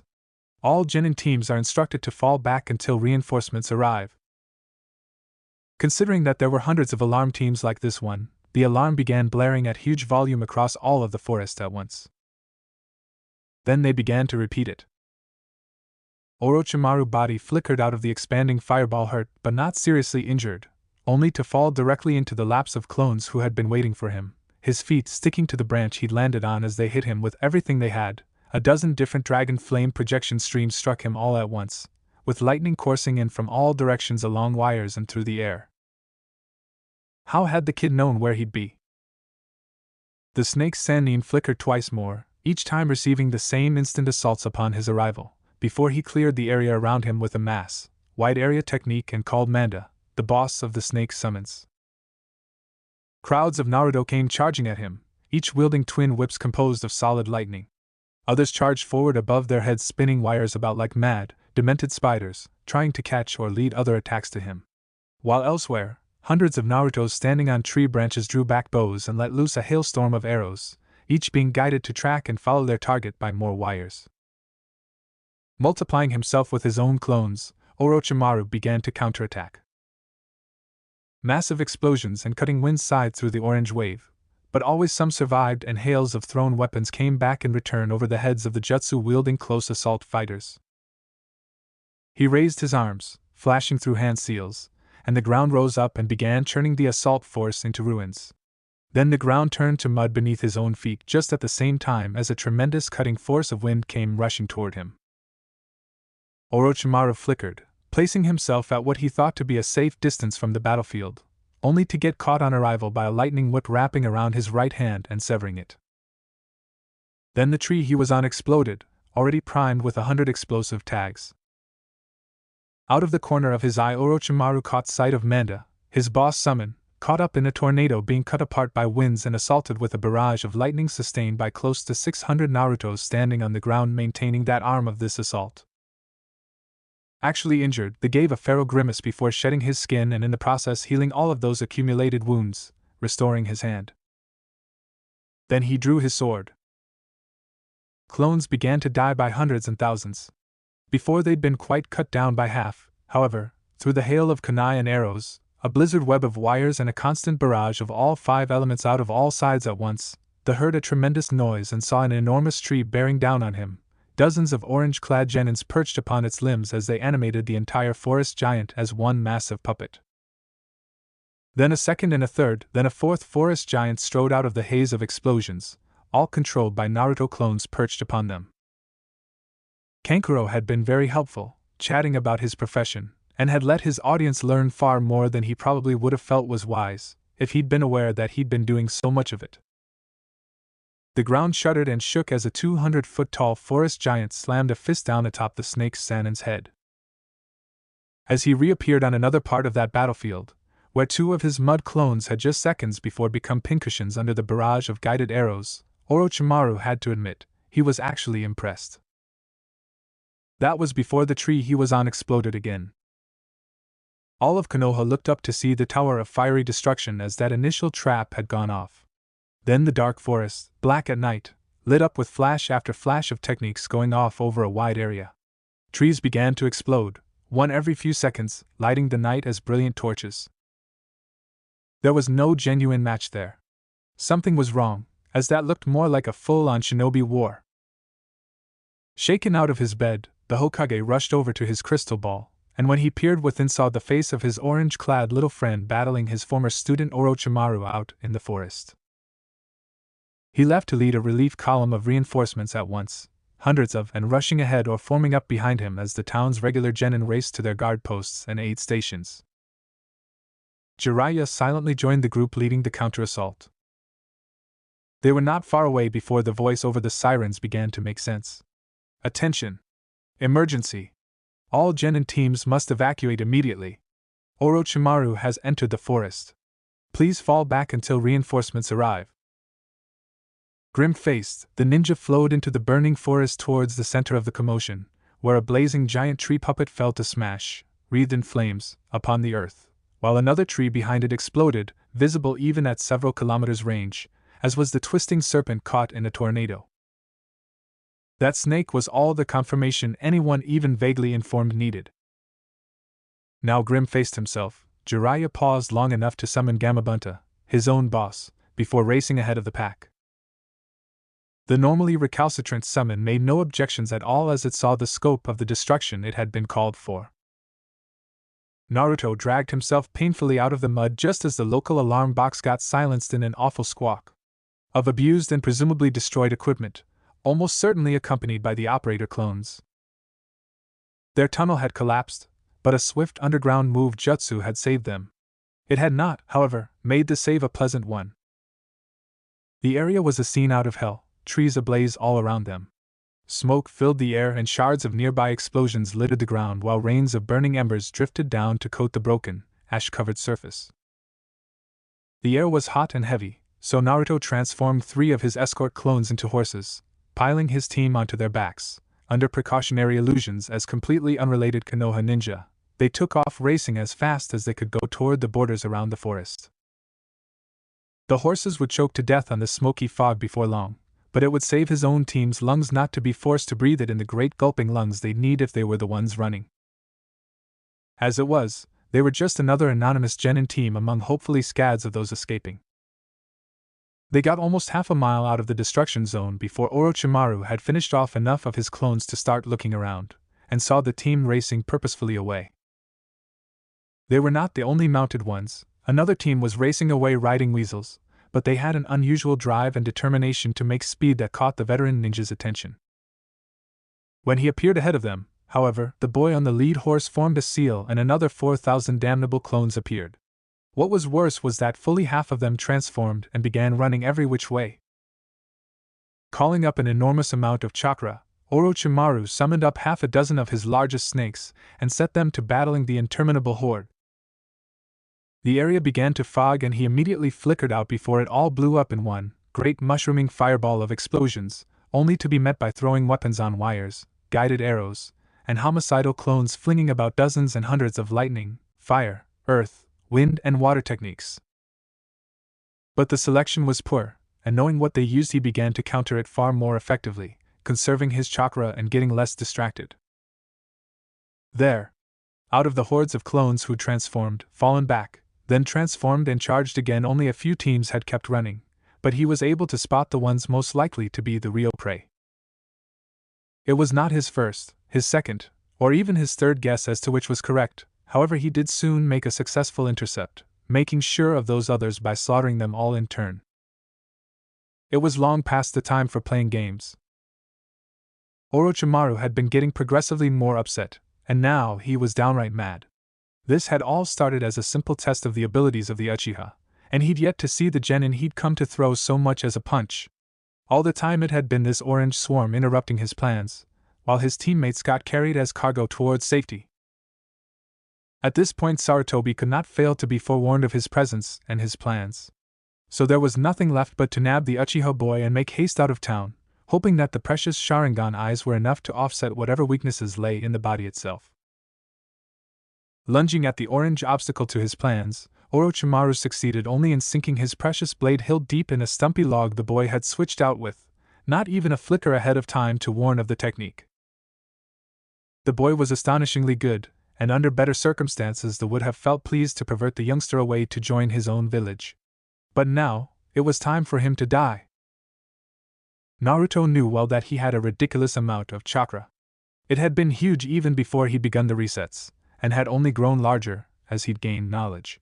Also, what he had seemed even larger yet as his control expanded to where he was not nearly so wasteful of that precious energy. Still, having fought Orochimaru before, he knew he had his limits, and the boy was coming pretty close to those now. It would not be long before the sank his sword into his chest again. But then he heard a voice that chilled his blood, crying out in fear not for her sake, but for his own. Naruto! Almost before he was aware of it, Rock Lee, with all 5 of the celestial gates he could open, was thrown wide, smashed into the side of the and began to beat the tar out of him. Naruto's eyes got wrenched around to where they'd somehow caught up to other Konoha teams who'd been making their escape, and saw Hinata there staring at him with wide and fearful eyes. Right before Orochimaru cleared the area with another one of those devastating wide area techniques. You killed Hinata! Veins bulged on Naruto's forehead, and teeth grew clenched as an aura of red energy swirled up around him. Lee was still pressing the assault, mauling Orochimaru badly, as the snake had underestimated the unassuming genin until the martial artist had closed to deadly ranges and not let up a second since then. Dozens of techniques got tried by the, most of which got interrupted rather rudely as the green-clad boy pounded him with enough force, from enough angles, to send him careening around like a pinball, only to get met and pounded on again by the dangerously supercharged genin. But Naruto was seeing none of it. Hinata was killed by Orochimaru. He'd learned to accept, even find humor in the deaths of his own teammates, but Hinata was special. Hinata must never again be allowed to die. The boy was already in the sewer of his mind, noting that the water had drained to where they were now merely moist tunnels. But he didn't care. He raced until he stood before the fox's cage, and shouted to his prisoner, "You! Yes, you! Do you swear to destroy my enemies? To avenge Hinata's murder and chase down Orochimaru no matter where he goes or tries to hide?" "Why should I?" came the demon's mocking reply. With an angry leer of his own, Naruto leaned in close to the bars, putting his hand on the flimsy paper seal that kept that door locked. "Because if you do, then I'm pulling this off." "Yes." The demon instantly agreed. "I so swear." And then Naruto ripped off the paper seal. Outside, where Orochimaru had just finished off Lee, having barely survived the boy's mauling on top of all that had been done to him previously, the blonde boy's body rippled and swelled, changing as it grew and transformed into the 9-tailed demon fox, which roared as it finally got free. Orochimaru wet himself. Then it was as if a nuke went off in the forest of death as the demon beast unleashed its full power. Naruto yawned and rolled over in bed, sitting up to rub at his eyes. Well, that was one experience he wasn't of a mind to repeat any time soon. Stomping all over Konoha after eating the 3rd Hokage, trapped in his own mind all that time, watching as a mere passenger while the demon fox used his body. He came to a sudden halt as he entered his bathroom and noticed he had acquired a set of foxy accessories, a pair of red fox ears and a tail gently swinging out behind, while his whiskers stood out as actual stiff hairs instead of the facial lines they'd always been before. "Well, that was interesting," came a voice within his mind. "We've got to do that again sometime." "No way!" the boy suddenly shouted. "No! You were not supposed to eat my friends." "What did you expect?" the demon's voice mocked in reply. "That was never a part of our bargain. Only to destroy your enemies, not to preserve your friends. Besides, your mate was already dead anyway. You recall that part about avenging her murder? Didn't I do such an excellent job?" The demon's voice turned to laughter. Thanks for watching, Shinobi Squad. If you enjoyed this what if, hit that like button, subscribe, and ring the bell so you never miss the next twist. Drop your theories in the comments, I'm always reading. Want more Naruto heat? Check out the other videos on the channel. Stay sharp, stay awesome, and remember even shadow clones need love. Peace out.